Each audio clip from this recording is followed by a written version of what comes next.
ಶ್ರೀ ಗಣಪತಿ ಶಾರದಾ ಗುರುಭ್ಯೋ ನಮಃ. ಶ್ರೋತೃಗಳಿಗೆ ಅಂತಾರಾಷ್ಟ್ರೀಯ ಕೃಷ್ಣ ಪ್ರಜ್ಞಾ ಸಂಘದ ಸಂಸ್ಥಾಪಕರು ಮತ್ತು ಆಚಾರ್ಯರು ಆದ ಭಕ್ತಿ ವೇದಾಂತ ಸ್ವಾಮಿ ಪ್ರಭುಪಾದರ ವ್ಯಾಖ್ಯಾನ ಸಹಿತ ಭಗವದ್ಗೀತೆಯಲ್ಲಿ ಕರ್ಮಯೋಗವೆಂಬ ತೃತೀಯೋಧ್ಯಾಯಕ್ಕೆ ಸ್ವಾಗತ. ಈ ಅಧ್ಯಾಯದ ಎಲ್ಲ ಶ್ಲೋಕಗಳು.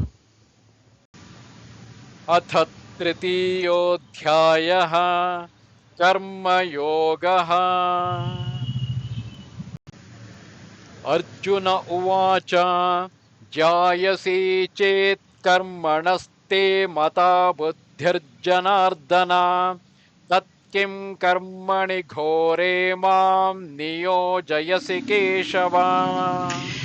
ಅರ್ಜುನನು ಹೇಳಿದನು, ಹೇ ಜನಾರ್ದನ, ಹೇ ಕೇಶವ, ಬುದ್ಧಿಯು ಕಾಮ್ಯ ಕರ್ಮಕ್ಕಿಂತ ಉತ್ತಮ ಎಂದು ನೀನು ಭಾವಿಸುವುದಾದರೆ ನನ್ನನ್ನು ಈ ಘೋರ ಯುದ್ಧದಲ್ಲಿ ತೊಡಗಿಸಲು ಏಕೆ ಬಯಸುವೆ? ತನ್ನ ಆತ್ಮೀಯ ಗೆಳೆಯನಾದ ಅರ್ಜುನನನ್ನು ಲೌಕಿಕ ದುಃಖ ಸಾಗರದಿಂದ ಉದ್ಧರಿಸಲು ದೇವೋತ್ತಮ ಪರಮ ಪುರುಷನು ಹಿಂದಿನ ಅಧ್ಯಾಯದಲ್ಲಿ ಆತ್ಮದ ಸ್ವರೂಪವನ್ನು ಬಹು ವಿವರವಾಗಿ ವರ್ಣಿಸಿದ್ದಾನೆ. ಸಾಕ್ಷಾತ್ಕಾರಕ್ಕೆ ಸೂಚಿಸಿದ ಮಾರ್ಗ ಬುದ್ಧಿಯೋಗ ಅಥವಾ ಕೃಷ್ಣ ಪ್ರಜ್ಞೆ. ಹಲವೊಮ್ಮೆ ಕೃಷ್ಣ ಪ್ರಜ್ಞೆ ಎಂದರೆ ಜಡತ್ವ ಎನ್ನುವ ತಪ್ಪು ಗ್ರಹಿಕೆಯೂ ಇರುವುದುಂಟು. ಇಂತಹ ತಪ್ಪು ಗ್ರಹಿಕೆ ಇರುವ ಮನುಷ್ಯನು ಬಹುಬಾರಿ ಶ್ರೀಕೃಷ್ಣನ ಪಾವನ ನಾಮವನ್ನು ಜಪ ಮಾಡಿ ಸಂಪೂರ್ಣ ಕೃಷ್ಣ ಪ್ರಜ್ಞೆ ಸಾಧಿಸಲು ಏಕಾಂತವಾದ ಸ್ಥಳಕ್ಕೆ ಹೋಗಿಬಿಡುವುದೂ ಉಂಟು. ಆದರೆ ಕೃಷ್ಣ ಪ್ರಜ್ಞೆಯ ಸಿದ್ಧಾಂತದಲ್ಲಿ ಶಿಕ್ಷಣವಿಲ್ಲದೆ ಏಕಾಂತ ಸ್ಥಳದಲ್ಲಿ ಕೃಷ್ಣನಾಮ ಜಪ ಮಾಡುವುದು ಅಪೇಕ್ಷಣೀಯವಲ್ಲ. ಹೀಗೆ ಮಾಡುವುದರಿಂದ ಮುಗ್ಧ ಜನರ ಅಗ್ಗದ ಮೆಚ್ಚುಗೆ ಲಭ್ಯವಾಗಬಹುದು ಅಷ್ಟೇ. ಕೃಷ್ಣ ಪ್ರಜ್ಞೆ ಅಥವಾ ಬುದ್ಧಿಯೋಗ ಅಂದರೆ ಆಧ್ಯಾತ್ಮಿಕ ಪ್ರಗತಿಯ ವಿಜ್ಞಾನದಲ್ಲಿ ಬುದ್ಧಿಯನ್ನು ತೊಡಗಿಸುವುದು ಎಂದರೆ ಕ್ರಿಯಾಶೀಲ ಬದುಕಿನಿಂದ ದೂರವಾಗಿ ಏಕಾಂತ ಸ್ಥಳದಲ್ಲಿ ವ್ರತ ತಪಸ್ಸುಗಳಲ್ಲಿ ನಿರತನಾಗುವುದು ಎಂದೇ ಅರ್ಜುನನು ಭಾವಿಸಿದನು. ಇದನ್ನೇ ಬೇರೆ ಮಾತುಗಳಲ್ಲಿ ಹೇಳುವುದಾದರೆ ಕೃಷ್ಣ ಪ್ರಜ್ಞೆಯನ್ನು ನೆಪ ಮಾಡಿಕೊಂಡು ಬುದ್ಧಿವಂತಿಕೆಯಿಂದ ಯುದ್ಧ ಮಾಡುವುದನ್ನು ತಪ್ಪಿಸಲು ಅವನು ಬಯಸಿದ. ಆದರೆ ಶ್ರದ್ಧಾವಂತ ಶಿಷ್ಯನಾದ ಅವನು ಈ ವಿಷಯವನ್ನು ತನ್ನ ಗುರುವಿನ ಮುಂದಿಟ್ಟು ಅತ್ಯಂತ ಯೋಗ್ಯವಾದ ಕಾರ್ಯಮಾರ್ಗ ಯಾವುದು ಎಂದು ಪ್ರಶ್ನಿಸಿದ. ಉತ್ತರವಾಗಿ ಶ್ರೀಕೃಷ್ಣನು ಈ 3ನೆಯ ಅಧ್ಯಾಯದಲ್ಲಿ ಕರ್ಮಯೋಗವನ್ನು ಅಥವಾ ಕೃಷ್ಣ ಪ್ರಜ್ಞೆಯ ಕಾರ್ಯವನ್ನು ವಿಸ್ತಾರವಾಗಿ ವಿವರಿಸುತ್ತಾನೆ.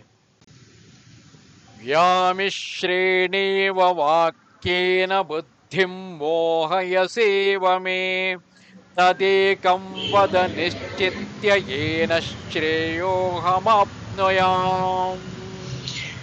ನಿನ್ನ ಸಂದಿಗ್ಧಾರ್ಥದ ಮಾತುಗಳಿಂದ ನನ್ನ ಬುದ್ಧಿಗೆ ಮೋಹವು ಕವಿಯುತ್ತಿದೆ. ಆದುದರಿಂದ ದಯೆಯಿಟ್ಟು ನನಗೆ ಅತ್ಯಂತ ಶ್ರೇಯಸ್ಕರವಾದ ಮಾರ್ಗವನ್ನು ನಿಶ್ಚಯವಾಗಿ ಹೇಳು. ಹಿಂದಿನ ಅಧ್ಯಾಯದಲ್ಲಿ ಭಗವದ್ಗೀತೆಗೆ ಪ್ರಸ್ತಾವನೆಯಾಗಿ ಸಾಂಖ್ಯಯೋಗ, ಬುದ್ಧಿಯೋಗ, ಬುದ್ಧಿಯ ಮೂಲಕ ಇಂದ್ರಿಯ ನಿಗ್ರಹ, ನಿಷ್ಕಾಮ ಕರ್ಮ ಇಂತಹ ಹಲವು ಮಾರ್ಗಗಳನ್ನು ಆರಂಭಿಕ ಶಿಷ್ಯನ ಸ್ಥಾನವನ್ನು ವಿವರಿಸಿದೆ. ಇವನ್ನು ವ್ಯವಸ್ಥಿತವಾಗಿ ನಿರೂಪಿಸಲಿಲ್ಲ. ಕ್ರಿಯೆ ಮತ್ತು ಗ್ರಹಿಕೆ ಸಾಧ್ಯವಾಗಲು ಇನ್ನೂ ವ್ಯವಸ್ಥಿತವಾಗಿ ಮಾರ್ಗದ ರೂಪುರೇಷೆಯನ್ನು ಕೊಡಬೇಕು. ತಪ್ಪು ಗ್ರಹಿಕೆ ಇಲ್ಲದೆ ಸಾಮಾನ್ಯ ಮನುಷ್ಯನು ಇವನ್ನು ಸ್ವೀಕರಿಸುವುದು ಸಾಧ್ಯವಾಗುವಂತೆ ಗೊಂದಲಮಯವೆಂದು ಕಾಣುವ ಈ ವಿಷಯಗಳನ್ನು ಸ್ಪಷ್ಟಪಡಿಸಲು ಅರ್ಜುನನು ಬಯಸಿದನು. ಮಾತಿನ ಚಮತ್ಕಾರದಿಂದ ಅರ್ಜುನನಿಗೆ ಗೊಂದಲವನ್ನು ಉಂಟು ಮಾಡುವುದು ಕೃಷ್ಣನ ಉದ್ದೇಶವಲ್ಲದಿದ್ದರೂ ಅರ್ಜುನನಿಗೆ ಕೃಷ್ಣ ಪ್ರಜ್ಞೆಯ ಪ್ರಕ್ರಿಯೆಯು ನಿಷ್ಕ್ರಿಯತೆಯೇ ಅಥವಾ ಕ್ರಿಯಾಶೀಲತೆಯೇ ಎಂಬುದು ಅರ್ಥವಾಗಲಿಲ್ಲ.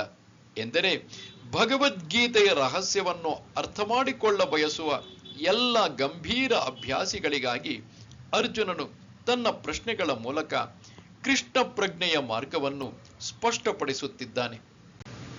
ಶ್ರೀ ಭಗವಾನುವಾಚ ಲೋಕೇಸ್ಮಿನ್ ದ್ವಿವಿಧಾ ನಿಷ್ಠಾ ಪುರಾ ಪ್ರೋಕ್ತಾ ಮಯಾ ನಘ ಜ್ಞಾನಯೋಗೇನ ಸಾಂಖ್ಯಾನಾಂ ಕರ್ಮಯೋಗೇನ ಯೋಗಿನಾಂ.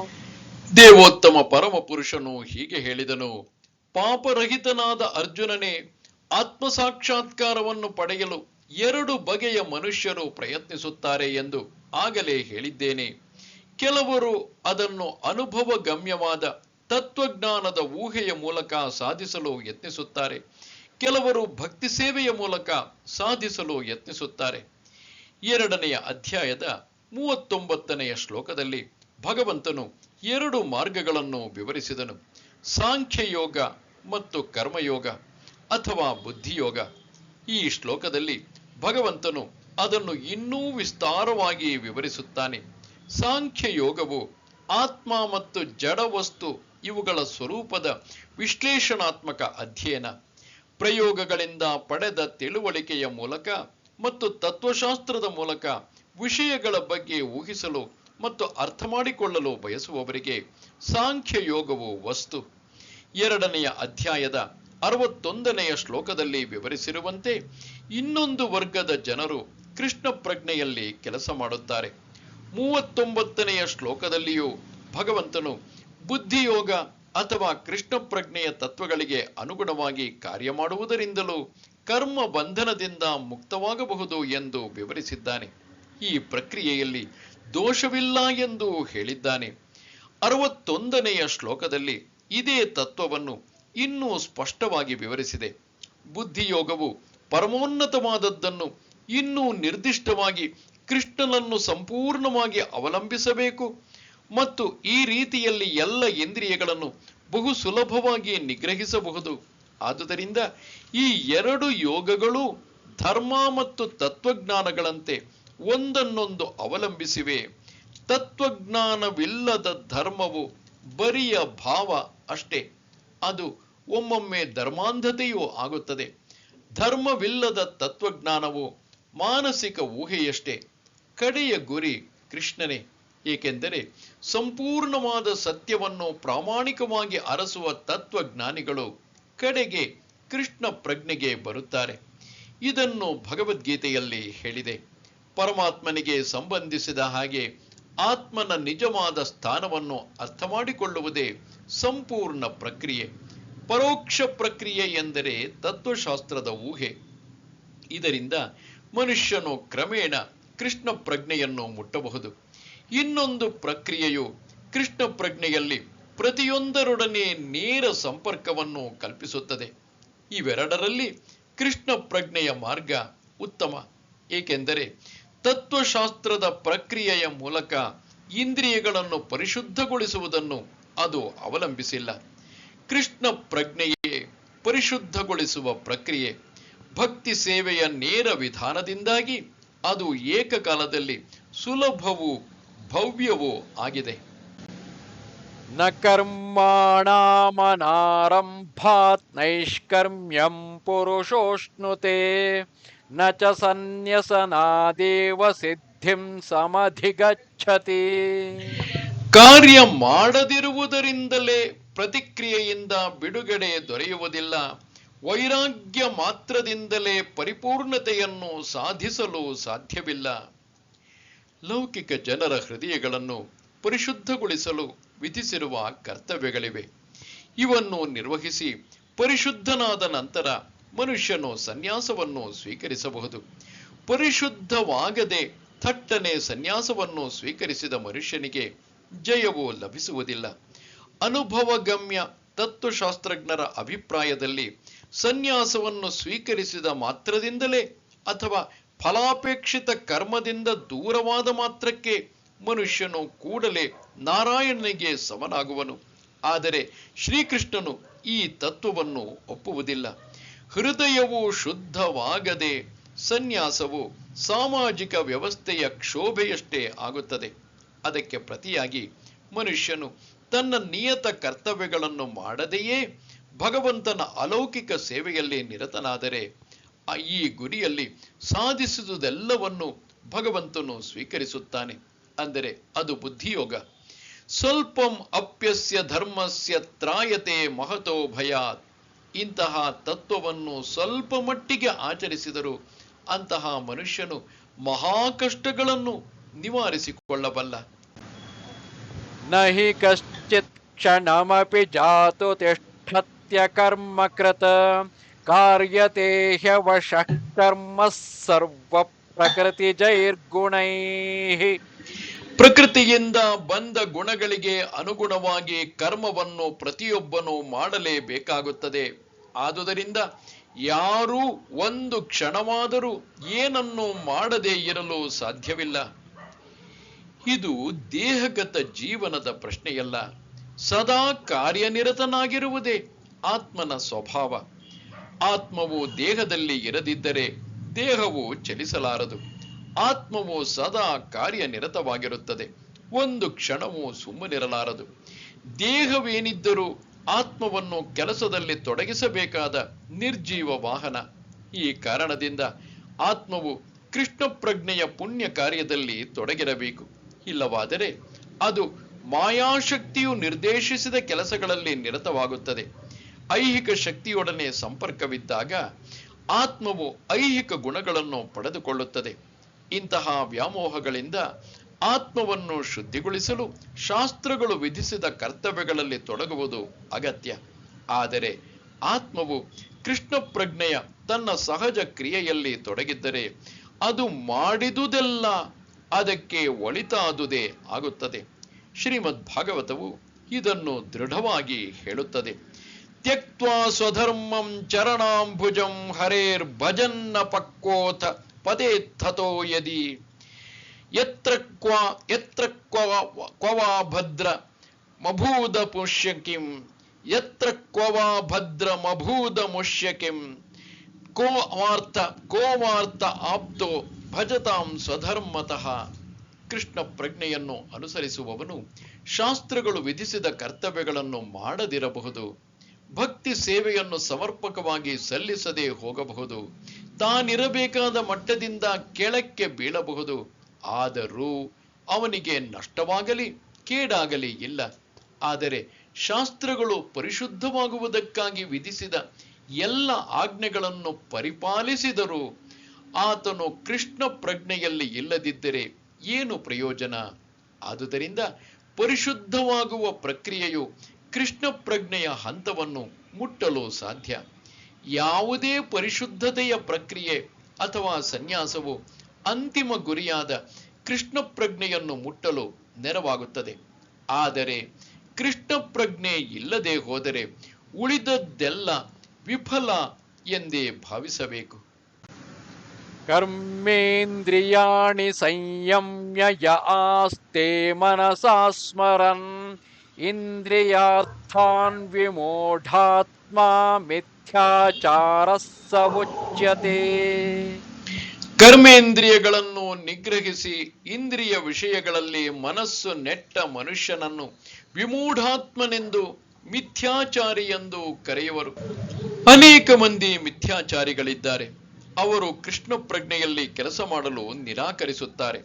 ಅವರ ಮನಸ್ಸು ಸದಾ ಯಾವುದಾದರೂ ಇಂದ್ರಿಯ ಭೋಗದಲ್ಲಿ ನೆಟ್ಟಿರುತ್ತದೆ.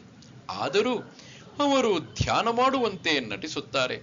ಕುತರ್ಕ ಪ್ರಿಯರಾದ ತಮ್ಮ ಅನುಯಾಯಿಗಳನ್ನು ಮೋಸಗೊಳಿಸಲು ಇಂತಹ ಮಿಥ್ಯಾಚಾರಿಗಳು ಒಣ ತತ್ವಜ್ಞಾನವನ್ನು ಕುರಿತು ಮಾತನಾಡಬಹುದು. ಆದರೆ ಈ ಶ್ಲೋಕದ ಅಭಿಪ್ರಾಯದಲ್ಲಿ ಅವರು ಮಹಾ ಮೋಸಗಾರರು.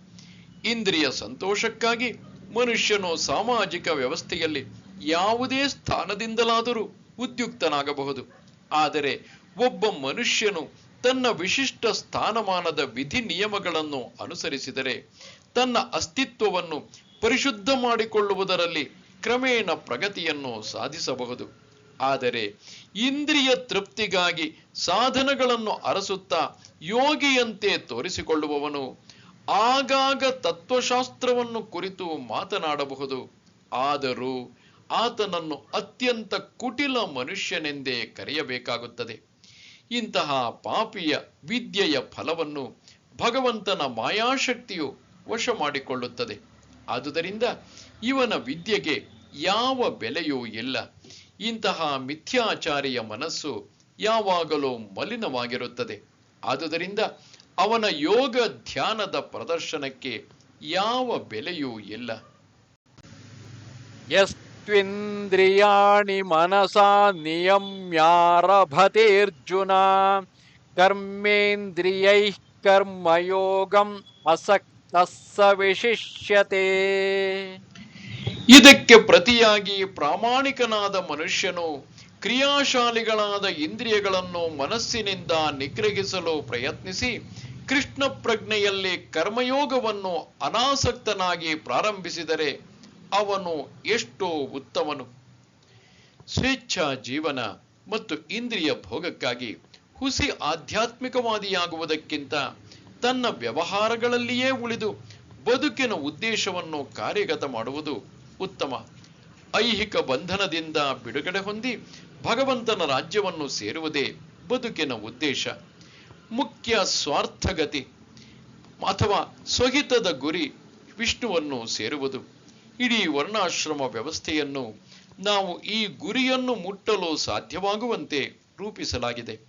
ಕೃಷ್ಣ ಪ್ರಜ್ಞೆಯಲ್ಲಿ ನಿಯಂತ್ರಿತ ರೀತಿಯಲ್ಲಿ ಸೇವೆ ಮಾಡುವುದರಿಂದ ಗೃಹಸ್ಥರು ಕೂಡ ಈ ಗುರಿಯನ್ನು ಮುಟ್ಟಲು ಸಾಧ್ಯ.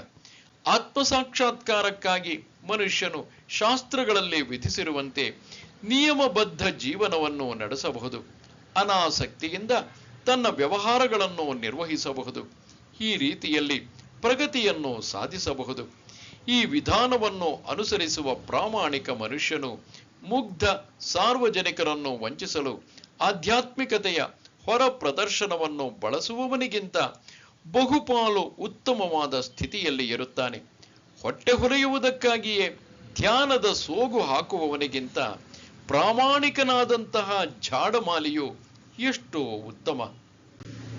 ನಿಯತಂ ಕುರು ಕರ್ಮತ್ವಂ ಕರ್ಮಜ್ಯಾಯೋ ಹ್ಯಕರ್ಮಣಃ ಶರೀರಯಾತ್ರಾಪಿ ಚ ತೇನ ಪ್ರಸಿದ್ಧೇದ ಕರ್ಮಣಃ. ನಿನ್ನ ನಿಯಮಿತ ಕರ್ಮವನ್ನು ಮಾಡು, ಏಕೆಂದರೆ ಹಾಗೆ ಮಾಡುವುದು ಕರ್ಮವನ್ನು ಮಾಡದಿರುವುದಕ್ಕಿಂತ ಉತ್ತಮ. ಕರ್ಮವನ್ನು ಮಾಡದೆ ದೇಹವನ್ನು ಉಳಿಸಿಕೊಳ್ಳುವುದು ಸಾಧ್ಯವಿಲ್ಲ. ತಾವು ಸತ್ಕುಲ ಪ್ರಸೂತರೆಂದು ಸುಳ್ಳಾಗಿ ತೋರಿಸಿಕೊಳ್ಳುವ ಬಹುಮಂದಿ ಹುಸಿ ಧ್ಯಾನಿಗಳಿದ್ದಾರೆ. ಆಧ್ಯಾತ್ಮಿಕ ಬದುಕಿನಲ್ಲಿ ಮುಂದುವರಿಯುವುದಕ್ಕಾಗಿ ತಾವು ಎಲ್ಲವನ್ನೂ ತ್ಯಾಗ ಮಾಡಿರುವುದಾಗಿ ಸುಳ್ಳು ಹೇಳುವ ವೃತ್ತಿ ನಿರತರು ಇದ್ದಾರೆ. ಅರ್ಜುನನೊಬ್ಬ ಮಿಥ್ಯಾಚಾರಿಯಾಗಬೇಕೆಂದು ಶ್ರೀಕೃಷ್ಣನು ಬಯಸಲಿಲ್ಲ. ಕ್ಷತ್ರಿಯರಿಗೆ ವಿಧಿಸಿರುವ ನಿಯತ ಕರ್ಮಗಳನ್ನು ಅರ್ಜುನನು ಮಾಡಬೇಕೆಂದು ಭಗವಂತನು ಅಪೇಕ್ಷಿಸಿದ. ಅರ್ಜುನನೊಬ್ಬ ಗೃಹಸ್ಥ, ದಂಡನಾಯಕ. ಅವನು ಹಾಗೆಯೇ ಉಳಿದು ಗೃಹಸ್ಥನಾದ ಕ್ಷತ್ರಿಯನಿಗೆ ನೇಮಿಸಿರುವ ಕರ್ತವ್ಯಗಳನ್ನು ಮಾಡುವುದೇ ಉತ್ತಮ. ಇಂತಹ ಕರ್ಮಗಳು ಕ್ರಮೇಣ ಪ್ರಾಪಂಚಿಕ ಮನುಷ್ಯನ ಹೃದಯವನ್ನು ಶುದ್ಧಿ ಮಾಡುತ್ತವೆ ಮತ್ತು ಅವನ ಐಹಿಕ ಕಲ್ಮಶಗಳನ್ನು ತೊಡೆದು ಹಾಕುತ್ತವೆ. ಹೊಟ್ಟೆಪಾಡಿಗಾಗಿ ಮಾಡುವ ತ್ಯಾಗದ ಕೋರಿಕೆಯನ್ನು ಭಗವಂತನಾಗಲಿ ಯಾವುದೇ ಧರ್ಮ ಗ್ರಂಥವಾಗಲಿ ಅನುಮೋದಿಸುವುದಿಲ್ಲ. ಯಾವುದಾದರೂ ಕೆಲಸ ಮಾಡಿ ಮನುಷ್ಯನು ದೇಹ ಮತ್ತು ಆತ್ಮಗಳನ್ನು ಒಟ್ಟಿಗೆ ಇಡಲೇಬೇಕು ಎನ್ನುವುದು ನಿಜ. ಐಹಿಕ ಪ್ರವೃತ್ತಿಗಳಿಂದ ಪರಿಶುದ್ಧನಾಗದೆ ಮನಸ್ವಿ ರೀತಿಯಲ್ಲಿ ಕೆಲಸವನ್ನು ಬಿಟ್ಟು ಬಿಡಬಾರದು. ಈ ಜಗತ್ತಿನಲ್ಲಿರುವ ಯಾರಿಗೇ ಆಗಲಿ ಐಹಿಕ ಪ್ರಕೃತಿಯ ಮೇಲೆ ದಬ್ಬಾಳಿಕೆ ನಡೆಸುವ ಎಂದರೆ ಇಂದ್ರಿಯ ತೃಪ್ತಿ ಪಡೆಯುವ ಕಲುಷಿತ ಪ್ರವೃತ್ತಿಯು ಇದ್ದೇ ಇರುತ್ತದೆ. ಇಂತಹ ಕಲುಷಿತ ಪ್ರವೃತ್ತಿಗಳನ್ನು ದೂರ ಮಾಡಬೇಕು. ನಿಯತ ಕರ್ತವ್ಯಗಳ ಮೂಲಕ ಹೀಗೆ ಮಾಡಬೇಕಲ್ಲದೆ ಕೆಲಸವನ್ನು ತ್ಯಜಿಸಿ ಇತರರ ಖರ್ಚಿನಲ್ಲಿ ಹೊಟ್ಟೆ ಹೊರೆಯುತ್ತಾ ಆಧ್ಯಾತ್ಮಿಕವಾದಿ ಎನಿಸಿಕೊಳ್ಳಲು ಯಾರೂ ಪ್ರಯತ್ನಿಸಬಾರದು. ಯಜ್ಞಾರ್ಥಾತ್ ಕರ್ಮಣೋನ್ಯತ್ರ ಲೋಕೋಯಂ ಕರ್ಮ ಬಂಧನಃ ತದರ್ಥಂ ಕರ್ಮ ಕೌಂತೇಯ ಮುಕ್ತ ಸಂಗಃ ಸಮಾಚರ. ವಿಷ್ಣುವಿಗಾಗಿ ಮಾಡಿದ ತ್ಯಾಗವೆಂದು ಕರ್ಮವನ್ನು ಮಾಡಬೇಕು. ಇಲ್ಲವಾದರೆ ಕರ್ಮವು ಇಹ ಬಂಧನವನ್ನು ಸೃಷ್ಟಿ ಮಾಡುತ್ತದೆ. ಆದುದರಿಂದ ಕೌಂತೆಯ, ಭಗವಂತನ ತೃಪ್ತಿಗಾಗಿ ನಿನ್ನ ನಿಯತ ಕರ್ತವ್ಯಗಳನ್ನು ಮಾಡು. ಆ ರೀತಿಯಲ್ಲಿ ನೀನು ಬಂಧನದಿಂದ ಸದಾ ಮುಕ್ತನಾಗಿರುತ್ತೀಯೆ. ದೇಹವನ್ನು ಉಳಿಸಿಕೊಳ್ಳುವುದಕ್ಕಾದರೂ ಮನುಷ್ಯನು ಕೆಲಸ ಮಾಡಲೇಬೇಕು. ಆದುದರಿಂದ ಆ ಉದ್ದೇಶವನ್ನು ಸಾಧಿಸಲು ಸಾಧ್ಯವಾಗುವಂತೆ ನಿರ್ದಿಷ್ಟ ಸಮಾಜ, ಸ್ಥಾನ ಮತ್ತು ಗುಣಗಳಿಗೆ ತಕ್ಕಂತೆ ಕರ್ತವ್ಯಗಳನ್ನು ನಿಯತಗೊಳಿಸಿದೆ. ಯಜ್ಞ ಎಂದರೆ ಮಹಾವಿಷ್ಣು ಅಥವಾ ಧಾರ್ಮಿಕ ವಿಧಿಗೆ ಅನುಸಾರವಾಗಿ ಅರ್ಪಣೆ ಮಾಡುವುದು. ಎಲ್ಲ ಯಜ್ಞಗಳನ್ನು ನಡೆಸುವುದು ವಿಷ್ಣುವನ್ನು ಪ್ರಸನ್ನಗೊಳಿಸುವುದಕ್ಕಾಗಿ ವೇದಗಳು ಆದೇಶಿಸುತ್ತವೆ. ಯಜ್ಞೋ ವೈ ವಿಷ್ಣು. ಬೇರೆ ಮಾತುಗಳಲ್ಲಿ ಹೇಳುವುದಾದರೆ ಒಬ್ಬ ಮನುಷ್ಯನು ಯಜ್ಞ ಮಾಡಿದರೂ ಒಂದೇ, ಶ್ರೀ ವಿಷ್ಣುವನ್ನು ನೇರವಾಗಿ ಸೇವಿಸಿದರೂ ಒಂದೇ. ಆದುದರಿಂದ ಕೃಷ್ಣ ಪ್ರಜ್ಞೆ ಎಂದರೆ ಈ ಶ್ಲೋಕದಲ್ಲಿ ವಿಧಿಸಿರುವಂತೆ ಯಜ್ಞವನ್ನು ಮಾಡುವುದೇ. ವರ್ಣಾಶ್ರಮ ಸಂಸ್ಥೆಯ ಗುರಿಯು ವಿಷ್ಣುವಿನ ಸಂತೃಪ್ತಿಯೇ. ವರ್ಣಾಶ್ರಮಾಚಾರವತ ಪುರುಷೇಣ ಪರಃ ಪುಮಾನ್ ವಿಷ್ಣುರಾರಾಧ್ಯತೆ. ವಿಷ್ಣು ಪುರಾಣದಲ್ಲಿ ಹೇಳಿರುವಂತೆ ಆದುದರಿಂದ ವಿಷ್ಣುವಿನ ಸಂತೃಪ್ತಿಗಾಗಿ ಕೆಲಸ ಮಾಡಬೇಕು. ಐಹಿಕ ಜಗತ್ತಿನಲ್ಲಿ ಬೇರೆ ಯಾವ ಕೆಲಸ ಮಾಡಿದರೂ ಅದು ಬಂಧನಕ್ಕೆ ಕಾರಣವಾಗುತ್ತದೆ. ಏಕೆಂದರೆ ಒಳ್ಳೆಯ ಕೆಲಸ ಕೆಟ್ಟ ಕೆಲಸ ಎರಡಕ್ಕೂ ಪ್ರತಿಕ್ರಿಯೆಗಳಿರುತ್ತವೆ. ಯಾವುದೇ ಪ್ರತಿಕ್ರಿಯೆಯಿಂದಲೂ ಕೆಲಸ ಮಾಡಿದವನು ಬಂಧನಕ್ಕೆ ಒಳಗಾಗುತ್ತಾನೆ. ಆದುದರಿಂದ ಕೃಷ್ಣನ ಅಥವಾ ವಿಷ್ಣುವಿನ ಸಂತೃಪ್ತಿಗಾಗಿ ಕೃಷ್ಣ ಪ್ರಜ್ಞೆಯಲ್ಲಿ ಕೆಲಸ ಮಾಡಬೇಕು. ಇಂತಹ ಕರ್ಮ ಮಾಡುವಾಗ ಮನುಷ್ಯನು ಮುಕ್ತಿಯ ಸ್ಥಿತಿಯಲ್ಲಿ ಇರುತ್ತಾನೆ. ಇದು ಕರ್ಮ ಮಾಡುವ ಮಹಾಕಲೆ. ಪ್ರಾರಂಭದಲ್ಲಿ ಈ ಪ್ರಕ್ರಿಯೆಗೆ ಪರಿಣತ ಮಾರ್ಗದರ್ಶನದ ಅಗತ್ಯವಿದೆ.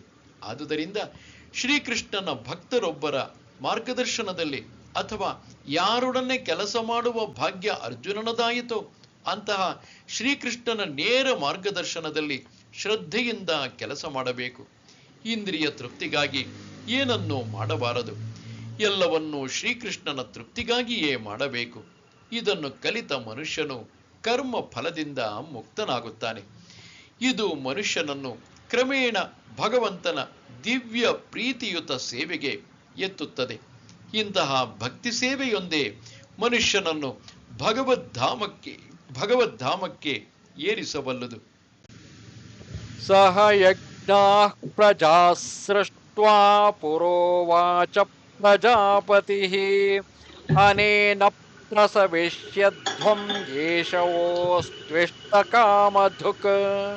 ಸೃಷ್ಟಿಯ ಪ್ರಾರಂಭದಲ್ಲಿ ಸಕಲ ಜೀವಿಗಳ ಪ್ರಭುವು ಮನುಷ್ಯರ ಮತ್ತು ದೇವತೆಗಳ ಪೀಳಿಗೆಗಳನ್ನು ವಿಷ್ಣುವಿಗಾಗಿ ಯಜ್ಞಗಳೊಂದಿಗೆ ಕಳುಹಿಸಿಕೊಟ್ಟನು. ಅವರಿಗೆ ಈ ಯಜ್ಞದಿಂದ ಸುಖವಾಗಿರಿ, ಇದನ್ನು ನಡೆಸಿದರೆ ನಿಮಗೆ ಇಷ್ಟ ಕಾಮಗಳೆಲ್ಲ ಸಿದ್ಧಿಸುತ್ತವೆ ಮತ್ತು ಮುಕ್ತಿ ಸಾಧನೆಯು ಕೈಗೂಡುತ್ತದೆ ಎಂದು ಹೇಳಿದನು. ಸಕಲ ಜೀವಿಗಳ ಪ್ರಭುವು ಅಂದರೆ ವಿಷ್ಣುವು ಇಹಲೋಕವನ್ನು ಸೃಷ್ಟಿ ಮಾಡಿದುದು ಭಗವದ್ಧಾಮಕ್ಕೆ ಹಿಂದಿರುಗಲು ಬದ್ಧ ಜೀವಿಗಳಿಗೆ ಒಂದು ಅವಕಾಶ.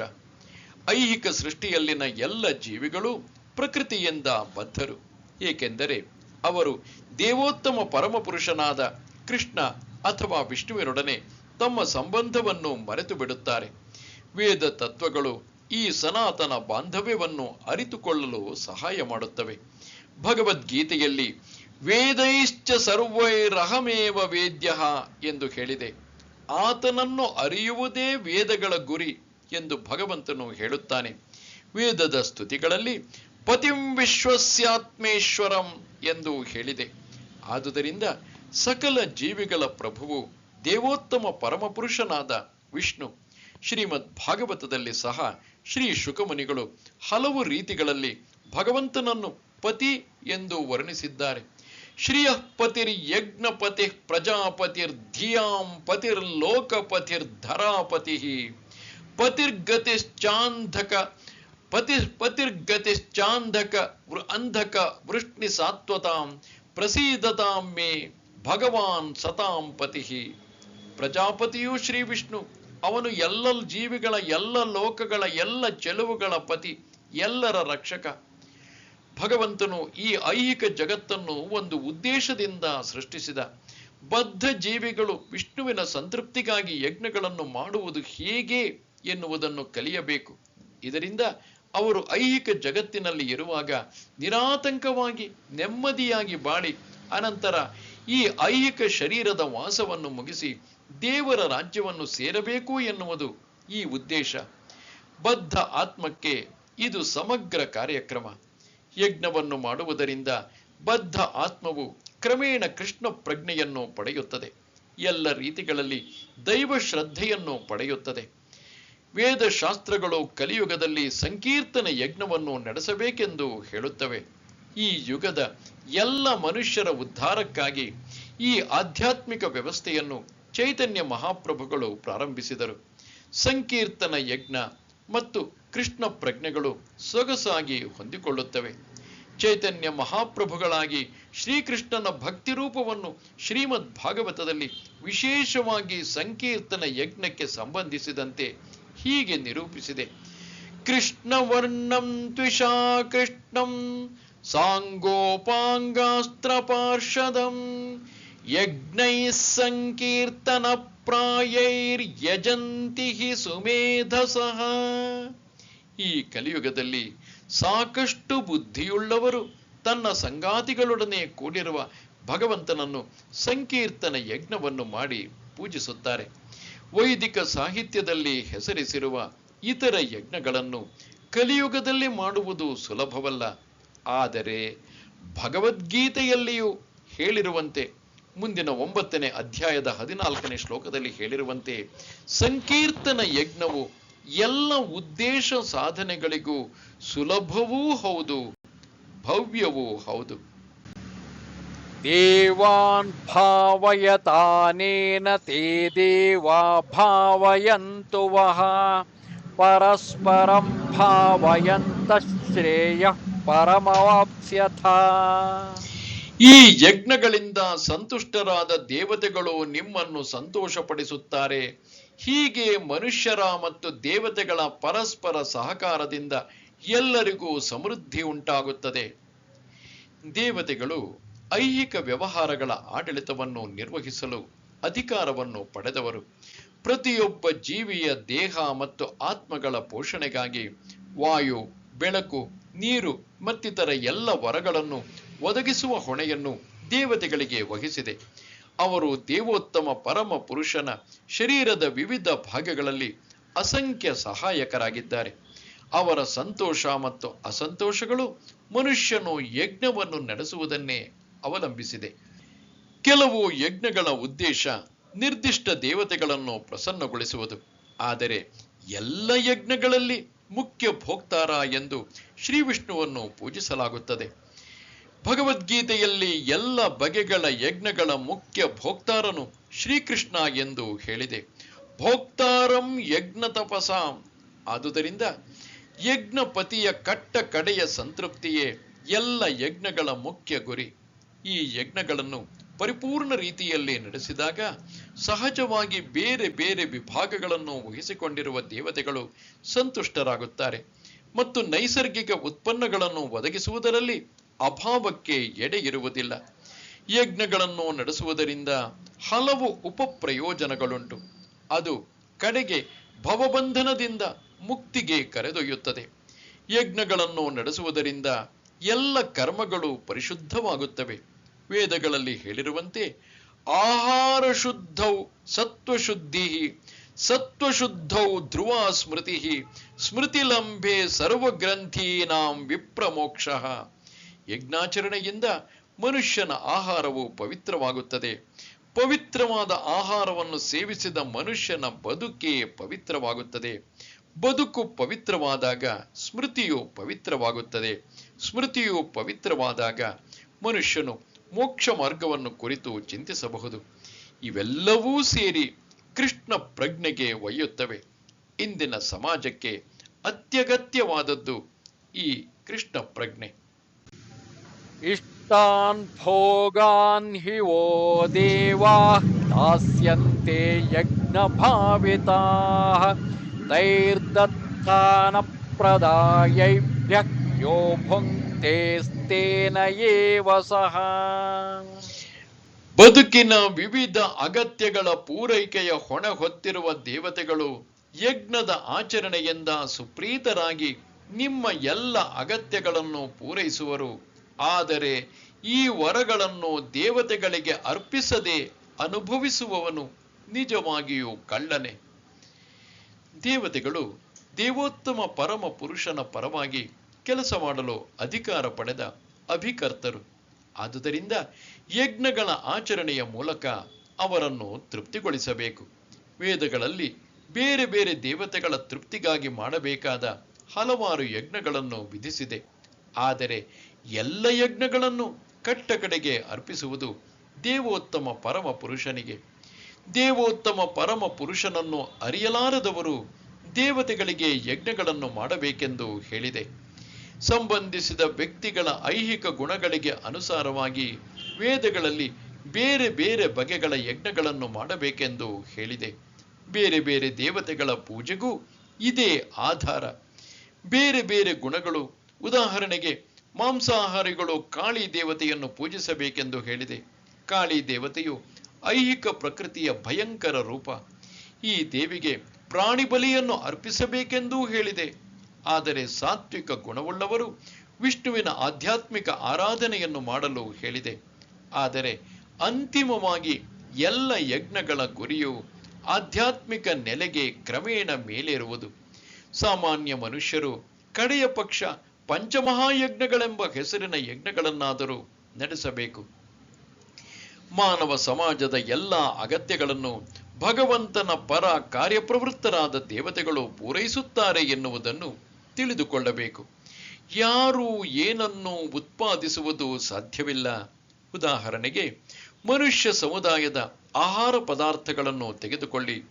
ಸಾತ್ವಿಕ ಸ್ವಭಾವದವರಿಗೆ ಆಹಾರ ಧಾನ್ಯಗಳು, ಹಣ್ಣುಗಳು, ತರಕಾರಿಗಳು, ಹಾಲು, ಸಕ್ಕರೆ ಮೊದಲಾದವು. ಮಾಂಸಾಹಾರಿಗಳಿಗೆ ಮಾಂಸ, ಇದರಲ್ಲಿ ಯಾವುದನ್ನು ಮನುಷ್ಯರು ಉತ್ಪಾದನೆ ಮಾಡಲಾರರು. ಬದುಕಿಗೆ ಅಗತ್ಯವಾದ ಶಾಖ, ಬೆಳಕು, ನೀರು, ಗಾಳಿ ಮೊದಲಾದವನ್ನು ತೆಗೆದುಕೊಳ್ಳಿ. ಇವುಗಳಲ್ಲಿ ಯಾವುದನ್ನು ಮನುಷ್ಯ ಸಮಾಜವು ಸೃಷ್ಟಿ ಮಾಡಲಾರದು. ಭಗವಂತನಿಲ್ಲದೆ ಸೂರ್ಯನ ಬೆಳಕು, ಬೆಳದಿಂಗಳು, ಮಳೆ, ಗಾಳಿ ಯಾವುದೂ ಸಮೃದ್ಧವಾಗಿ ಇರುವುದಿಲ್ಲ. ಇವುಗಳಿಲ್ಲದೆ ಯಾರೂ ಬದುಕಲು ಸಾಧ್ಯವಿಲ್ಲ.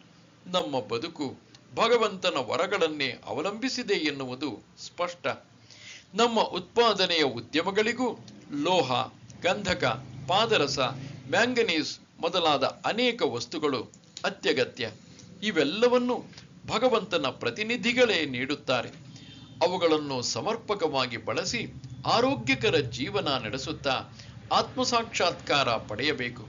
ಹೀಗೆ ವ್ಯಕ್ತಿಯು ಜೀವನದ ಅಂತಿಮ ಗುರಿಯತ್ತ ಸಾಗುತ್ತಾನೆ. ಅಸ್ತಿತ್ವಕ್ಕಾಗಿ ಹೋರಾಟದಿಂದ ಬಿಡುಗಡೆ ಪಡೆಯುವುದೇ ಜೀವನದ ಅಂತಿಮ ಉದ್ದೇಶವಾಗಿದೆ. ಈ ಗುರಿಯನ್ನು ಯಜ್ಞಗಳ ಆಚರಣೆಯಿಂದ ನಾವು ಮುಟ್ಟಬೇಕು. ಮನುಷ್ಯನ ಬದುಕಿನ ಗುರಿಯನ್ನು ಮರೆತು ಭಗವಂತನ ಪ್ರತಿನಿಧಿಗಳು ನೀಡುವುದನ್ನು ಇಂದ್ರಿಯ ತೃಪ್ತಿಗಾಗಿ ಬಳಸಿಕೊಂಡರೆ ನಿಶ್ಚಯವಾಗಿ ನಾವು ಕಳ್ಳರಾಗುತ್ತೇವೆ. ಏಕೆಂದರೆ ಸೃಷ್ಟಿಯ ಗುರಿ ಇದಲ್ಲ. ಹೀಗೆ ಮಾಡಿದರೆ ಐಹಿಕ ಪ್ರಕೃತಿಯ ನಿಯಮಗಳು ನಮ್ಮನ್ನು ಶಿಕ್ಷಿಸುತ್ತವೆ. ಕಳ್ಳರ ಸಮಾಜದಲ್ಲಿ ಸುಖವೂ ಸಾಧ್ಯವಿಲ್ಲ. ಏಕೆಂದರೆ ಅವರಿಗೆ ಬದುಕಿನಲ್ಲಿ ಗುರಿಯಿಲ್ಲ. ಪ್ರಾಪಂಚಿಕ ಮನೋಭಾವದ ಅಸಂಸ್ಕೃತ ಕಳ್ಳರಿಗೆ ಬದುಕಿನಲ್ಲಿ ಅಂತಿಮ ಗುರಿಯಿಲ್ಲ. ಅವರ ಮನಸ್ಸು ಇಂದ್ರಿಯ ತೃಪ್ತಿಯತ್ತಲೇ ಸಾಗುತ್ತದೆ. ಯಜ್ಞಗಳನ್ನು ಮಾಡುವುದು ಹೇಗೆ ಎಂದು ಅವರಿಗೆ ತಿಳಿದಿರುವುದಿಲ್ಲ. ಯಜ್ಞವನ್ನು ಅತ್ಯಂತ ಸುಲಭವಾಗಿ ಆಚರಿಸುವುದನ್ನು ಚೈತನ್ಯ ಮಹಾಪ್ರಭುಗಳು ಪ್ರಾರಂಭಿಸಿದರು. ಇದು ಸಂಕೀರ್ತನ ಯಜ್ಞ. ಕೃಷ್ಣ ಪ್ರಜ್ಞೆಯನ್ನು ಸ್ವೀಕರಿಸುವ ಯಾರೇ ಆಗಲಿ ಇದನ್ನು ನಡೆಸಬಹುದು. ಯಜ್ಞಶಿಷ್ಟಾಶಿನಃ ಸಂತಃ ಮುಚ್ಯಂತೆ ಸರ್ವಕಿಲ್ಬಿಷೈಃ ಭುಂಜತೆ ತೇ ತ್ವಘಂ ಪಾಪಾಃ ಯೇ ಪಚಂತ್ಯಾತ್ಮಕಾರಣಾತ್. ಭಗವಂತನ ಭಕ್ತರು ಎಲ್ಲ ಬಗೆಯ ಪಾಪಗಳಿಂದಲೂ ಬಿಡುಗಡೆ ಹೊಂದುತ್ತಾರೆ. ಏಕೆಂದರೆ ಅವರು ಯಜ್ಞದ ಶೇಷವನ್ನು ಊಟ ಮಾಡುತ್ತಾರೆ. ವೈಯಕ್ತಿಕ ಸಂತೋಷಕ್ಕೋಸ್ಕರ ಪಾಕ ಮಾಡಿಕೊಳ್ಳುವವರು ಖಂಡಿತವಾಗಿಯೂ ಪಾಪವನ್ನೇ ಊಟ ಮಾಡುತ್ತಾರೆ. ಭಗವಂತನ ಭಕ್ತರಿಗೆ ಎಂದರೆ ಕೃಷ್ಣ ಪ್ರಜ್ಞೆ ಇರುವವರಿಗೆ ಸಂತರು ಎಂದು ಹೆಸರು. ಅವರು ಯಾವಾಗಲೂ ಭಗವಂತನ ಪ್ರೇಮಿಗಳು. ಇದನ್ನು ಬ್ರಹ್ಮ ಸಂಹಿತೆಯಲ್ಲಿ ವರ್ಣಿಸಿದೆ. ಪ್ರೇಮಾಂಜನ ಚರಿತ ಭಕ್ತಿ ವಿಲೋಚನೇನ ಸಂತ ಸದೈವ ಹೃದಯೇಶು ವಿಲೋಕಯಂತಿ. ಸದಾ ದೇವೋತ್ತಮ ಪರಮಪುರುಷ ಗೋವಿಂದ ಎಲ್ಲ ಸಂತಸವನ್ನು ಅನುಗ್ರಹಿಸುವವನು, ಅಥವಾ ಮುಕುಂದ ಮುಕ್ತಿಯನ್ನು ಕೊಡುವವನು, ಅಥವಾ ಕೃಷ್ಣ ಸರ್ವಾಕರ್ಷಕನೊಂದಿಗೆ ಪ್ರೇಮ ಭಾವದಲ್ಲಿರುವ ಸಂತರು ಪುರುಷೋತ್ತಮನಿಗೆ ಸಮರ್ಪಣೆ ಮಾಡದೆ ಏನನ್ನೂ ಸ್ವೀಕರಿಸಲಾರರು. ಆದುದರಿಂದ ಇಂತಹ ಭಕ್ತರು ಶ್ರವಣ, ಕೀರ್ತನ, ಸ್ಮರಣ, ಅರ್ಚನಾ ಮೊದಲಾದ ವಿವಿಧ ರೀತಿಗಳ ಭಕ್ತಿ ಸೇವೆಗಳ ಯಜ್ಞಗಳನ್ನು ಸದಾ ಆಚರಿಸುತ್ತಿರುತ್ತಾರೆ. ಈ ಬಗೆಯ ಯಜ್ಞಗಳ ಆಚರಣೆಗಳು ಐಹಿಕ ಜಗತ್ತಿನಲ್ಲಿ ಪಾಪಮಯ ಸಹವಾಸದ ಎಲ್ಲ ಕಲ್ಮಶಗಳಿಂದ ಅವರನ್ನು ದೂರದಲ್ಲಿ ಇರಿಸುತ್ತವೆ. ತಮಗಾಗಿಯೇ ಅಥವಾ ಇಂದ್ರಿಯ ತೃಪ್ತಿಗಾಗಿಯೇ ಆಹಾರವನ್ನು ಮಾಡಿಕೊಳ್ಳುವವರು ಕಳ್ಳರು ಮಾತ್ರವಲ್ಲ, ಅವರು ಎಲ್ಲ ರೀತಿಗಳ ಪಾಪಗಳನ್ನು ತಿನ್ನುವವರು. ಕಳ್ಳನು, ಪಾಪಿಯೂ ಆದ ಮನುಷ್ಯನು ಸುಖವಾಗಿರುವುದು ಹೇಗೆ ಸಾಧ್ಯ? ಇದು ಅಸಾಧ್ಯ. ಆದುದರಿಂದ ಜನರು ಎಲ್ಲ ರೀತಿಗಳಲ್ಲಿ ಸುಖವಾಗಿರಬೇಕಾದರೆ ಸಂಪೂರ್ಣ ಕೃಷ್ಣ ಪ್ರಜ್ಞೆಯಲ್ಲಿ ಸಂಕೀರ್ತನ ಯಜ್ಞವನ್ನು ಮಾಡುವ ಸುಲಭವಾದ ಪ್ರಕ್ರಿಯೆಯನ್ನು ಅವರಿಗೆ ಹೇಳಿಕೊಡಬೇಕು. ಇಲ್ಲವಾದರೆ ಜಗತ್ತಿನಲ್ಲಿ ಶಾಂತಿಯಾಗಲಿ ಸುಖವಾಗಲಿ ಸಾಧ್ಯವಿಲ್ಲ. ಅನ್ನದ್ಭವಂತಿ ಭೂತಾನಿ ಪರ್ಜನ್ಯಾದನ್ನ ಸಂಭವಃ ಯಜ್ಞಾದ್ಭವತಿ ಪರ್ಜನ್ಯಃ ಯಜ್ಞಃ ಕರ್ಮ ಸಮುದ್ಭವಃ. ಎಲ್ಲ ಜೀವಿಗಳು ಆಹಾರ ಧಾನ್ಯಗಳಿಂದ ಬದುಕುತ್ತವೆ. ಧಾನ್ಯಗಳನ್ನು ಮಳೆ ಉತ್ಪತ್ತಿ ಮಾಡುತ್ತದೆ. ಯಜ್ಞದ ಆಚರಣೆಯಿಂದ ಮಳೆಯಾಗುತ್ತದೆ. ಯಜ್ಞವು ನಿಯತ ಕರ್ಮಗಳಿಂದ ಉದ್ಭವಿಸುತ್ತದೆ. ಭಗವದ್ಗೀತೆಯ ಮಹಾಭಾಷ್ಯಕಾರರಾದ ಶ್ರೀ ಬಲದೇವ ವಿದ್ಯಾಭೂಷಣರು ಹೀಗೆ ಬರೆಯುತ್ತಾರೆ: ಯೇ ಇಂದ್ರಾದಿ ಅಂಗತಯಾವಸ್ಥಿತಂ ಯಜ್ಞಂ ಸರ್ವೇಶ್ವರಂ ವಿಷ್ಣುಮಭ್ಯರ್ಚ ತಚ್ಚೇಷಮಶ್ನಂತಿ ತೇನ ತದ್ದೇಹ ಯಾತ್ರಾಂ ಸಂಪಾದಯಂತಿ ತೇ ಸಂತಃ ಸರ್ವೇಶ್ವರಸ್ಯ ಯಜ್ಞ ಪುರುಷಸ್ಯ ಭಕ್ತಾಃ ಸರ್ವ ಕಿಲ್ಬಿಷೈರನಾದಿ ಕಾಲ ವಿವೃದ್ಧೈರಾತ್ಮಾನುಭವ ಪ್ರತಿಬಂಧಕೈರ್ ನಿಖಿಲೈರ್ ಪಾಪೈರ್ ವಿಮುಚ್ಯಂತೆ. ಯಜ್ಞಪುರುಷನೆಂದು ಅಥವಾ ಎಲ್ಲ ಯಜ್ಞಗಳ ಭೋಕ್ತಾರನೆಂದು ವರ್ಣಿಸುವ ಭಗವಂತನು ಎಲ್ಲ ದೇವತೆಗಳ ಪ್ರಭು. ದೇಹದ ಅಂಗಾಂಗಗಳು ಇಡೀ ದೇಹವನ್ನು ಸೇವಿಸುವಂತೆ ದೇವತೆಗಳು ಭಗವಂತನನ್ನು ಸೇವಿಸುತ್ತಾರೆ. ಇಂದ್ರ, ಚಂದ್ರ ಮತ್ತು ವರುಣ ಮೊದಲಾದ ದೇವತೆಗಳು ಐಹಿಕ ವ್ಯವಹಾರಗಳನ್ನು ನಿರ್ವಹಿಸಲು ನೇಮಿತರಾದ ಅಧಿಕಾರಿಗಳು. ಆಹಾರ ಧಾನ್ಯಗಳನ್ನು ಉತ್ಪತ್ತಿ ಮಾಡಲು ಅಗತ್ಯವಾದಷ್ಟು ಗಾಳಿ, ಬೆಳಕು ಮತ್ತು ನೀರನ್ನು ಒದಗಿಸುವಂತೆ ಈ ದೇವತೆಗಳು ಸುಪ್ರೀತರಾಗಲು ಯಜ್ಞಗಳನ್ನು ಮಾಡಬೇಕೆಂದು ವೇದಗಳು ನಿರ್ದೇಶಿಸುತ್ತವೆ. ಶ್ರೀಕೃಷ್ಣನನ್ನು ಅರ್ಚಿಸಿದಾಗ ಭಗವಂತನ ವಿವಿಧ ಅಂಗಗಳಾದ ದೇವತೆಗಳಿಗೆ ತಾನಾಗಿಯೇ ಅರ್ಚನೆಯಾಗುತ್ತದೆ. ಆದುದರಿಂದ ಈ ದೇವತೆಗಳನ್ನು ಪ್ರತ್ಯೇಕವಾಗಿ ಪೂಜೆ ಮಾಡುವ ಅಗತ್ಯವಿಲ್ಲ. ಈ ಕಾರಣಕ್ಕಾಗಿ ಕೃಷ್ಣ ಪ್ರಜ್ಞೆಯಲ್ಲಿರುವ ಭಗವದ್ ಭಕ್ತರು ಆಹಾರವನ್ನು ಕೃಷ್ಣನಿಗೆ ಅರ್ಪಿಸಿ ತಾವು ತಿನ್ನುತ್ತಾರೆ. ಈ ಪ್ರಕ್ರಿಯೆಯು ದೇಹವನ್ನು ಆಧ್ಯಾತ್ಮಿಕವಾಗಿ ಪುಷ್ಟಿಗೊಳಿಸುತ್ತದೆ. ಇಂತಹ ಕರ್ಮವು ಹಿಂದಿನ ಪಾಪ ಕರ್ಮ ಫಲವನ್ನು ನಿವಾರಿಸುವುದು ಮಾತ್ರವಲ್ಲ, ದೇಹವು ಐಹಿಕ ಪ್ರಕೃತಿಯ ಎಲ್ಲ ಕಲ್ಮಶದ ಸೋಂಕಿನಿಂದ, ಎಲ್ಲ ಕಶ್ಮಲದ ಸೋಂಕಿನಿಂದ ರಕ್ಷಿತವಾಗುತ್ತದೆ. ಸಾಂಕ್ರಾಮಿಕ ರೋಗವು ತಲೆದೋರಿದಾಗ ಪೂತಿನಾಶಕ ಲಸಿಕೆಯು ಮನುಷ್ಯನನ್ನು ಅಂತಹ ರೋಗದ ಸೋಂಕಿನಿಂದ ಕಾಪಾಡುತ್ತದೆ. ಹಾಗೆಯೇ ವಿಷ್ಣುವಿಗೆ ನೈವೇದ್ಯ ಮಾಡಿ ಸ್ವೀಕರಿಸಿದ ಪ್ರಸಾದವು ಐಹಿಕ ಬದುಕಿನ ಸೋಂಕಿನಿಂದ ನಮಗೆ ಸಾಕಷ್ಟು ರಕ್ಷಣೆಯನ್ನು ನೀಡುತ್ತದೆ. ಈ ರೂಢಿಯನ್ನು ಮಾಡಿಕೊಂಡವನನ್ನು ಭಗವದ್ ಭಕ್ತನೆಂದು ಕರೆಯುತ್ತಾರೆ.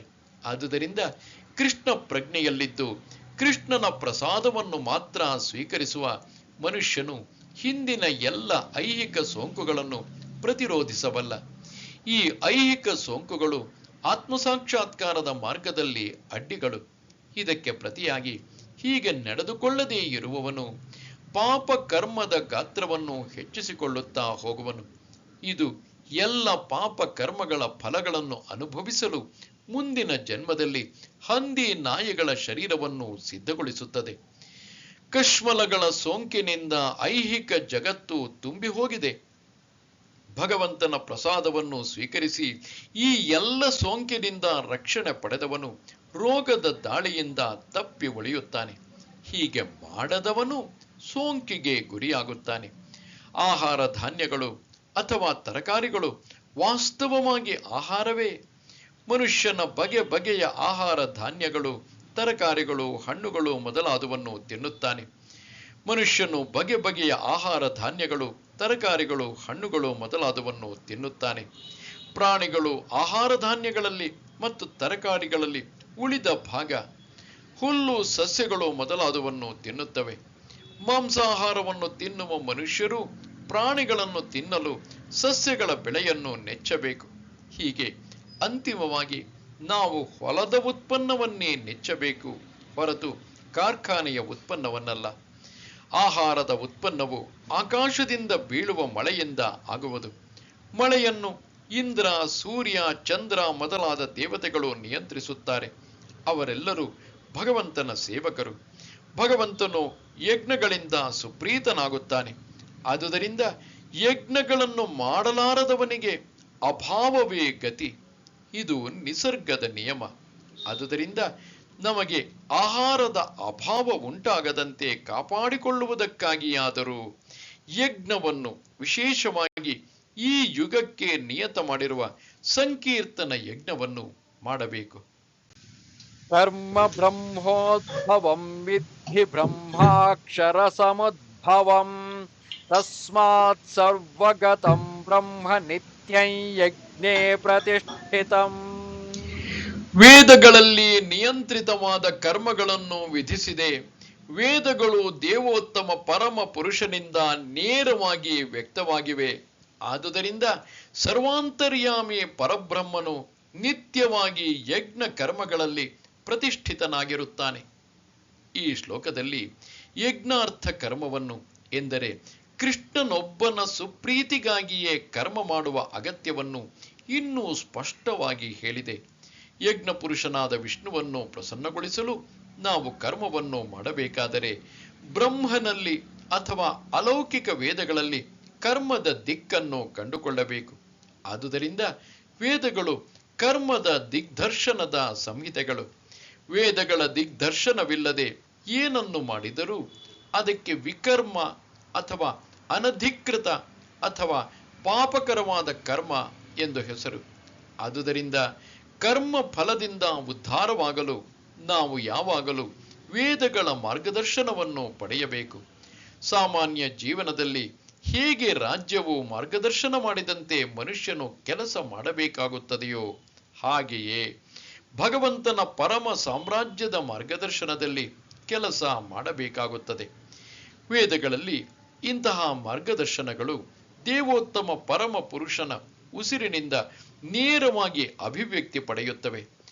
ಅಸ್ಯ ಮಹತೋ ಭೂತಸ್ಯ ನಿಶ್ವಸಿತಮೇತತ್ ಯದ್ ಋಗ್ವೇದೋ ಯಜುರ್ವೇದಃ ಸಾಮವೇದೋ ವೇದೋತ್ ಅಥರ್ವಾಂಗೀರಸಃ. ಋಗ್ವೇದ, ಯಜುರ್ವೇದ, ಸಾಮವೇದ ಮತ್ತು ಅಥರ್ವವೇದ ಈ 4 ವೇದಗಳು ದೇವೋತ್ತಮ ಪರಮ ಪುರುಷನ ಉಸಿರಿನಿಂದ ಮೂಡಿಬಂದಿವೆ. ಸರ್ವಶಕ್ತನಾದ ಭಗವಂತನು ವಾಯುವನ್ನು ಉಸಿರಾಡಿ ಮಾತನಾಡಬಲ್ಲ. ಬ್ರಹ್ಮ ಸಂಹಿತೆಯಲ್ಲಿ ದೃಢಪಡಿಸಿರುವಂತೆ ಭಗವಂತನು ತನ್ನ ಪ್ರತಿಯೊಂದು ಇಂದ್ರಿಯದ ಮೂಲಕ ಇತರ ಎಲ್ಲ ಇಂದ್ರಿಯಗಳ ಕೆಲಸ ಮಾಡಬಲ್ಲ. ಎಂದರೆ ಭಗವಂತನು ತನ್ನ ಉಸಿರಿನಿಂದ ಮಾತನಾಡಬಲ್ಲ ಮತ್ತು ಆತನು ಕಣ್ಣೋಟದಿಂದ ಗರ್ಭಾಧಾನ ಮಾಡಬಲ್ಲ. ಆತನು ಐಹಿಕ ನಿಸರ್ಗದ ಮೇಲೆ ಕಣ್ಣಾಡಿಸಿದ. ಹೀಗೆ ಎಲ್ಲ ಜೀವಿಗಳನ್ನು ಸೃಷ್ಟಿಸಿದ ಎಂದು ಹೇಳಿದೆ. ಐಹಿಕ ನಿಸರ್ಗದ ಗರ್ಭದಲ್ಲಿ ಎಲ್ಲ ಬದ್ಧಾತ್ಮರನ್ನು ಸೃಷ್ಟಿಸಿದ ಅನಂತರ ಅಥವಾ ಉತ್ಪತ್ತಿ ಮಾಡಿದ ನಂತರ ಆತನು ಇಂತಹ ಬದ್ಧಾತ್ಮರು ಮತ್ತೆ ಭಗವದ್ಧಾಮಕ್ಕೆ ಹೇಗೆ ಮರಳಬಹುದು ಎನ್ನುವುದಕ್ಕೆ ಮಾರ್ಗದರ್ಶನವನ್ನು ವೇದಗಳ ಜ್ಞಾನದಲ್ಲಿ ನೀಡಿದ. ಐಹಿಕ ನಿಸರ್ಗದಲ್ಲಿನ ಎಲ್ಲ ಆತ್ಮಗಳು ಐಹಿಕ ಸುಖಾನುಭವಕ್ಕೆ ಹಾತೊರೆಯುತ್ತಿರುತ್ತಾರೆ ಎನ್ನುವುದನ್ನು ಸದಾ ನೆನಪಿಡಬೇಕು. ಮನುಷ್ಯನು ತನ್ನ ಅಡ್ಡಮಾರ್ಗದ ಆಸೆಗಳನ್ನು ತೃಪ್ತಿಪಡಿಸಿಕೊಂಡು ಸುಖಾನುಭವ ಎನಿಸಿಕೊಳ್ಳುವ ಅನುಭವವನ್ನು ಮುಗಿಸಿಕೊಂಡು ಭಗವದ್ಧಾಮಕ್ಕೆ ಹಿಂದಿರುಗುವುದು ವೇದದ ನಿರ್ದೇಶನಗಳಿಂದ ಸಾಧ್ಯವಾಗುತ್ತದೆ. ಬದ್ಧಾತ್ಮಗಳಿಗೆ ಮುಕ್ತಿಯನ್ನು ಸಾಧಿಸಲು ಇದು ಒಂದು ಅವಕಾಶ. ಆದುದರಿಂದ ಬದ್ಧಾತ್ಮಗಳು ಕೃಷ್ಣ ಪ್ರಜ್ಞೆಯ ಮೂಲಕ ಯಜ್ಞದ ಪ್ರಕ್ರಿಯೆಯನ್ನು ಅನುಸರಿಸಲು ಪ್ರಯತ್ನಿಸಬೇಕು. ವೇದಗಳ ಆಜ್ಞೆಗಳನ್ನು ಅನುಸರಿಸದೇ ಇರುವವರು ಸಹ ಕೃಷ್ಣ ಪ್ರಜ್ಞೆಯ ತತ್ವಗಳನ್ನು ಸ್ವೀಕರಿಸಬಹುದು.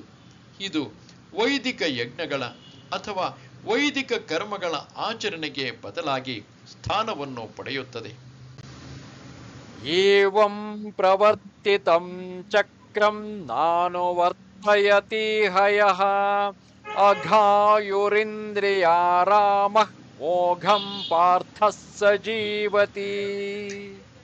ಅರ್ಜುನ, ವೇದಗಳು ಪ್ರವರ್ತಿಸಿದ ಈ ಯಜ್ಞಚಕ್ರವನ್ನು ಯಾರು ಮಾನವ ಜೀವನದಲ್ಲಿ ಅನುಸರಿಸುವುದಿಲ್ಲವೋ ಅವರದು ನಿಶ್ಚಯವಾಗಿ ಪಾಪವೇ ತುಂಬಿದ ಬದುಕು. ಇಂದ್ರಿಯಗಳ ತೃಪ್ತಿಗಾಗಿಯೇ ಬದುಕುವ ಇಂತಹ ಮನುಷ್ಯನ ಬದುಕು ವ್ಯರ್ಥ. ಕಷ್ಟಪಟ್ಟು ದುಡಿಯಿರಿ, ಇಂದ್ರಿಯ ಸುಖ ಪಡೆಯಿರಿ ಎನ್ನುವ ಧನಪಿಶಾಚಿಯ ಚಿಂತನ ರೀತಿಯನ್ನು ಇಲ್ಲಿ ಭಗವಂತನು ಖಂಡಿಸುತ್ತಾನೆ. ಆದುದರಿಂದ ಈ ಐಹಿಕ ಜಗತ್ತನ್ನು ಸವಿಯಲು ಬಯಸುವವರಿಗೆ ಮೇಲೆ ಹೇಳಿದ ಯಜ್ಞಾಚರಣೆಯ ಚಕ್ರವು ತೀರಾ ಅಗತ್ಯ. ಇಂತಹ ನಿಯಮಗಳನ್ನು ಪಾಲಿಸದಿರುವವನು ಹೆಚ್ಚು ಹೆಚ್ಚು ಶಿಕ್ಷೆಗೆ ಒಳಗಾಗುತ್ತಾ ಬಹು ಅಪಾಯದ ಬದುಕನ್ನು ನಡೆಸುತ್ತಾನೆ. ನಿಸರ್ಗದ ನಿಯಮದಂತೆ ಈ ಮನುಷ್ಯ ಜನ್ಮದ ನಿರ್ದಿಷ್ಟ ಉದ್ದೇಶವು ಆತ್ಮ ಸಾಕ್ಷಾತ್ಕಾರ. ಇದನ್ನು ಸಾಧಿಸಲು ಕರ್ಮಯೋಗ, ಜ್ಞಾನಯೋಗ ಮತ್ತು ಭಕ್ತಿಯೋಗಗಳಲ್ಲಿ ಒಂದು ಮಾರ್ಗವನ್ನು ಅನುಸರಿಸಬಹುದು. ಪಾಪ ಪುಣ್ಯಗಳನ್ನು ಮೀರಿದ ಆಧ್ಯಾತ್ಮಿಕವಾದಿಗೆ ನಿಯಮಿತ ಯಜ್ಞಗಳನ್ನು ಕಟ್ಟುನಿಟ್ಟಾಗಿ ಪಾಲಿಸುವ ಅಗತ್ಯವಿಲ್ಲ. ಆದರೆ ಇಂದ್ರಿಯ ತೃಪ್ತಿಯಲ್ಲಿ ನಿರತರಾಗಿರುವವರು ಮೇಲೆ ಹೇಳಿದ ಯಜ್ಞ ಚಕ್ರದ ಆಚರಣೆಯಿಂದ ಪರಿಶುದ್ಧರಾಗಬೇಕು. ಕಾರ್ಯಗಳಲ್ಲಿ ಬೇರೆ ಬೇರೆ ರೀತಿಗಳುಂಟು. ಕೃಷ್ಣ ಪ್ರಜ್ಞೆಯಲ್ಲಿ ನಿರತರಾಗದೇ ಇರುವವರು ಖಂಡಿತವಾಗಿಯೂ ಇಂದ್ರಿಯ ಪ್ರಜ್ಞೆಯಲ್ಲಿ ನಿರತರಾಗಿರುತ್ತಾರೆ. ಆದುದರಿಂದ ಅವರು ಪುಣ್ಯ ಕಾರ್ಯವನ್ನು ಮಾಡಬೇಕು. ಇಂದ್ರಿಯ ಪ್ರಜ್ಞೆ ಇರುವವರು ಇಂದ್ರಿಯ ತೃಪ್ತಿಯ ಪ್ರತಿಕ್ರಿಯೆಗೆ ಸಿಕ್ಕಿಕೊಳ್ಳದೆ ತಮ್ಮ ಬಯಕೆಗಳನ್ನು ತೃಪ್ತಿಗೊಳಿಸುವುದು ಸಾಧ್ಯವಾಗುವಂತೆ ಯಜ್ಞ ವ್ಯವಸ್ಥೆಯ ಯೋಜನೆಯಾಗಿದೆ. ಜಗತ್ತಿನ ಕಲ್ಯಾಣವು ನಮ್ಮ ಪ್ರಯತ್ನಗಳನ್ನು ಅವಲಂಬಿಸಿಲ್ಲ. ದೇವತೆಗಳು ನೇರವಾಗಿ ಕಾರ್ಯಗತ ಮಾಡುವ ಭಗವಂತನ ಹಿನ್ನೆಲೆಯ ಜೋಡಣೆಯನ್ನು ಅವಲಂಬಿಸಿದೆ. ಆದುದರಿಂದ ಯಜ್ಞಗಳನ್ನು ವೇದಗಳಲ್ಲಿ ಹೇಳಿರುವ ದೇವತೆಗಳಿಗೆ ನೇರವಾಗಿ ನಿರ್ದೇಶಿಸಲಾಗಿದೆ. ಇದು ಪರೋಕ್ಷವಾಗಿ ಕೃಷ್ಣ ಪ್ರಜ್ಞೆಯ ಆಚರಣೆಯೇ. ಏಕೆಂದರೆ ಯಜ್ಞಗಳ ಆಚರಣೆಯನ್ನು ಯಾರು ಸಂಪೂರ್ಣವಾಗಿ ಕಲಿಯುತ್ತಾರೋ ಅವರು ಕೃಷ್ಣ ಪ್ರಜ್ಞೆಯುಳ್ಳವರಾಗುವುದು ನಿಶ್ಚಯ.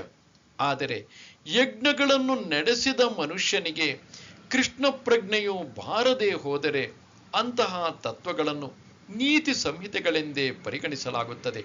ಆದುದರಿಂದ ಯಾವ ಮನುಷ್ಯನು ತನ್ನ ಮುನ್ನಡೆಯನ್ನು ನೀತಿ ಸಂಹಿತೆಗಳ ಎಲ್ಲೆಗೆ ಸೀಮಿತಗೊಳಿಸಬಾರದು. ಅದನ್ನು ಮೀರಿ ಕೃಷ್ಣ ಪ್ರಜ್ಞೆಯನ್ನು ಸಾಧಿಸಬೇಕು. ಯಸ್ತ್ವಾತ್ಮರತಿರೇವ ಸ್ಯಾತ್ ಆತ್ಮತೃಪ್ತಶ್ಚ ಮಾನವಃ ಆತ್ಮನ್ಯೇವ ಚ ಸಂತುಷ್ಟಃ ತಸ್ಯ ಕಾರ್ಯಂ ನ ವಿದ್ಯತೆ. ಯಾವ ಮನುಷ್ಯನು ಆತ್ಮದಲ್ಲಿಯೇ ಸಂತೋಷವನ್ನು ಕಂಡುಕೊಳ್ಳುವನೋ, ಯಾರ ಮನುಷ್ಯ ಜನ್ಮವು ಆತ್ಮಸಾಕ್ಷಾತ್ಕಾರದ ಬದುಕಾಗಿದೆಯೋ, ಯಾರು ಆತ್ಮನಲ್ಲಿಯೇ ಸಂತುಷ್ಟನಾಗಿರುವನೋ ಅವನಿಗೆ ಯಾವ ಕರ್ತವ್ಯವೂ ಇರುವುದಿಲ್ಲ. ಸಂಪೂರ್ಣವಾಗಿ ಕೃಷ್ಣ ಪ್ರಜ್ಞೆಯಿದ್ದು ಕೃಷ್ಣ ಪ್ರಜ್ಞೆಯಲ್ಲಿ ತಾನು ಮಾಡುವ ಕಾರ್ಯಗಳಲ್ಲಿ ಸಂಪೂರ್ಣವಾಗಿ ಸಂತುಷ್ಟನಾದವನು ಮಾಡಬೇಕಾದ ಯಾವ ಕರ್ತವ್ಯವೂ ಇರುವುದಿಲ್ಲ. ಅವನಿಗೆ ಕೃಷ್ಣ ಪ್ರಜ್ಞೆ ಇರುವುದರಿಂದ ಒಳಗಿನ ಕಲ್ಮಶವೆಲ್ಲ ಒಂದೇ ಕ್ಷಣದಲ್ಲಿ ತೊಡೆದು ಹೋಗುತ್ತದೆ. ಇದು ಸಹಸ್ರ ಯಜ್ಞಗಳ ಆಚರಣೆಯಿಂದ ಉಂಟಾಗುವ ಪರಿಣಾಮ. ಹೀಗೆ ಪ್ರಜ್ಞೆಯು ಶುದ್ಧವಾಗುವುದರಿಂದ ಮನುಷ್ಯನು ಪರಮ ಪ್ರಭುವಿನೊಂದಿಗೆ ತನ್ನ ನಿತ್ಯ ಸಂಬಂಧವನ್ನು ಕುರಿತು ಸಂಪೂರ್ಣವಾಗಿ ಭರವಸೆಯನ್ನು ಹೊಂದುತ್ತಾನೆ. ಭಗವಂತನ ಕೃಪೆಯಿಂದ ಅವನ ಕರ್ತವ್ಯವು ತಾನಾಗಿ ಗೋಚರವಾಗುತ್ತದೆ. ಆದುದರಿಂದ ಅವನಿಗೆ ವೇದಗಳ ಅಪ್ಪಣೆಯನ್ನು ಪರಿಪಾಲಿಸುವ ಕರ್ತವ್ಯ ಇರುವುದಿಲ್ಲ. ಹೀಗೆ ಕೃಷ್ಣ ಪ್ರಜ್ಞೆ ಇರುವ ಮನುಷ್ಯನಿಗೆ ಐಹಿಕ ಕರ್ಮಗಳಲ್ಲಿ ಆಸಕ್ತಿ ಇರುವುದಿಲ್ಲ. ಆತನು ಮದ್ಯ, ಸ್ತ್ರೀ ಮತ್ತು ಇಂತಹ ಮೋಹಗಳ ಐಹಿಕ ಆಕರ್ಷಣೆಗಳಲ್ಲಿ ಸಂತೋಷವನ್ನು ಪಡೆಯುವುದಿಲ್ಲ. ನೈವ ತಸ್ಯ ಕೃತೇನಾರ್ಥಃ ನಾಕೃತೇನೇಹ ಕಶ್ಚನ ನ ಚಾಸ್ಯ ಸರ್ವಭೂತೇಷು ಕಶ್ಚಿದರ್ಥವ್ಯಪಾಶ್ರಯಃ. ಆತ್ಮಸಾಕ್ಷಾತ್ಕಾರವನ್ನು ಸಾಧಿಸಿದವನಿಗೆ ನಿಯಮಿತ ಕರ್ಮಗಳ ಅನುಷ್ಠಾನದಲ್ಲಿ ಯಾವ ಉದ್ದೇಶವೂ ಇರುವುದಿಲ್ಲ. ಅಂತಹ ಕರ್ಮವನ್ನು ಮಾಡದೇ ಇರಲು ಅವನಿಗೆ ಯಾವುದೇ ಕಾರಣವಿರುವುದಿಲ್ಲ. ಆತನು ಬೇರೊಬ್ಬ ಜೀವಿಯನ್ನು ಅವಲಂಬಿಸಲು ಕಾರಣವೂ ಇರುವುದಿಲ್ಲ. ಆತ್ಮ ಸಾಕ್ಷಾತ್ಕಾರವಾದ ಮನುಷ್ಯನು ಕೃಷ್ಣ ಪ್ರಜ್ಞೆಯಲ್ಲಿನ ಚಟುವಟಿಕೆಗಳನ್ನು ಬಿಟ್ಟು ಬೇರೆ ಯಾವ ನಿಯಮಿತ ಕರ್ತವ್ಯವನ್ನು ಮಾಡುವ ಅಗತ್ಯವೂ ಇಲ್ಲ. ಮುಂದಿನ ಶ್ಲೋಕಗಳಲ್ಲಿ ವಿವರಿಸುವಂತೆ ಕೃಷ್ಣ ಪ್ರಜ್ಞೆ ಎಂದರೆ ಜಡತ್ವವಲ್ಲ. ಕೃಷ್ಣ ಪ್ರಜ್ಞೆ ಇರುವ ಮನುಷ್ಯನು ಬೇರೆ ಯಾವುದೇ ವ್ಯಕ್ತಿಯ, ಯಾವುದೇ ಮನುಷ್ಯನ ಅಥವಾ ದೇವತೆಯ ಆಶ್ರಯವನ್ನು ಪಡೆಯುವುದಿಲ್ಲ. ಕೃಷ್ಣ ಪ್ರಜ್ಞೆಯಲ್ಲಿ ಆತನು ಏನು ಮಾಡುತ್ತಾನೆಯೋ ಅಷ್ಟರಿಂದಲೇ ಅವನ ಕರ್ತವ್ಯ ಪಾಲನೆಯಾಗುತ್ತದೆ. ತಸ್ಮಾದಸಕ್ತಃ ಸತತಂ ಕಾರ್ಯಂ ಕರ್ಮ ಸಮಾಚರ, ಅಸಕ್ತೋ ಹ್ಯಾಚರನ್ ಕರ್ಮ ಪರಮಾಪ್ನೋತಿ ಪೂರುಷಃ.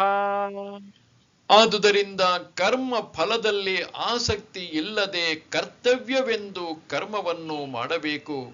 ಅನಾಸಕ್ತ ಕರ್ಮದಿಂದ ಮನುಷ್ಯನು ಪರಮ ಪ್ರಭುವನ್ನು ಹೊಂದಬಹುದು. ಭಕ್ತರಿಗೆ ದೇವೋತ್ತಮ ಪುರುಷನು ಪರಾತ್ಪರ, ಮಾಯಾವಾದಿಗಳಿಗೆ ಮುಕ್ತಿ. ಆದುದರಿಂದ ಯೋಗ್ಯ ಮಾರ್ಗದರ್ಶನ ಪಡೆದು ಕೃಷ್ಣನಿಗಾಗಿ ಅಥವಾ ಕೃಷ್ಣ ಪ್ರಜ್ಞೆಯಲ್ಲಿ ಕೆಲಸ ಮಾಡುತ್ತಾ ಕರ್ಮ ಫಲದ ಬಗ್ಗೆ ನಿರ್ಲಿಪ್ತನಾಗಿರುವವನು ನಿಶ್ಚಯವಾಗಿಯೂ ಬದುಕಿನ ಪರಮ ಗುರಿಯತ್ತ ಮುನ್ನಡೆಯುತ್ತಿದ್ದಾನೆ. ಅರ್ಜುನನು ಯುದ್ಧ ಮಾಡಬೇಕೆಂದು ಕೃಷ್ಣನು ಅಪೇಕ್ಷಿಸಿದುದರಿಂದ ಕೃಷ್ಣನಿಗಾಗಿ ಕುರುಕ್ಷೇತ್ರದಲ್ಲಿ ಯುದ್ಧ ಮಾಡಬೇಕೆಂದು ಅವನಿಗೆ ಹೇಳಲಾಗುತ್ತಿದೆ. ಒಳ್ಳೆಯ ಮನುಷ್ಯನಾಗಿರುವುದು ಅಥವಾ ಅಹಿಂಸಾನಿಷ್ಠನಾಗಿರುವುದು ವೈಯಕ್ತಿಕ ಆಸಕ್ತಿ. ಆದರೆ ಪರಾತ್ಪರದ ಪರವಾಗಿ ಕಾರ್ಯತತ್ಪರನಾಗುವುದು ನಿಷ್ಕಾಮ ಕರ್ಮ. ಇದು ಅತ್ಯಂತ ಶ್ರೇಷ್ಠ ರೀತಿಯ ಪರಿಪೂರ್ಣ ಕರ್ಮ. ಇದನ್ನೇ ದೇವೋತ್ತಮ ಪರಮ ಪುರುಷನಾದ ಶ್ರೀಕೃಷ್ಣನು ಪ್ರತಿಪಾದಿಸುವುದು. ನಿಯಮಿತ ಯಜ್ಞಗಳಂತೆ ವೈದಿಕ ಆಚರಣೆಗಳ ಉದ್ದೇಶವು ಇಂದ್ರಿಯ ತೃಪ್ತಿಗಾಗಿ ಮಾಡಿದ ಪಾಪ ಕರ್ಮಗಳಿಂದ ಪರಿಶುದ್ಧರಾಗುವುದು. ಆದರೆ ಕೃಷ್ಣ ಪ್ರಜ್ಞೆಯಿಂದ ಮಾಡಿದ ಕೆಲಸವು ಒಳ್ಳೆಯ ಕರ್ಮ ಅಥವಾ ಕೆಟ್ಟ ಕರ್ಮಗಳ ಫಲವನ್ನು ಮೀರಿದ್ದು. ಕೃಷ್ಣ ಪ್ರಜ್ಞೆ ಇರುವ ಮನುಷ್ಯನಿಗೆ ಫಲಾಸಕ್ತಿ ಇಲ್ಲ. ಅವನು ಕೃಷ್ಣನಿಗಾಗಿಯೇ ಕಾರ್ಯನಿರತನಾಗುತ್ತಾನೆ. ಅವನು ಎಲ್ಲ ಬಗೆಯ ಕಾರ್ಯಗಳಲ್ಲಿ ತೊಡಗುತ್ತಾನೆ, ಆದರೆ ಸಂಪೂರ್ಣವಾಗಿ ನಿರ್ಲಿಪ್ತನಾಗಿರುತ್ತಾನೆ. ಕರ್ಮಣ್ಯೇವ ಹಿ ಸಂಸಿದ್ಧಿಂ ಅಸ್ಥಿತಾ ಜನಕಾದಯಃ, ಲೋಕ ಸಂಗ್ರಹಮೇವಾಪಿ ಸಂಪಶ್ಯನ್ ಕರ್ತುಮರ್ಹಸಿ. ಜನಕನಂತಹ ರಾಜರು ನಿಯಮಿತ ಕರ್ಮಗಳನ್ನು ಮಾಡುವುದರಿಂದಲೇ ಪರಿಪೂರ್ಣತೆಯನ್ನು ಪಡೆದರು.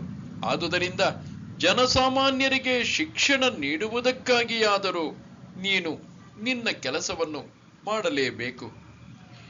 ಇಲ್ಲಿ ಜನಕನಂತಹ ರಾಜರು ಆತ್ಮಸಾಕ್ಷಾತ್ಕಾರ ಪಡೆದವರು.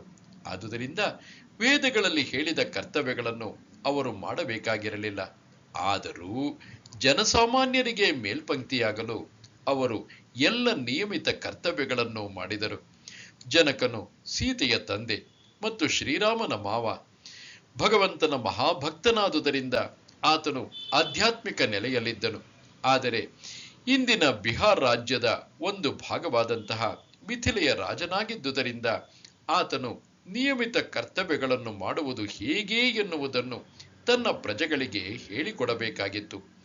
ಶ್ರೀಕೃಷ್ಣನು ಭಗವಂತನ ನಿತ್ಯ ಸ್ನೇಹಿತನಾದ ಅರ್ಜುನನು ಕುರುಕ್ಷೇತ್ರದಲ್ಲಿ ಯುದ್ಧ ಮಾಡಬೇಕಾದ ಅಗತ್ಯವಿರಲಿಲ್ಲ. ಆದರೆ ಒಳ್ಳೆಯ ವಾದಗಳು ನಿಷ್ಫಲವಾದಾಗ ಹಿಂಸೆಯು ಅಗತ್ಯ ಎನ್ನುವುದನ್ನು ಜನಸಾಮಾನ್ಯರಿಗೆ ಹೇಳಿಕೊಡುವ ಸಲುವಾಗಿ ಅವರು ಯುದ್ಧ ಮಾಡಿದರು. ಕುರುಕ್ಷೇತ್ರ ಯುದ್ಧಕ್ಕೆ ಮೊದಲು ಯುದ್ಧವನ್ನು ತಪ್ಪಿಸಲು ಎಲ್ಲ ಪ್ರಯತ್ನಗಳನ್ನು ಮಾಡಲಾಯಿತು. ದೇವೋತ್ತಮ ಪರಮಪುರುಷನೂ ಸಹ ಪ್ರಯತ್ನಿಸಿದ. ಆದರೆ ಇನ್ನೊಂದು ಪಕ್ಷವು ಯುದ್ಧ ಮಾಡಲು ದೃಢ ನಿಶ್ಚಯವನ್ನು ಮಾಡಿತ್ತು. ಹೀಗೆ ನ್ಯಾಯವಾದ ಗುರಿಗಾಗಿ ಹೋರಾಡುವುದು ಅಗತ್ಯವಾಗುತ್ತದೆ. ಕೃಷ್ಣ ಪ್ರಜ್ಞೆಯಲ್ಲಿ ನೆಲೆಯಾಗಿರುವವನಿಗೆ ಜಗತ್ತಿನಲ್ಲಿ ಯಾವ ಆಸಕ್ತಿಯೂ ಇಲ್ಲದಿರಬಹುದು. ಆದರೂ ಆತನು ಹೇಗೆ ಬದುಕಬೇಕು ಮತ್ತು ಹೇಗೆ ಕೆಲಸ ಮಾಡಬೇಕು ಎಂದು ಜನರಿಗೆ ತೋರಿಸಿಕೊಡಲು ಕೆಲಸ ಮಾಡುತ್ತಾನೆ.